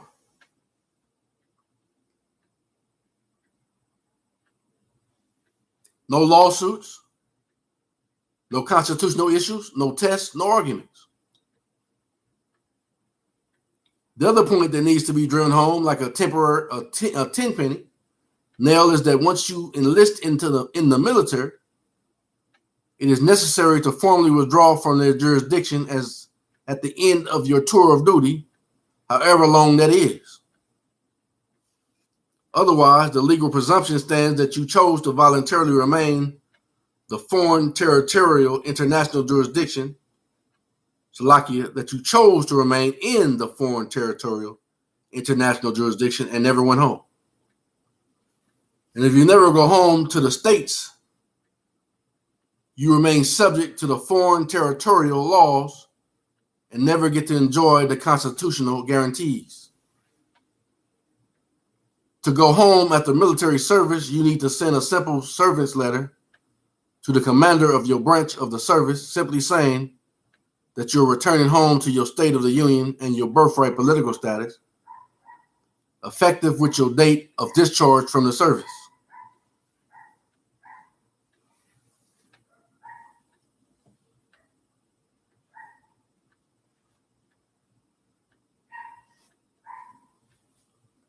That's why I was showing you when I retired from the county probation department. I've never been in the military, but they gave me an honorable discharge. That's what they were really telling me, that I didn't realize at the time. They allowed me to go back home, and I went back home to the God of nature.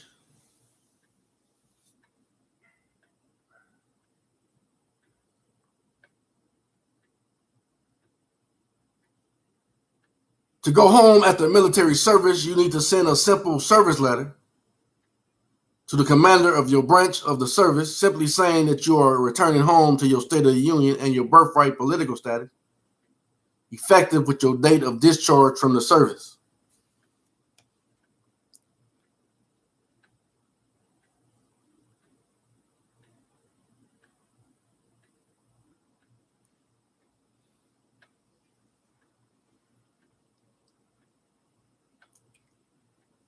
Like I said, I only speak what the Most High has said.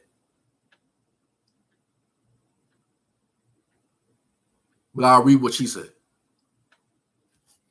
And I'm not subject to what she say. I'm only subject to what the Most High said. It says, send this letter via registered mail, return receipt requested, or via express mail with tracking and save receipts so that you can prove that you formally reserved that attachment. I did that too back then. And I got the receipt. But the only thing is, I didn't know that I didn't need to do that. All I need to do is confess with my mouth and believe in my heart, like the scripture said. Because I'm a birthright American.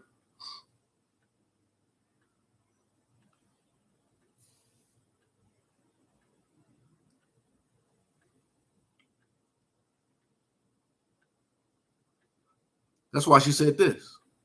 I'm gonna read this first though. My heart goes out to our faithful soldiers who have so often been abused by the venomous British territorial government. And even before I even knew what I know now, I still feel sorry for them too. Because I should see them come home and be treated like dirt.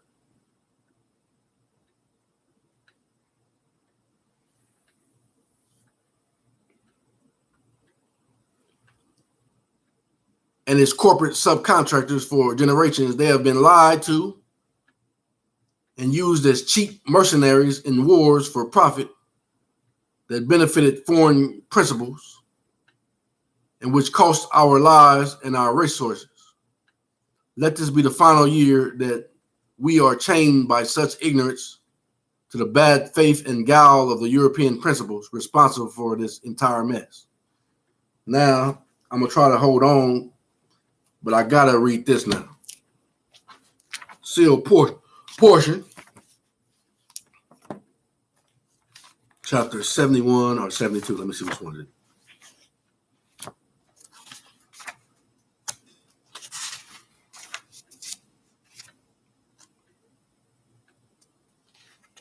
I felt like a evil spirit that spit at me. No matter. That's why the Most High said, you spittle to him, and he gonna kill you.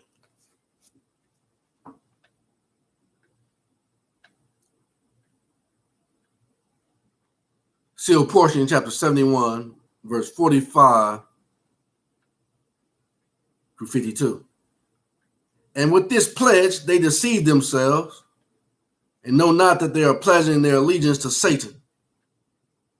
And this they do because they have his mark in their right hands and in their foreheads, and have denied the true words of Christ. See, because my Uncle Melvin and I call him Uncle Lewis and different ones, they came home with Agent Orange.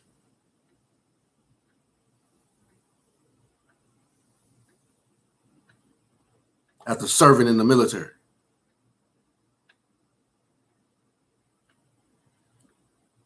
And denied the true words of Christ and follow after a God and a Christ that have been given unto them by Satan. For he is the great deceiver and the beast and the false prophet who shall issue forth the flattery of his words unto the people, even those words that the people will accept. And I have seen the flag, which is this great nation, shall raise in its land to show unto the earth the works which it has done. And the people shall worship this flag as a representation of the standard that they have accepted for themselves. And the flag shall be white, symbolizing the righteousness that is claimed of this nation. And this righteousness shall be stained with the blood of the righteous, the Israelites, the American Israelites, whom it persecuted. See, that's a shame. Persecuting them and then make them fight for them. And also of his own sons, Europeans, Edomites, who have eagerly fought that this standard might prevail over all other standards of the earth. And this blood shall be symbolized on their flag as red stripes that lay over the background of righteousness that it proclaimeth. And in the corner thereof, there shall be stars which represent the people, even according to the words of John, which he wrote, saying, and his tail drew a third part of the stars of heaven, the righteous Israelite men and women, and did cast them to the earth. Why? Because you in their jurisdiction. She just told you.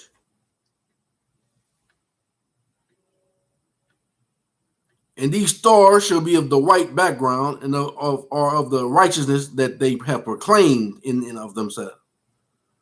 But they should be found in a field of darkness, which symbolizes the great deception and ignorance. Can you see how this all go together?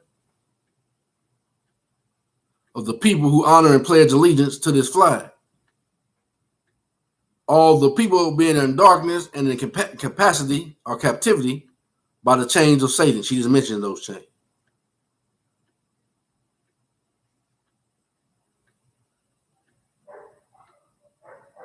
And these things are in the exact likeness of those things which existed during the greatness of the Roman Empire. And now, my beloved brothers and sisters, can you now see how much power and control over the minds and hearts of the children of men that Satan had? Do you not see how you have been deceived by him?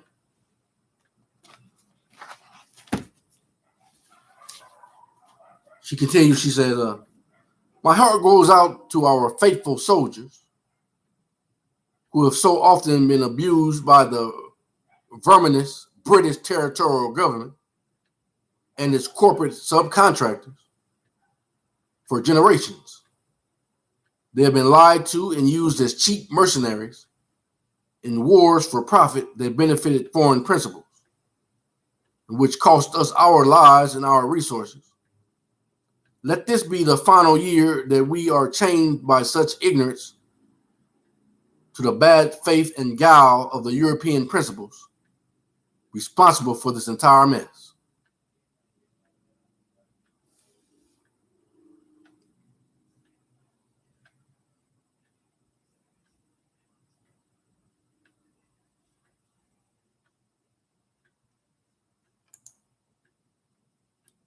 Now let's go to Etymology Online Dictionary, and we're going to look up de jure.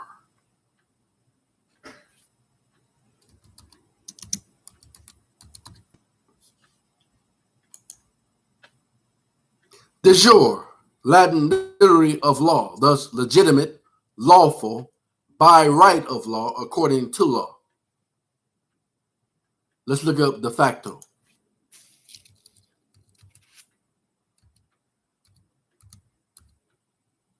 That's why she says some things that they have the right to do, but it's not lawful. That's de facto. De facto, Latin literal, in fact, in reality, thus existing, but not necessarily legally ordained or morally right. That applies to their jurisdiction. They can only treat the true Americans who have come home in de jure fashion.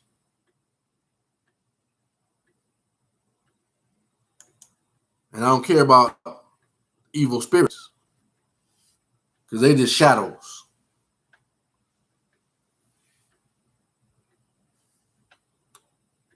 I gave that definition because I'm going here.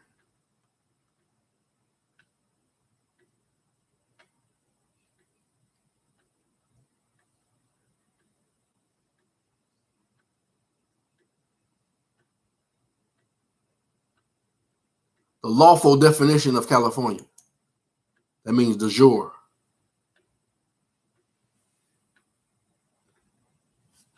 So anything she's not saying that's de jure, I object to. Well, let me go back to this definition. Let me go back to what they lied to us about. The Edomites lied to us about. Who is Esau Edom? The same European people that she said was behind all this. It says, page 70 through 71, Senator Anna retreated southward to defend Mexico City with a force of 30,000 soldiers. But General Winfield Scott, with an army of about 10,000, entered into the Mexican capital. We already found out these are the true land of the Negroes, that they call, who are truly the lost sheep of the house of Israel. It says, subdued its forces and raised the flag. I just told you about the flag. I read it to you from the book, the Bible, the Word of God, or the Northern Kingdom information, which is the Word of God. The second stick. Over the places, the palaces of the Montezumas. The colored race, or the lost sheep of the house of Israel, was forced to cede half its territory, including California, Arizona, Texas, and New Mexico, into the hands of the European Edomite race. All right. Now let's see what she said. She said this is the lawful definition, so it should say everything that the Most High says, not what she said. She said our state assemblies, including the California Assembly, has been summoned to assemble for one purpose and one purpose only: to restore the de jure government of this country, she said lawful, to its full form and function. We're not here to debate gay rights or historical Mexican claims. She just lied.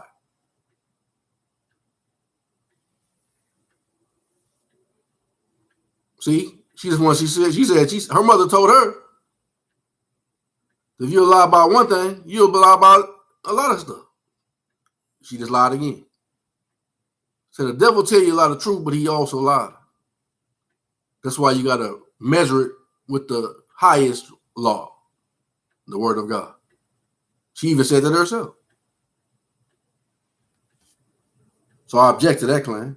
And I'm not talking about no Spaniards. I'm talking about, quote unquote, Negroes. That's called the Lost Sheep of the House of Israel.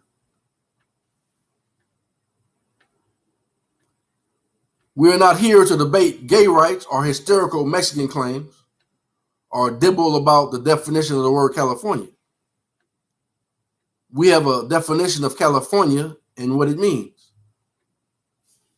California is a state of the Union and a member of the Federation of States, which is physically described by known state boundaries, period. Now, if that ain't what the Most High is saying, because everything she say got to be in favor of the Israelites by her own acknowledgement. Period. That's the California that we are talking about, and only California populace that is guaranteed the right to assemble lives within those established and known state boundaries. Who are those? The Lost Sheep of the House of Israel.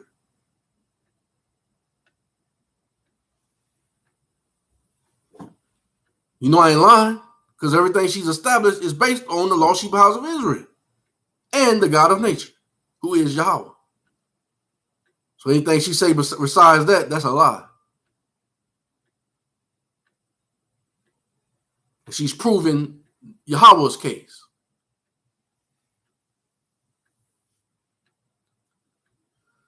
She said, our state of the union called California is the only brand of California that our American government is interested in restoring. She just told us that all natural and inalienable rights come from the God of nature, Yahweh.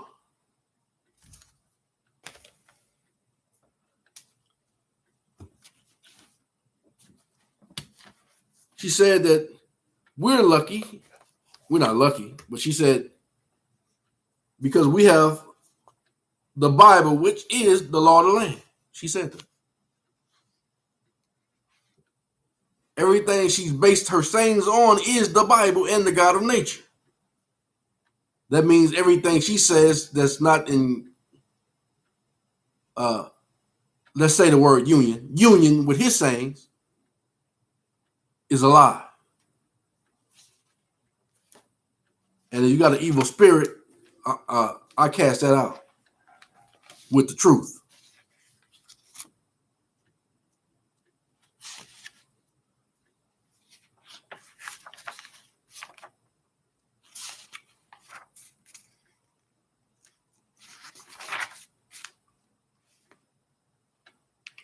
Sealed portion, chapter 70, verse 65. For they shall know, he was talking about the destruction from the God of nature, but this is also included too. That's in truth. For they shall know that all these things do not come by their own hand. See, that's why I said they had to tell us this by necessity. They didn't want to tell us this. For they shall know that these things do not come by their own hand. Therefore, they must come by the hand of God, who is the God of nature.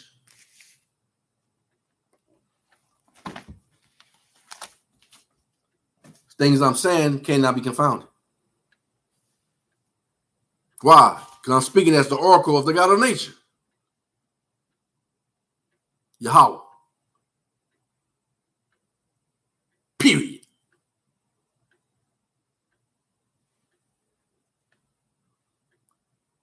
She says we can care less about any new California or Mexican California or gay California. No, we're talking about the ancient people, the Israelites.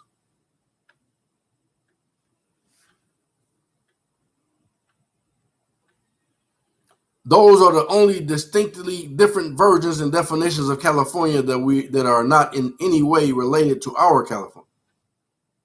Ours is the old California, the way it's meant to be. Now you're talking about the ancient people. You can get mad about it, but it don't matter.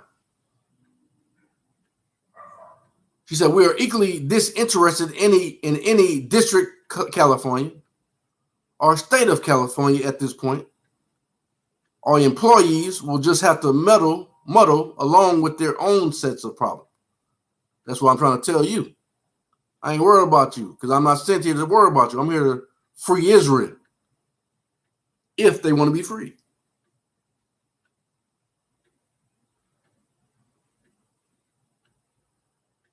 Why? Because I'm speaking as an oracle of the God of nature, Yahweh, with his cause.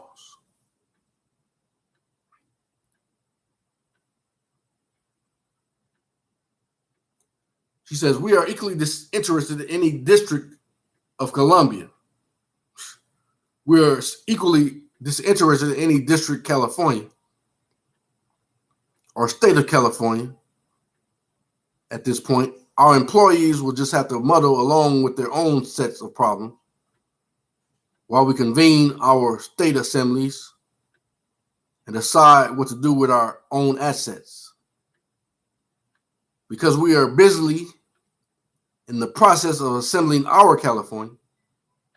That's what the Word of God is doing right now. And have made it abundantly clear who we are,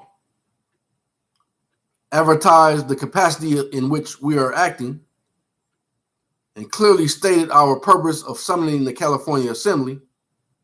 There is no excuse for any misunderstanding. There is no valid reasons for anyone who has any different version of California in mind to join our ranks. We're doing something different than what they want to do, so be it. They need to call their movement what it is and stand firm for what they believe in an advocate in all they want, without complying, implicating us or using our names or our resources in any way. I'm calling upon everyone involved to return all property and assets that belong to the Californian Assembly, to the California coordinators, who are Californians, working to restore old California to its original form and function as a state of the Union and a member of the Federation of States, the de jure. She said it was lawful. At the very least, those in possession of these emblems and articles has cause to know that they do not belong to them and must either return the items and stand dishonored as thieves.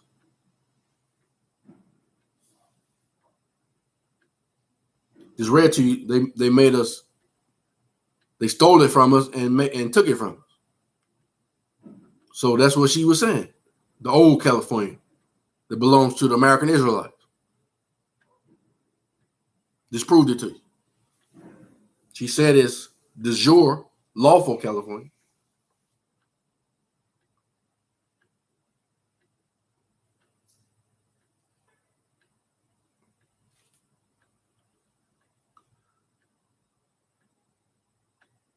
Let me go somewhere else for that.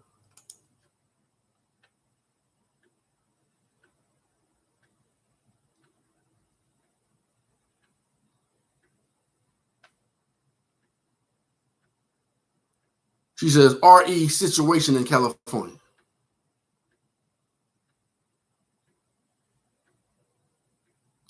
Unfortunately, certain members of the California Assembly who applied corporate methods of control and manipulation to the other members recently found themselves on receiving end of their own devices and didn't like it. So now they have split off and are causing trouble of a different kind.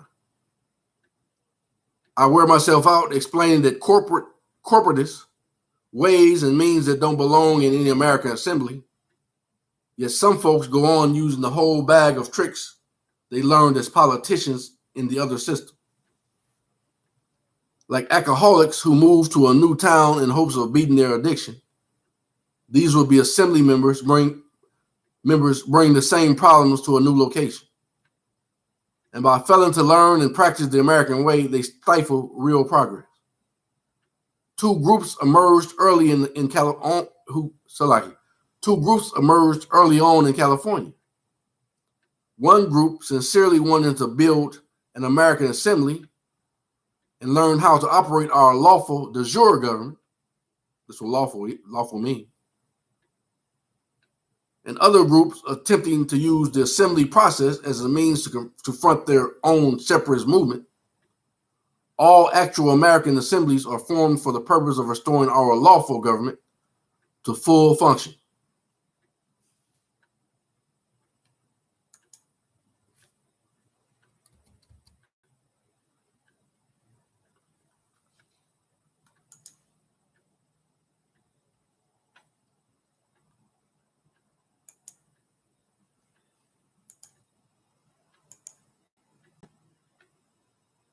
After all, she said it's all about the word of God, which is the law of the land.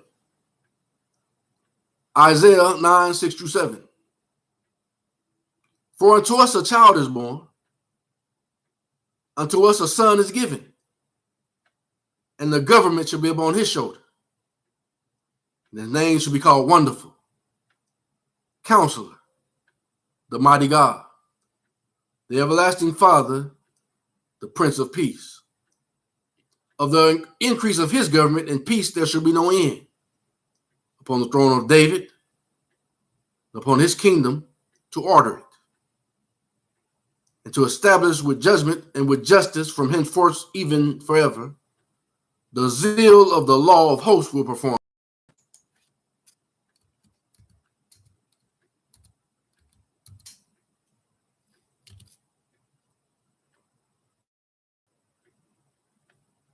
Obadiah 1:21, and saviors shall come upon Mount Zion to judge the mount of Esau, and the kingdom shall be the laws.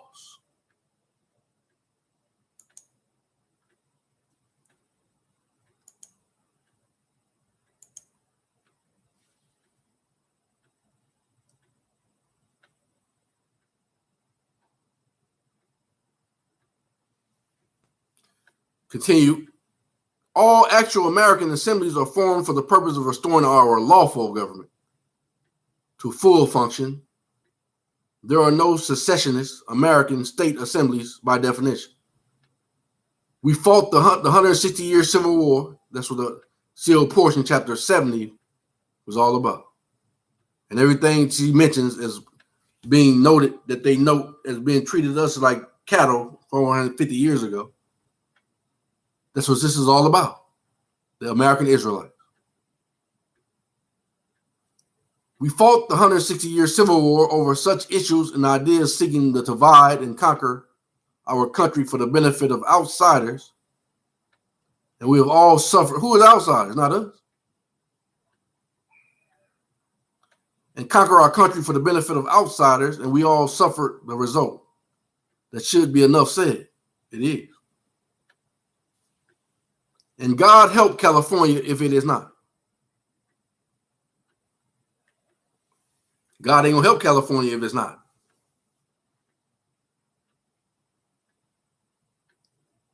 Over the past 20 years, there have been repeated attempts by foreign governments to buy California, rape California of its resources, especially gold and oil, and to set up storefront insurrectionist movements in California. I know how bad it has been because I've been at the forefront of these international encounters, fitting these evils off and protecting the people of California for 2 decades. It's time for California to recognize the danger of what it is and defend themselves. While the two groups that are struggling for control of the California Assembly continue to point fingers at each other, the blame is mutual. Both sides are failing to recognize the central issue, which is the need for an honest and clearly stated agenda that is followed. The agenda for California Assembly is simple: to organize 4 structural components that are common to all American state assemblies and which perform work and make decisions for the people of California: General Assembly, International Business Assembly, courts, and militia. Once again, don't get excited, because the Most High is only meaning this for his people.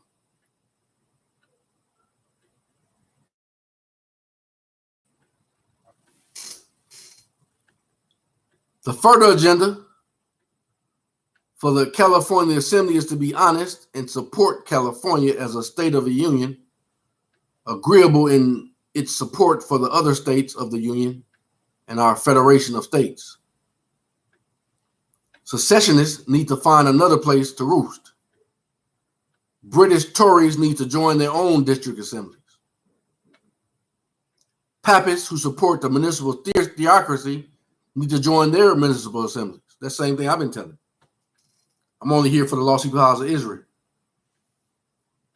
speaking as an oracle of Yahweh.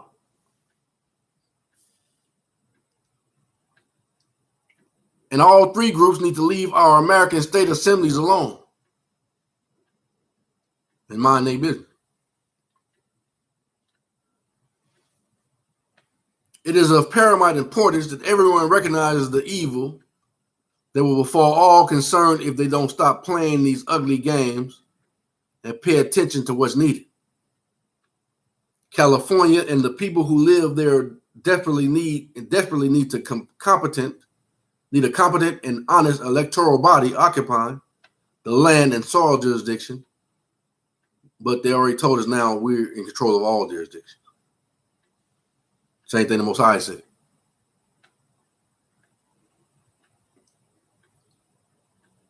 Of the states of the Union, they don't need politics. They don't need excuses. As someone who has fought the good fight for California on numerous occasions over the past 20 years, I advise you all that it is your public duty to man up and do what is right. That's what I'm doing. By each other and by your state and by your country as a whole, even if it means that your petty pride gets roughed. Even if it means that you have to apologize to the people you trampled on in the past. Even if it requires a whole new way of thinking and doing things.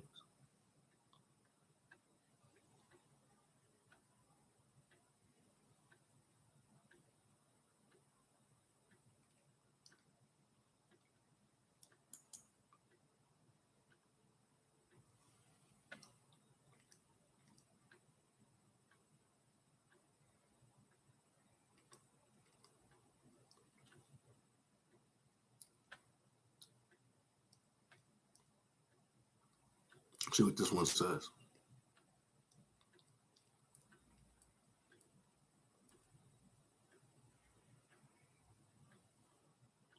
She's talking about the jure, California, right? That's what I was talking about. The one that belongs to the Israelites.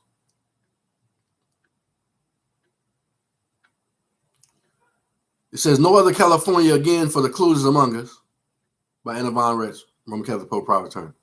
Everything she says, as I always say, that goes against the God of nature are the scriptures, which is the law of the land, I object. But I'm going to read everything she said. All states of the Union are members of the Federation of States and owe good faith and owed good faith to it by definition. Just as the soil is part of the land, if you are a state of the Union, you're also a member of the Federation of States. This has been set in stone since 1776, and for every good reason. What if California opened its borders to the Communist Chinese Party and welcomed that as its government? There's another thing she says, no, California is not owned by China.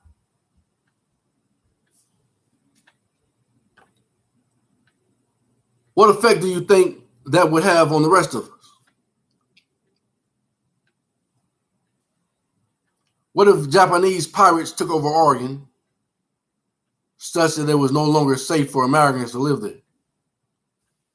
Imagine a world in which you could travel from California to New Mexico, without going through customs and presenting passports.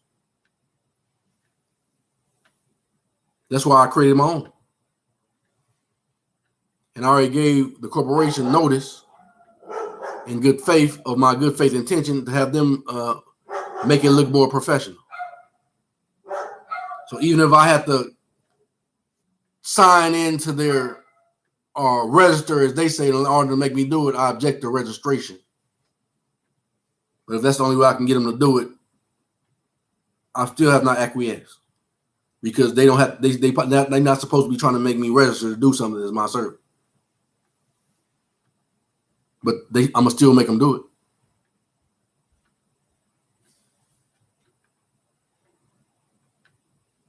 And they can't claim that I acquiesce.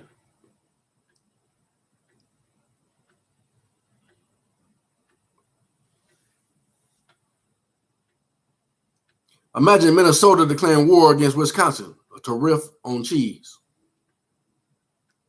There had to be a federation back in 1776, and there still has to be a federation now, despite what some folks in California might believe. The definition of California as a sovereign, independent state of the Union is forever tied to and predicated upon California's loyalty to the Federation of States. And speaking as an oracle of the Most High, now it's predicated on the Word of God.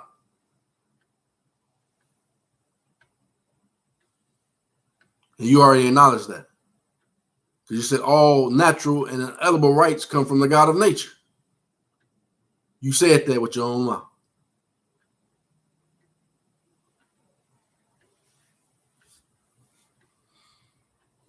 The instant you preach against the Federation and say that you remove yourself from it, you cease to be a state of the Union. And you cease to represent a state of the Union. You become a secessionist, a possible insurrectionist, and a target for the federal subcontractors, whose job is to ensure the peace and stability of the Union. So their job is to secure the peace and stability of the American Israelites, according to the God of nature. Even you. The Federation won't target these malcontent Californians. We simply disavow them. They have nothing more to do with us, nor are we with them. Our State of the Union, called California, is a member in good standing of the Federation of States by definition. Unfortunately, I must prepare everyone and point out that the federal district officials, the municipal and territorial officers, will go after these former members of the California Assembly because the federal district make big money off of the quashing of all signs in this insurrection. Look at the January 6th protesters and the hideous way that are being prosecuted. They are being prosecuted. Look at Colorado 9. The federales are collecting $9,000 to $20,000 a day as fees for incarcerating these dangerous individuals. I am once again in the unhappy position of watching wrong thinking lead to wrong action in California with predictable results. She says Nancy Kramer, Wayne Wamsley, Barbara Greer, these don't sound like no Israelites to me, and others who are, by their own choice, former members. See, she ain't mentioned one Israelite. She mentioned Europeans right there. You can't disassociate an Israelite from California. You can't disassociate an Israelite from America. That's why she's not mentioning no Israelites. She's mentioning all Europeans. She said Nancy Kramer, Wayne Wamsley, Barbara Greer, and others who are, by their own choice, former members and former officers and former elected officials of the California Assembly, are off in the ether sphere imagining that they represent California. while advocating secession from the Federation, carving up new states out of California, annexing Mexico, and similar harebrained schemes. That may be their idea of California, but their California isn't a state of the Union. And they are not now acting as officers or elected officials of California that is state of the Union either. By definition, they have entered La La Land in California that does not exist, and which has no history or province, no right, treaties. That's all the Europeans. Or guarantees a state of the Union and no protection to offer anyone, whether they know it or not. Their egos and misunderstanding have led them to believe that they simply aren't true. Things that simply are not true. In the process, they have lost their assembly membership and offices, their constitutional guarantees, their inheritance as Californians, which they never had none, their right to own land, and have subjected themselves once again to the Queen and the Pope and all 80 million codes. These are the $5 Indians.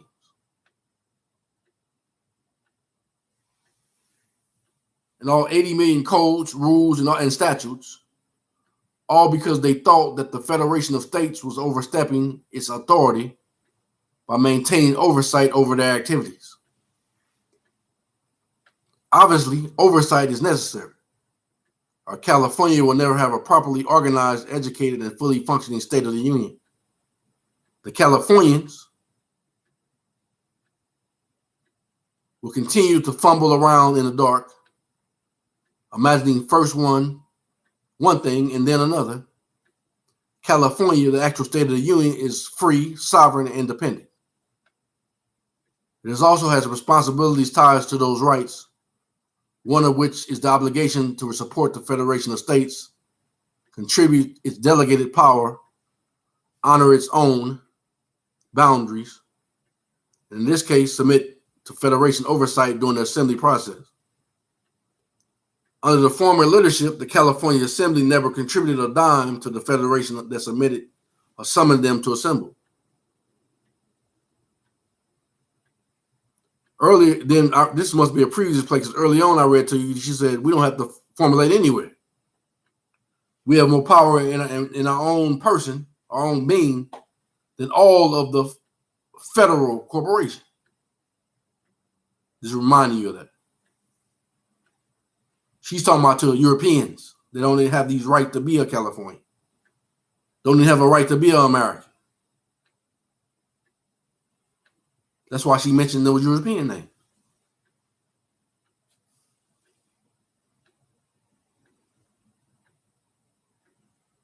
The California Assembly never contributed a dime to the Federation that summoned them to assemble.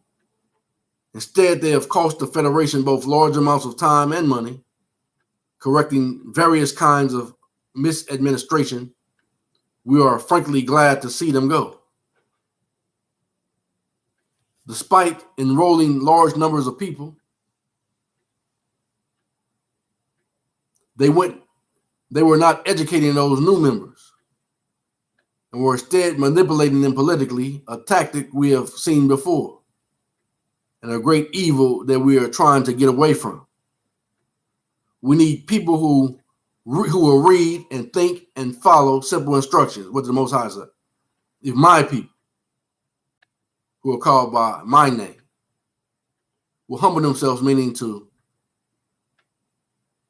watch, read, study, and pray,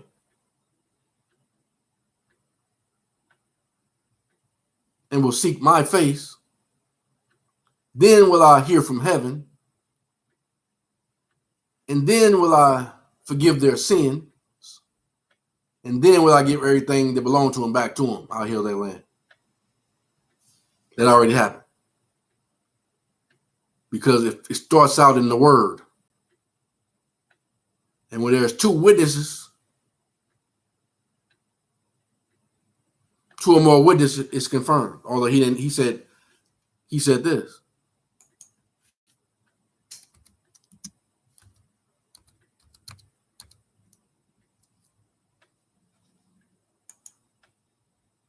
He don't need them to confirm it, but he said, since they did, it's still confirmed because there's 2 or more witnesses. But this is what he said about himself. Isaiah 45:23, I have sworn by myself. The word is going out of my mouth in righteousness and shall not return, that unto me every knee shall bow, every tongue shall swear. That's why they swearing. I'm speaking as the oracle of God, so he didn't let me forget that he told me go say this to them. Hebrews 6:13, for when God made promise to Abraham, because he could swear by no greater, he swore by himself. But the fact that they swear by necessity, this makes it concrete. That you know that they actually said this in agreement with his swearing to himself. And they swore this because he made them by necessity. That's why I object to everything they say to try to make themselves be back in the picture. This is the Most High's kingdom. He said the kingdom shall be the laws. Yahweh.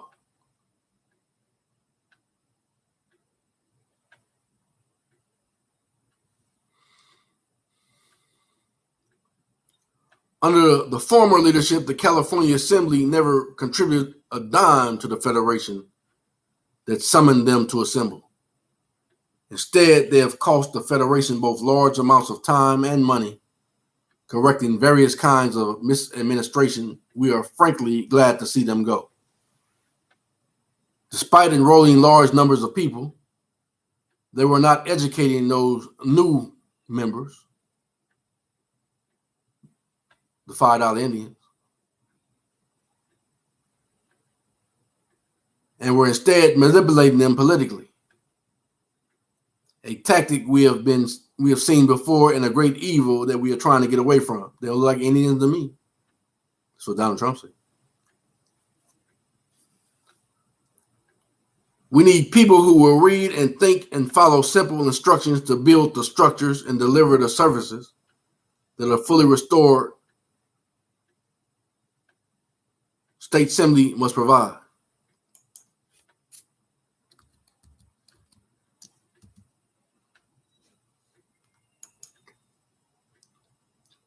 Isaiah 16:12, for the nation and kingdom that will not serve the American Israelites shall perish. Yeah, those nations should be utterly wasted. But he's talking about Israel as a whole, wherever they are, but they're going to come here. He told them to come west. I read a definition of the old way of, the new way of somebody coming west was to be hanged. He said, but they ain't going to do that no more. Come west, you're going to be saved.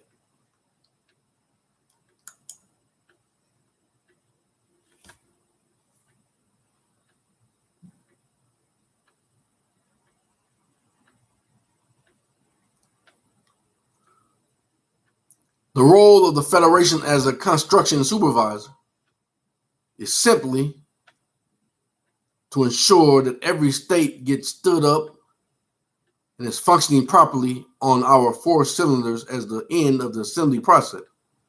Our duty in this matter sometimes conflicts with dishonest and egotistical people who want to avoid oversight and do things to suit themselves instead of meeting common standards of public accountability. We need people who are community-minded and at the same time keep apprised of the issues that impact their state as a part of much of labor, a broader world.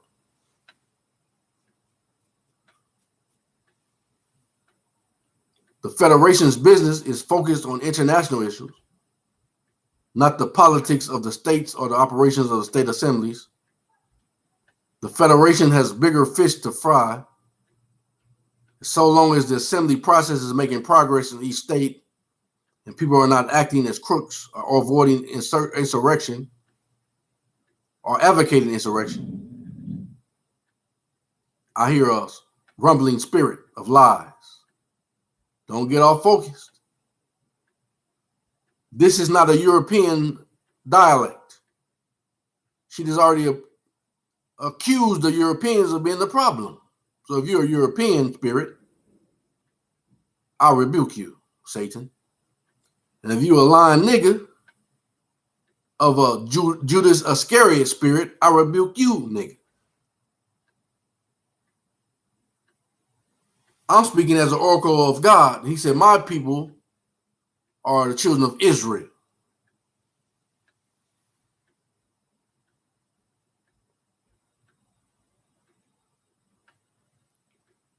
The Federation's business is focused on international issues. Told you I object to anything she say that the Most High is not saying, but I'm reading what she's saying. And if what she's saying is agreeing in the freedom and the dominion of the Israelites, then I agree to it. But if she's trying to resurrect the Edomite, then I can't agree with that because that's not the will of the Father. That will delay his kingdom. I object to that. The Federation's business is focused on international issues, not the politics of the states and the operations of the state assemblies. The Federation has bigger fish to fry, and so long as the assembly process is making progress, and each state and people are not acting as crooks or advocating insurrection or traipsing off into la la land, that she just said that those are Europeans that did that. We don't interfere. That is part of why trying to blame the Federation is so unfair. Without the Federation, the only state assembly that would now exist would be in the state of Texas. And it wouldn't be functioning with any proper understanding of its power or roles. That's probably why a lot of church folk moved to Texas, thinking that was the only place they're going to be safe. No, if you claim to be an American and don't be a traitor, you safe everywhere. And being a 501(c) kickback agent, you're not safe. You're still under Rome jurisdiction. Think about that long and hard before bashing the Federation. We need people who understand the whole structure of the American government, not the United States government. Who accept the rights, role, and responsibilities of the Federation as part of that government. Local state assemblies bent on garnering power for themselves may not like getting their wings clipped or in extremis being shut down, but clear lines of authority and responsibility and accountability at each level of government are necessary to establish checks and balances and assurance that the American government as a whole works. We need people who will work together cooperatively and not practice the political gameship, cronyism, and graft that we are trying to get away from by its nature. The American government is a community-based and cooperative. It doesn't have political parties and does not tolerate divide and conquer strategies. Compartmentalization, elitism, cronyism, and graft against the public interest. Unfortunately, in California, we attracted a substantial number of people who had other taxes or who had other access to grind and other ways of doing things. They have stolen property,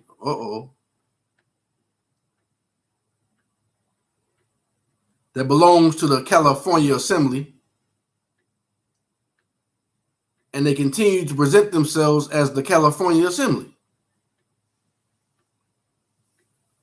Who do we read about was doing all the stealing of property in the sealed portion, chapter 79? Oh, I know. The Edomite Europeans, known as the Great Whore, that she even accused of all the wrongdoing.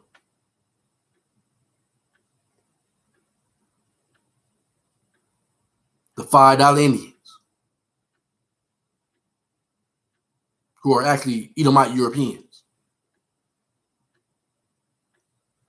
They have stolen property that belongs to the California Assembly, which is really the true the jure Californians, the American Israelites. And they continue to present themselves as the California Assembly. But this is notice to everyone that they are no longer associated with California, State of the Union.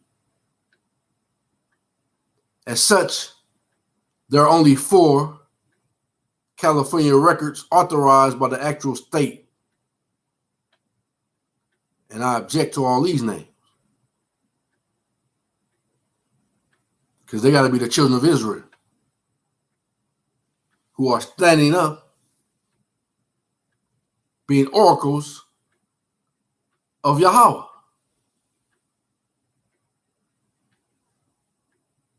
That is demonstrating walking in authority of Yahweh. Barbara Greer, I object to that. I object to all these names that she's given. They fired.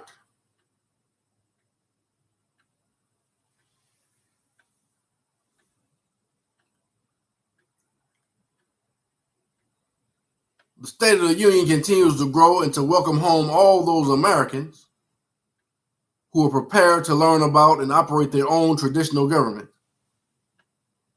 And the Federation of States continue to support California and Californians in their efforts. The Most High said in the Book of Mormon, the Northern Kingdom knowledge, he's not going to allow nobody to govern over his people that's not his people. And there will be no king set up among us that's from a foreign land. He said he's going to kill those that do that. That's in the Northern Kingdom information. He said he's going to be the only one that's a king. And his 144,000 high priests, that's why he said he's the King of Kings. You don't like to say this, or the niggas are niggas.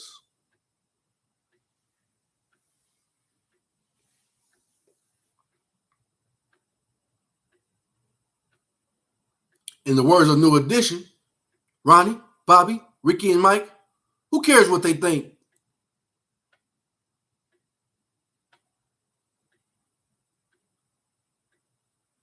If I love California, who cares what they like?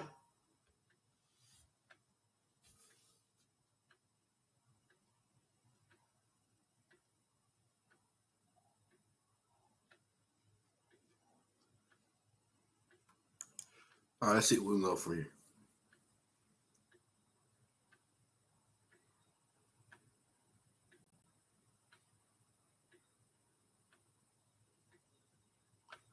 $33.56.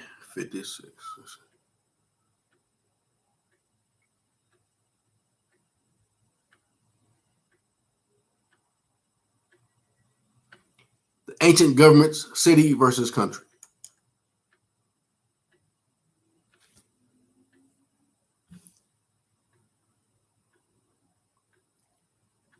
The organization of the modern world and its governments have taken 2 forms that reflect the struggle between fiction and fact. The deceitful sons of the evil one and the sons of man. City-states formed by persons, legal fictions, and nation-states formed by living people. I already told you, I object to everything she says that goes against the word of God.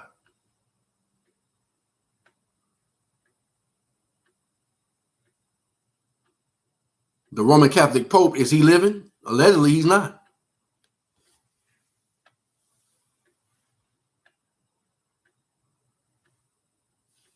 This is restoration to the real living people. That's the sons and daughters of the living God, Yahweh.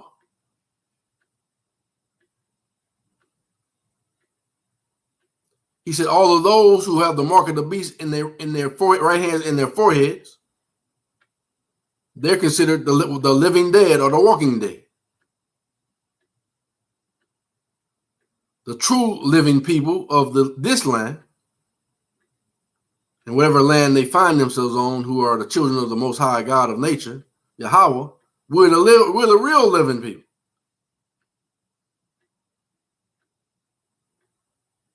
You might be offended, but he already told you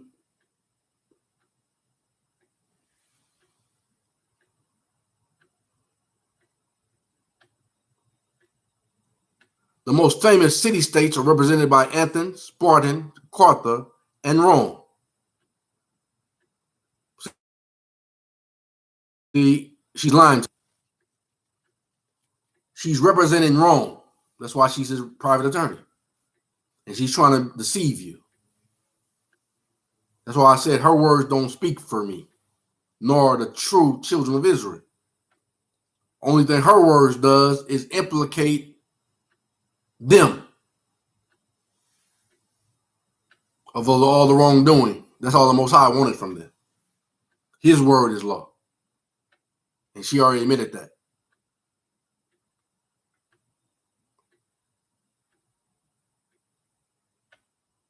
But then she said those living in city-states are called citizens. She said citizens are slaves.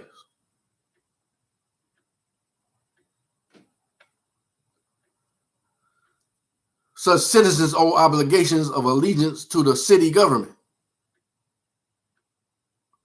City governments are ruled over by legislatures and populated by officers, indentured servants, and slaves.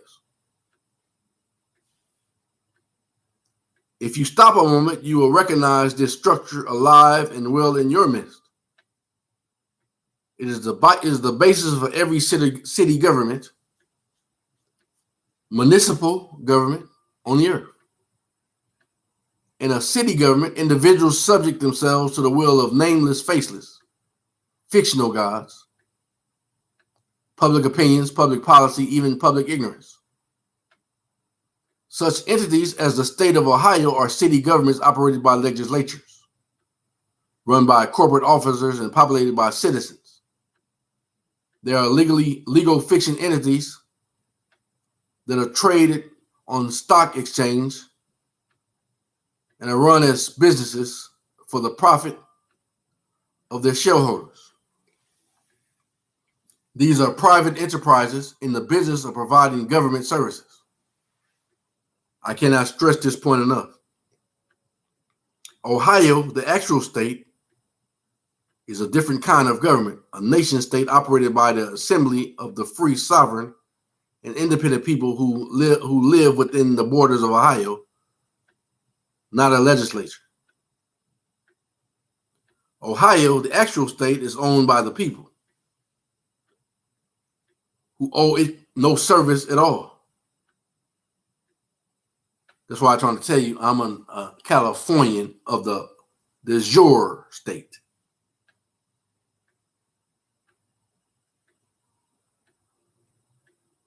The people in each actual state do not act in any capacity as a state citizen unless they accept their public duty and exercise the actual public offices of their state and their country.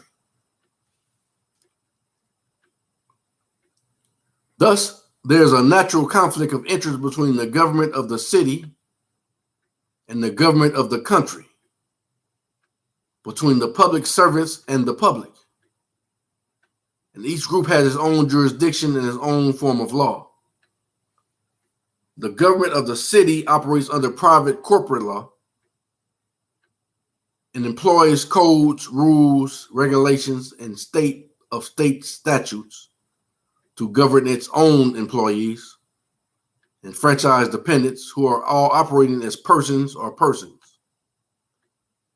The government of the city can require and enforce almost any requirement upon its employees and dependents as a condition of their employment or dependency. The federal income tax is an example of an employment tax imposed in this way.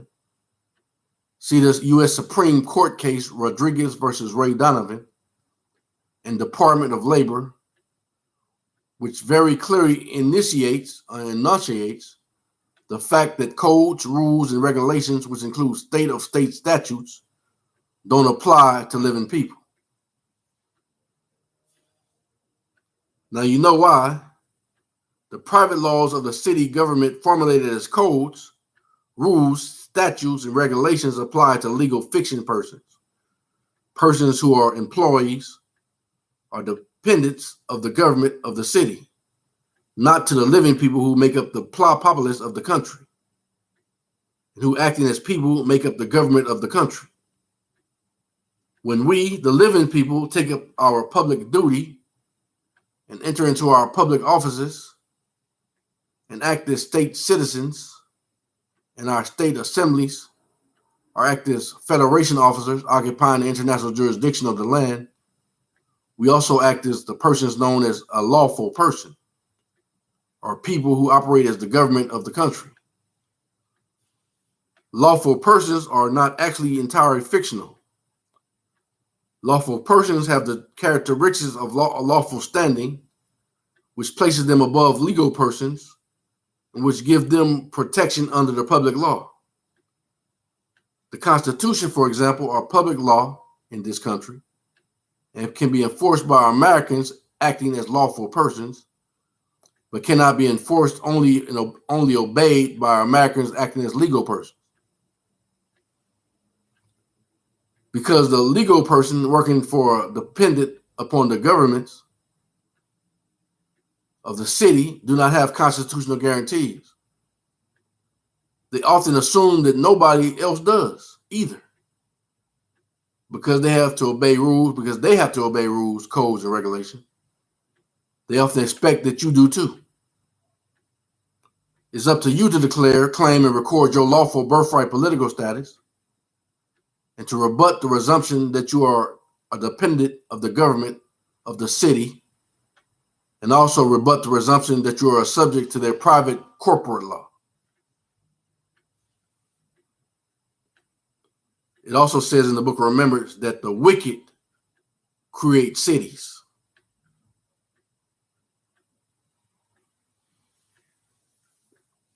They say the righteous dwell in communities.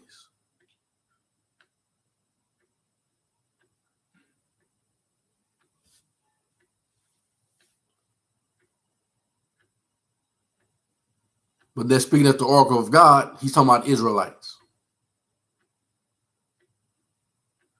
the American Israelites, and whatever land that the jure Israelite is on.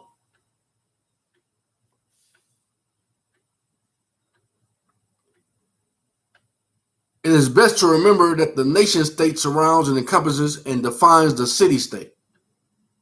For example, the land and soil underlying Washington, D.C., and the entire District of Columbia still belongs to the state of Maryland and Virginia. In the same way, mandates and municipal corporation policies that are required of public employees and dependents of government of the city do not apply to average Americans who stand under government of the country.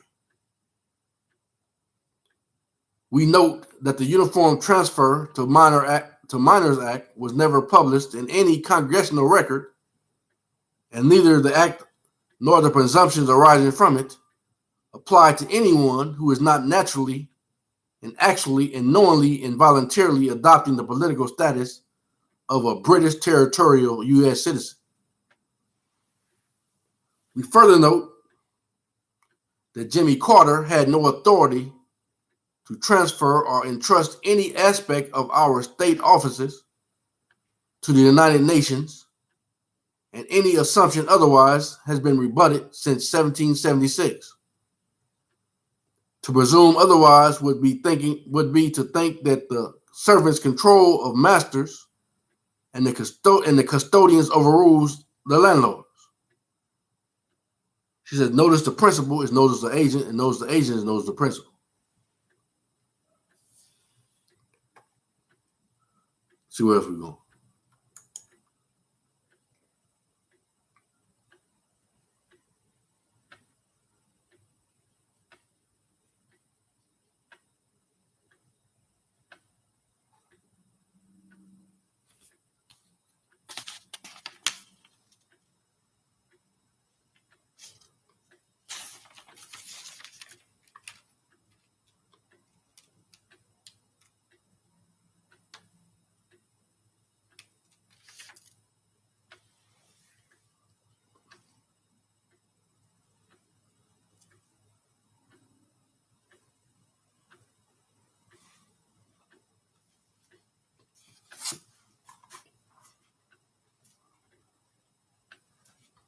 Go. I got about 3 more to go that I'm going to use tonight, and then maybe I'll come back with some more another time. But all praises to the Most High. And you people, realize that I'm speaking as an oracle of the God of nature, Yahweh, and he's only concerned for his people who had been subjugated. He's come to free the captives.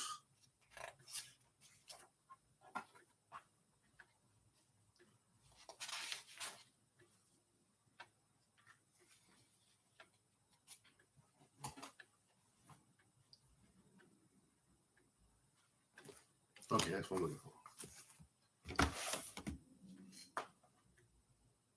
But once the captives are free, then those who are called by his name, there's going to be our servants. He's going to still treat you well if you be obedient.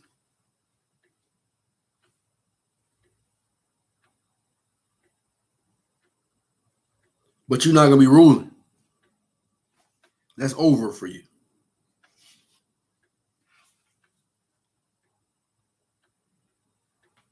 That's something you're going to have to get used to.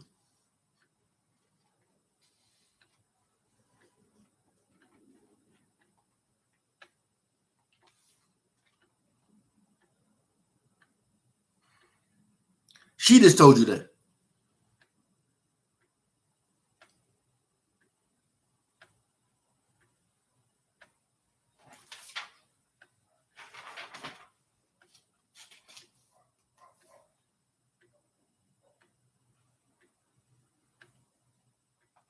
Once I find what I'm looking for, we're going to get going again.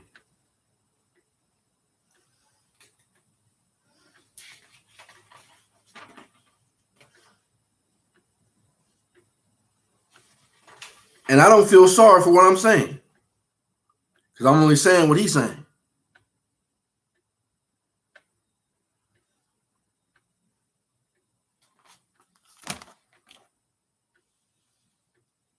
Let's see what we're looking for right now.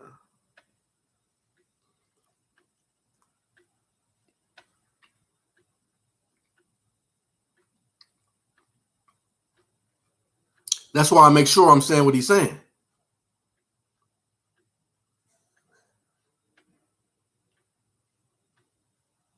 I hear evil spirit again.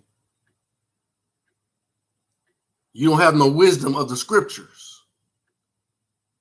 You only going by your own carnal mind.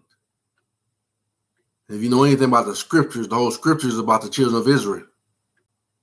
That's why he's the kinsman redeemer, to redeem his people that you subjugated.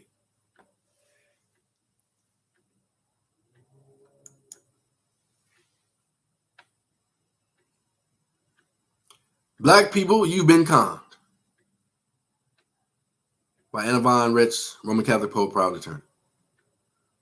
She said, well, we've all been conned, but you've been conned more than the rest of us. Everything I've seen, Martin Luther King Jr. took half a loaf, a grant of civil rights, and that at least temporarily prevented recognition of the natural and unalienable rights actually owed to black people. Maybe he thought that half a loaf was better than none. Maybe he saw it as a stepping stone to eventually have natural and inalienable rights of all people fully recognized and honored. Well, we'll never know what MLK knew or what he thought about this issue, but certain other things are sure.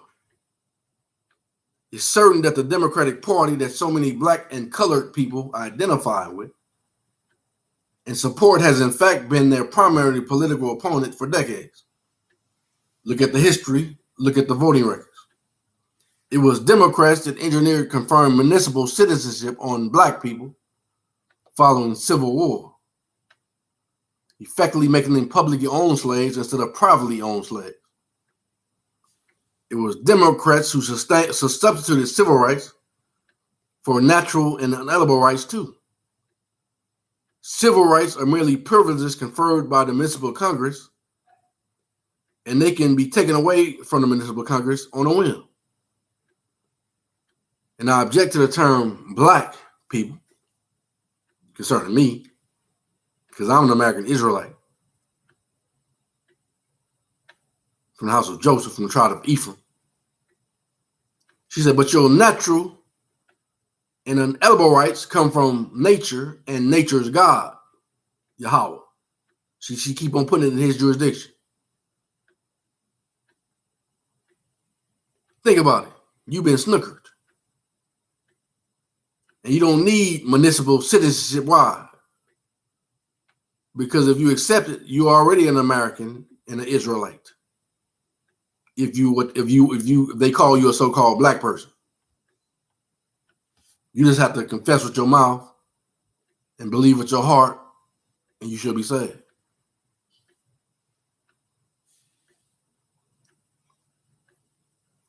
And I'm hearing a demon out there that keep on coughing and making noise. I already rebuked them and told them to be quiet. Now I'm going to treat you with truth. You can't confess with your mouth and believe with your heart because you're not an American.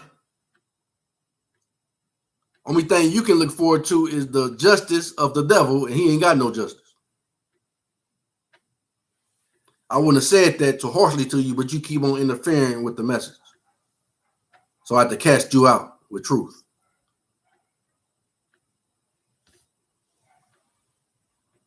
That's why it's good to be quiet sometimes when grown people talk.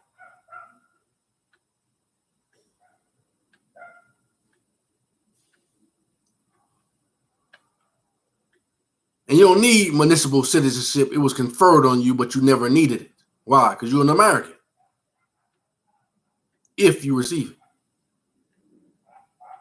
Speaking as for the Most High's people, who are Israelites, the lost sheep of the house of Israel. And I heard Newbury say that people be coughing like that because they really witches and warlocks and demons, and they trying to send an evil spirit at you. But ain't no demon coming over here when this truth is coming up. They don't know they're coming here.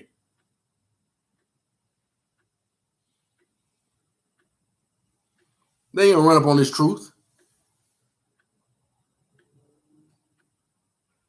So that demon is returning to you, witch.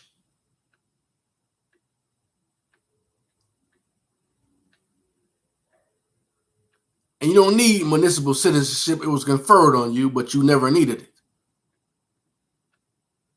And if you knew what it entailed, you would never want it either. You can choose to exercise your birthright political status as an American instead. See what she just said? You can choose your birthright political status as an American instead.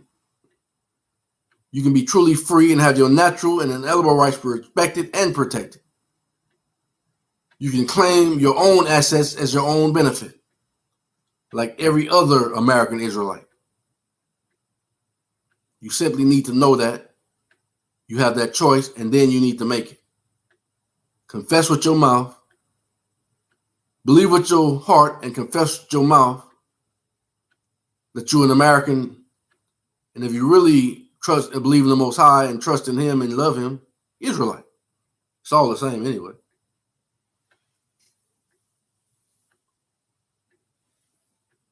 For the true Americans and the true Californians.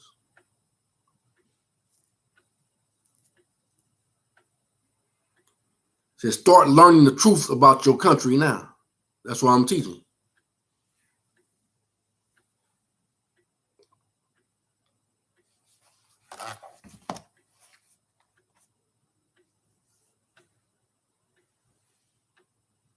See, these devils believe in that witchcraft stuff, man. They believe in that crap.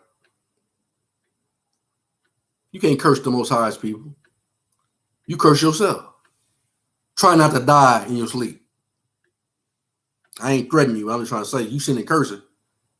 He said, those who bless you shall be blessed, and those who curse you shall be cursed. So whatever you send in my way, and I'm quite sure you probably wishing death on me.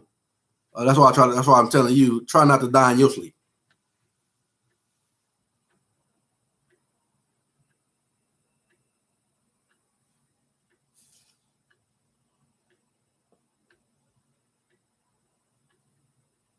See where I'm heading now. Let's see.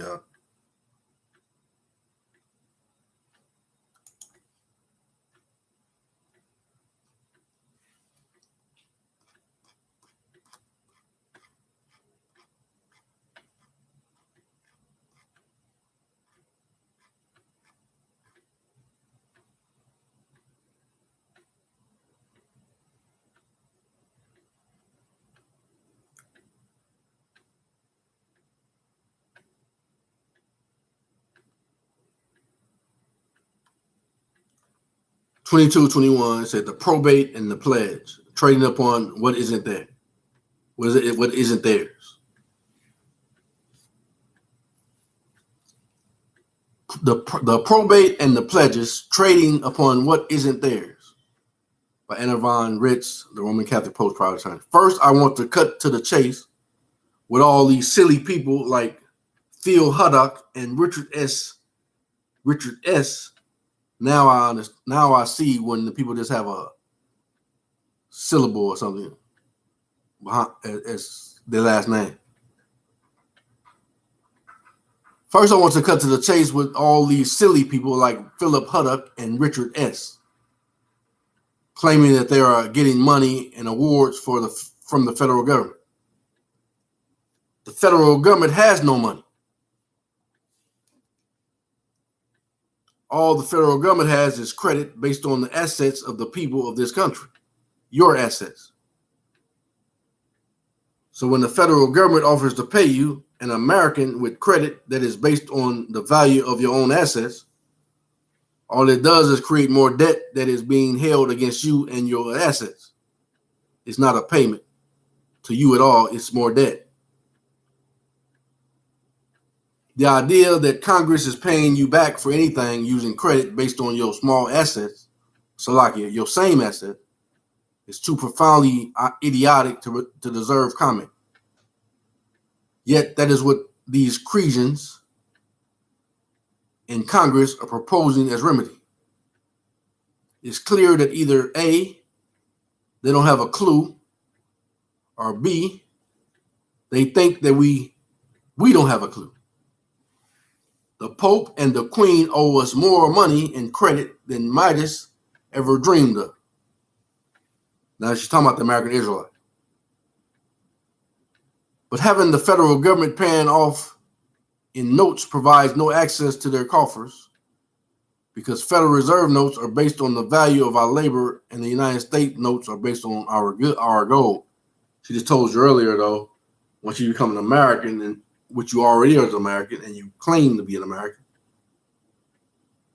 and you put them on notice, they automatically got to turn their Federal Reserve notes into real money concerning me.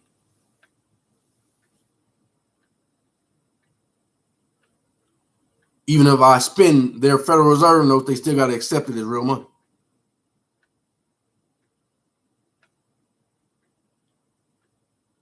They have to pay us with their gold, not our gold.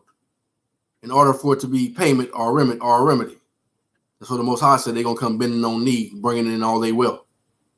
That's already future prophecy.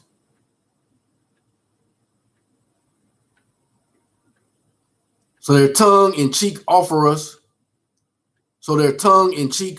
thus far is to have us pay ourselves by further indebting ourselves and our own assets, including our children and their children, and it's an outrageous con.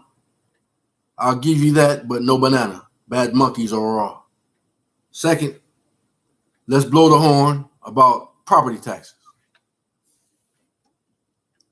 Let's say you are the government. She said the government, not the actual government. A foreign corporation in the business of providing governmental services for hire. And you sneak around and make a false claim in commerce against my 40-acre cow pasture and don't tell me a word about it.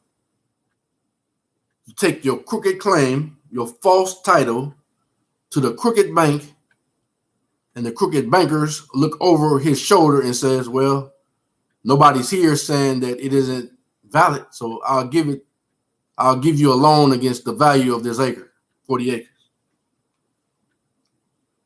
So now you, the government,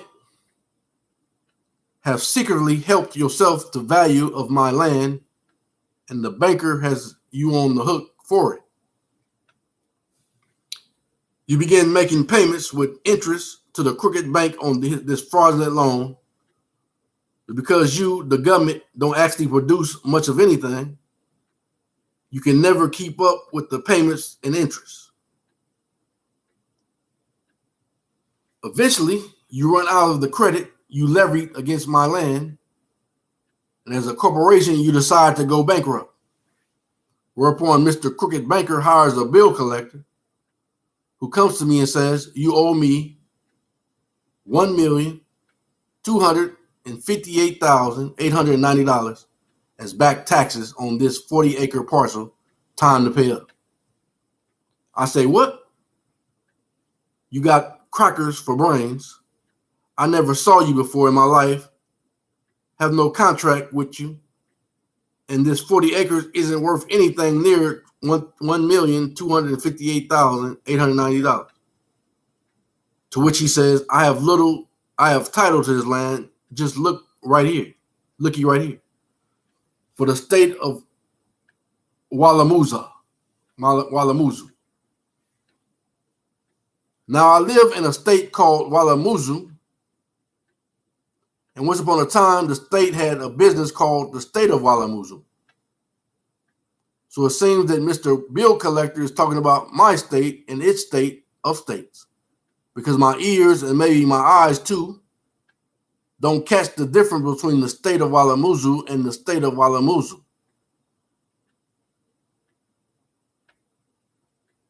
One is the capital T-H-E state of Walamuzu, and the other one is the small the state of Walamuzu. But this shady dandy bill collector is not actually talking about my state or its business called the state of Walamuzu. He's talking about a different state of Walamuzu, an incorporated franchise of the same foreign commercial corporation that took the loan against my land. And now he's trying to profit himself and the crooked banker and the crooked governmental services corporation via similar named deceit. He's not talking about any actual property taxes either. But if I'm a typical American farmer, I've been trained to think that I owe taxes, lots of them, and that the government has the right to lay all these taxes on me. Unfortunately, I haven't been taught to tell the difference between my own government and a foreign commercial corporation in the government services biz. A foreign corporation that is operating under conditions of constructive fraud and color of law. A corporation that doesn't have any valid and fully disclosed contract with me or any justifiable right to make claim against my land, issue any titles related to it, or take out loans against it. You see how this works? A third party, a foreign corporation in the business of providing governmental services, comes in, makes a bogus, non-consensual claim against your assets, secures credit for itself based on your assets.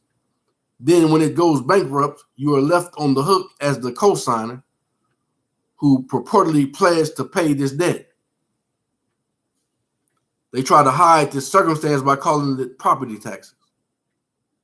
And they tell some other lies about the status and the use of your private property by claiming it as income producing commercial, residential, or agricultural property.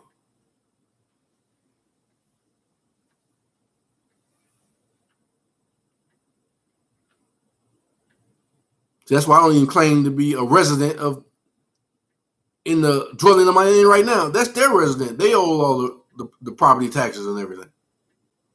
I'm not even supposed to be paying what they call rent. If you want to be honest, based on the truth.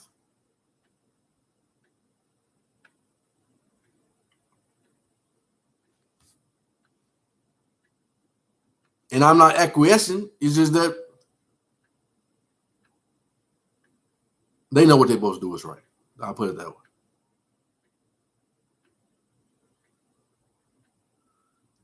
But what I've just described for you is how they are actually working this constructive fraud scheme.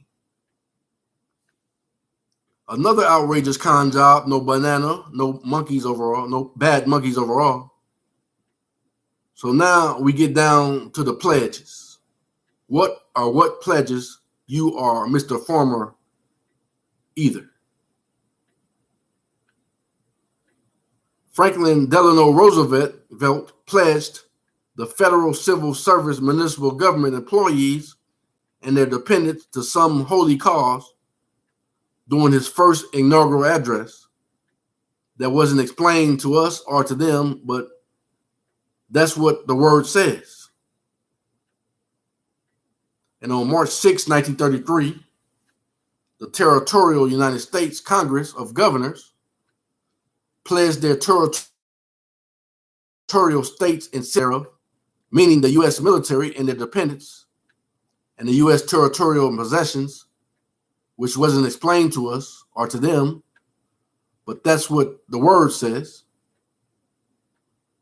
That there you have the two pledges, one made in behalf of the territorial United States citizens, one made in behalf of the municipal United States citizens, both on a non-consensual, undisclosed, and unalterable basis by FDR and the Conference of Territorial Governors.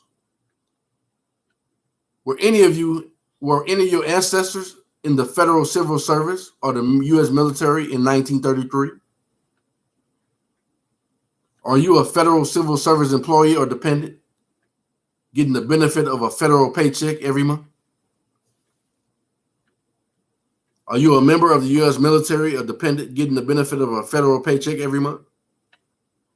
So how does anyone get off claiming that you were pledged then or now to pay any debts of any foreign governmental service corporation? Turns out there's been a lot of alleged pledging going on behind your back.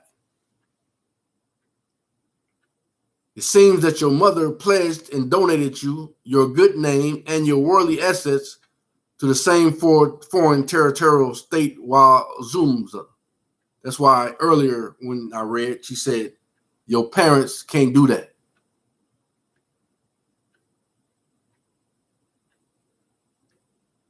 So they have nothing to stand on. That's why they have to give everything back to us by necessity, without any debt, encumbrance, or any such thing.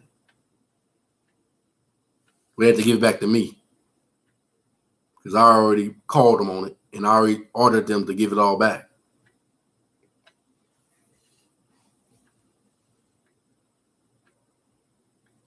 And I've already made this known for my children,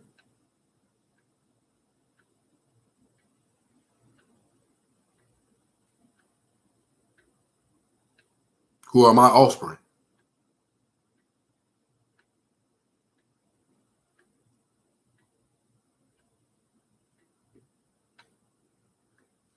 It seems that your mother pledged and donated you. Don't say nothing about your father.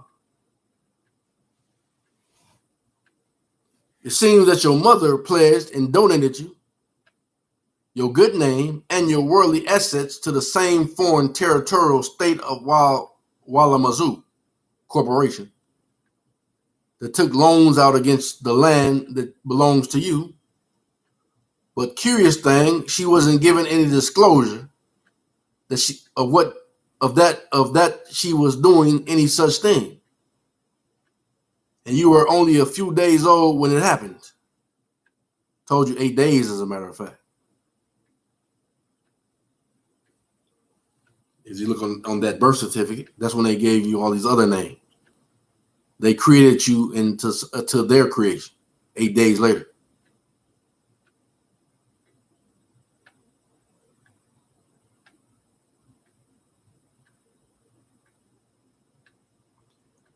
And even in that, the Most High said this: you're not accountable for your sins until after 8 days old, 8 years old.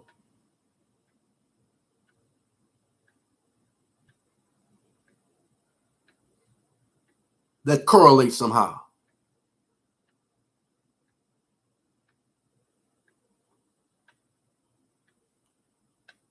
She wasn't given any disclosure that she was doing any such thing, and you were only a few days old when it happened, so you certainly were not competent to act for yourself. And then there's the Pledge of Allegiance, foisted off on school children, none of whom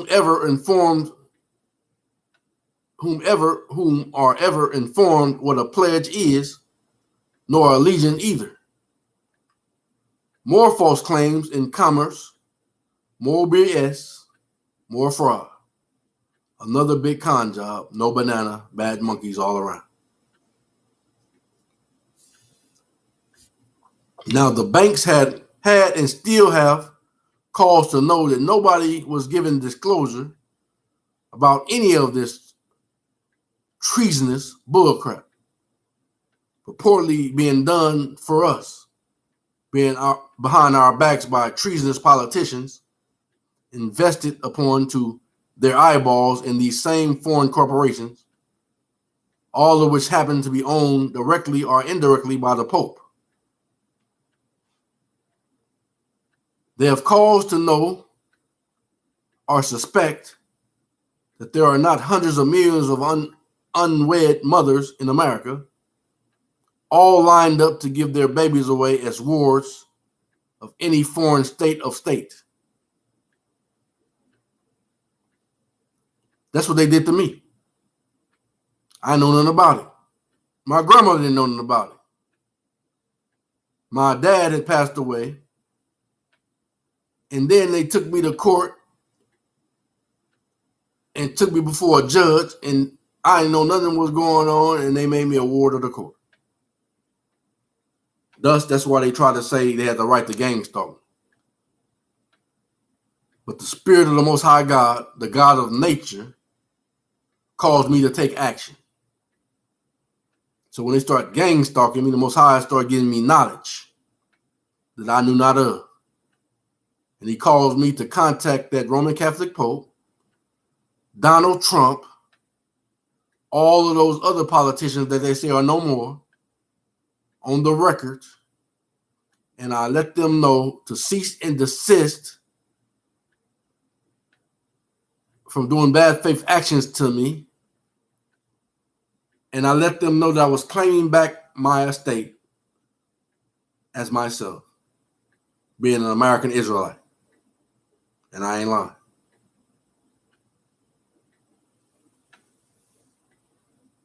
And I told them to take me off of the list as being, as they said, what's the term she just said? A ward of the state. I said, take that off of me. I claim back myself by the power of the Most High God of nature, Yahweh. because I belong to him, not to them.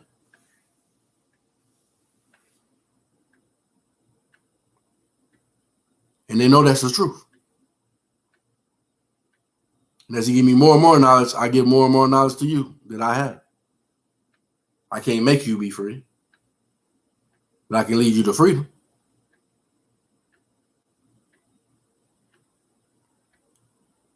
They have cause to know that there are not hundreds of millions of federal employees of either stripe,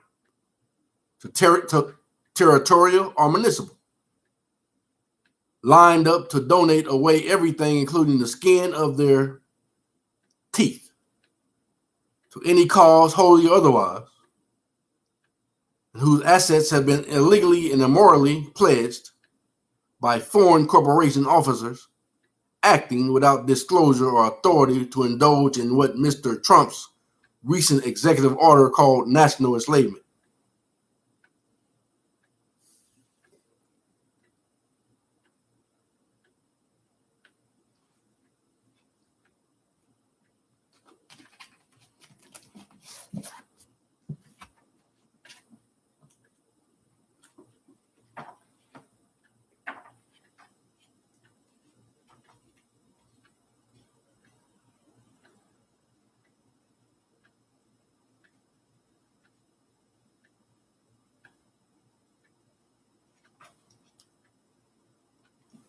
The Book of Remembrance of Melchizedek, Little Book, chapter 3, verse 15. But the lie has been that nations and leaders of nations can better provide for and safeguard your children and labor with you to bring you the happiness of a rich life with the satisfaction of possessions, and their covenant must be a national or world citizenship.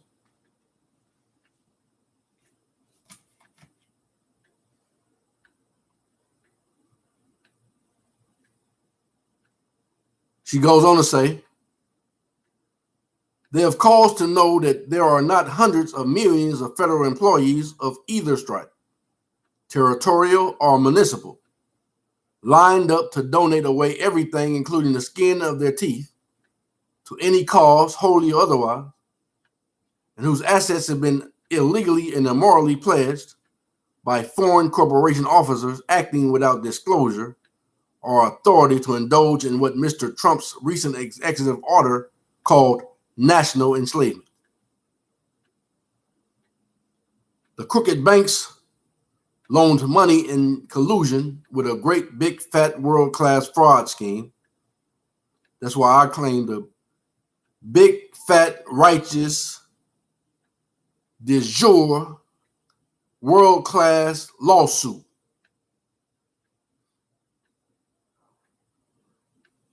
from the rooftop to do it, make it be a quick work that's not going to include a lot of paperwork.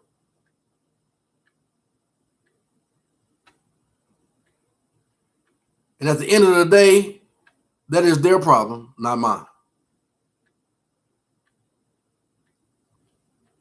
Now, because of all the foregoing outrageous international bunco, just imagine Slim Pickens leaned up on against a fence saying, I'll sell you the horse over there for $50. The Pope is shuffling his deck as fast as he can go. The entire world is now in probate. Oh, glory me. The only problem with that is that virtually nobody is left alive to claim back any of it. I am. And I'm exempt. The Most High already told them, don't touch me. And because by necessity, the Roman Catholic Pope had to tell them, don't touch me either. And who ordered it? The one that made me, a made man. Yahweh, the God of nature.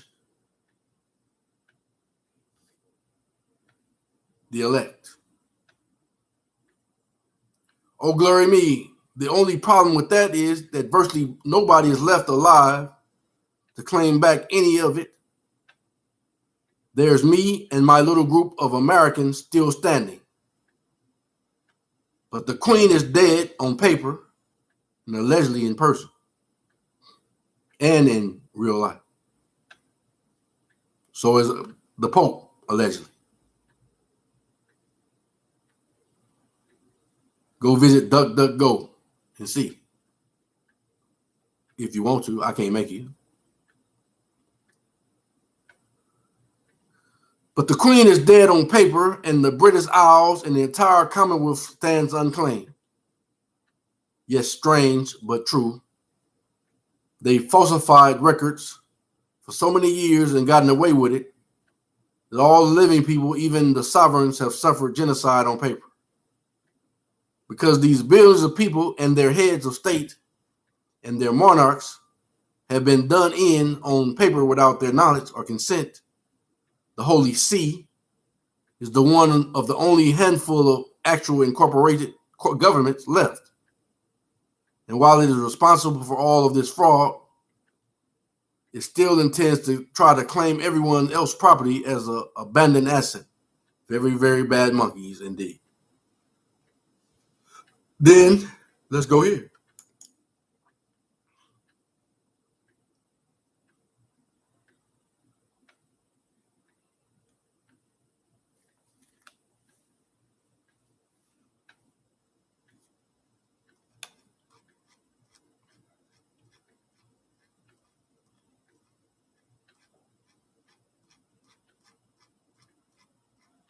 That's why they got to give me back mine was mine by right. Immediately.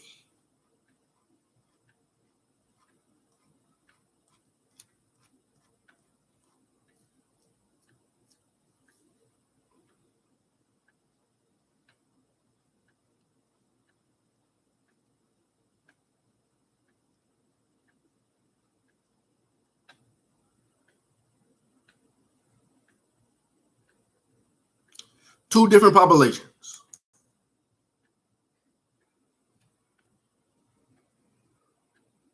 By Anna von Rex, Roman Catholic Pope Protestant. Folks, there are and have always been two different populations here in America.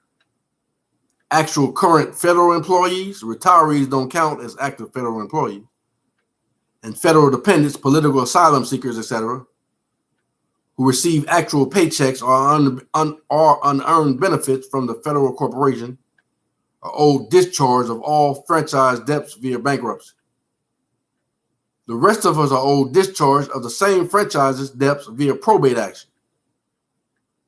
The difference is that the probate action not only discharges debts occurred or accrued by the secondary beneficiaries of our estates, the franchise is operated in our names. It returns our land and our property back to us unharmed and fully restored. If you really are a federal employee or unearned dependent, for example, someone receiving SSI who never paid into or vested into Social Security, by all means, take the bankruptcy protection and run.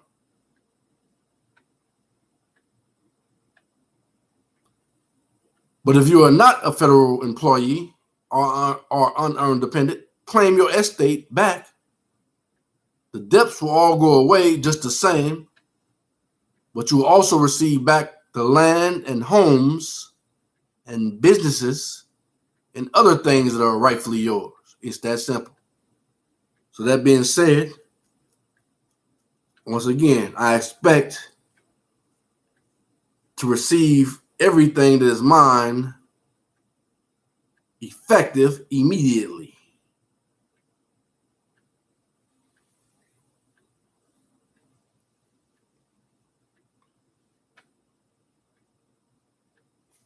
And you don't have the right to stand in my way. Let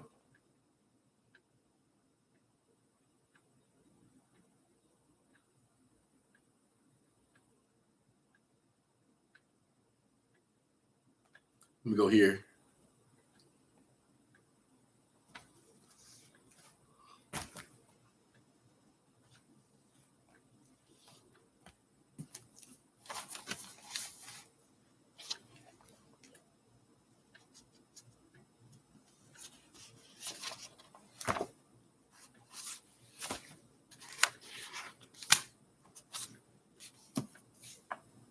And you see how all this go together?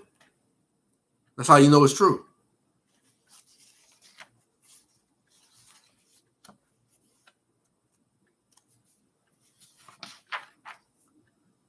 And all food and raiment and houses shall become free to all of the American Israelite.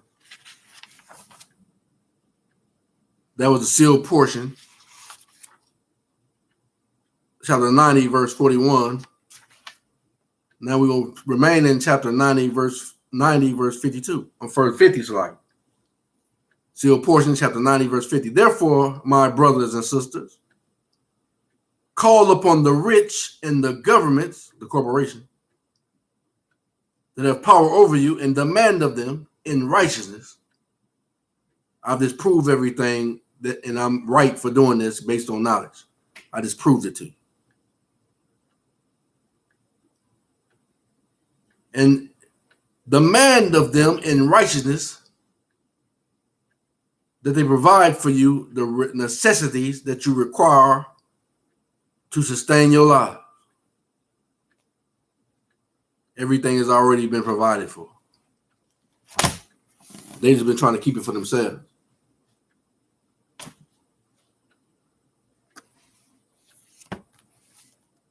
And they can't tell you what to do with what is yours.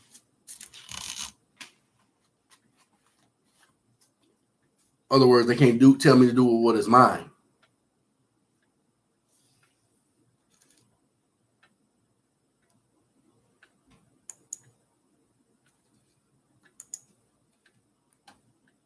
So whether they pretend not to like this or not, or like they not watching, they listening, and they know this in the Library of Congress. So I object to them pretending like they not watching, because I know they watching.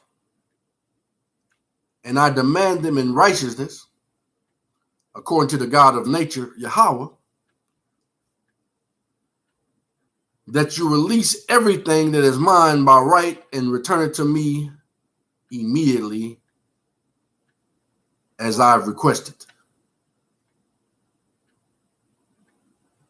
And you have no right to intimidate, bring harm, cause harm, nor threaten me or my children or my grandchildren or my nation. And since I can speak for myself, make sure that my righteous, good faith agent, who I already put on the record, or receive it, that he's already promised to operate in good faith towards me, and you must operate in good faith towards me, effective immediately. So until next time, to the righteous, Shalom.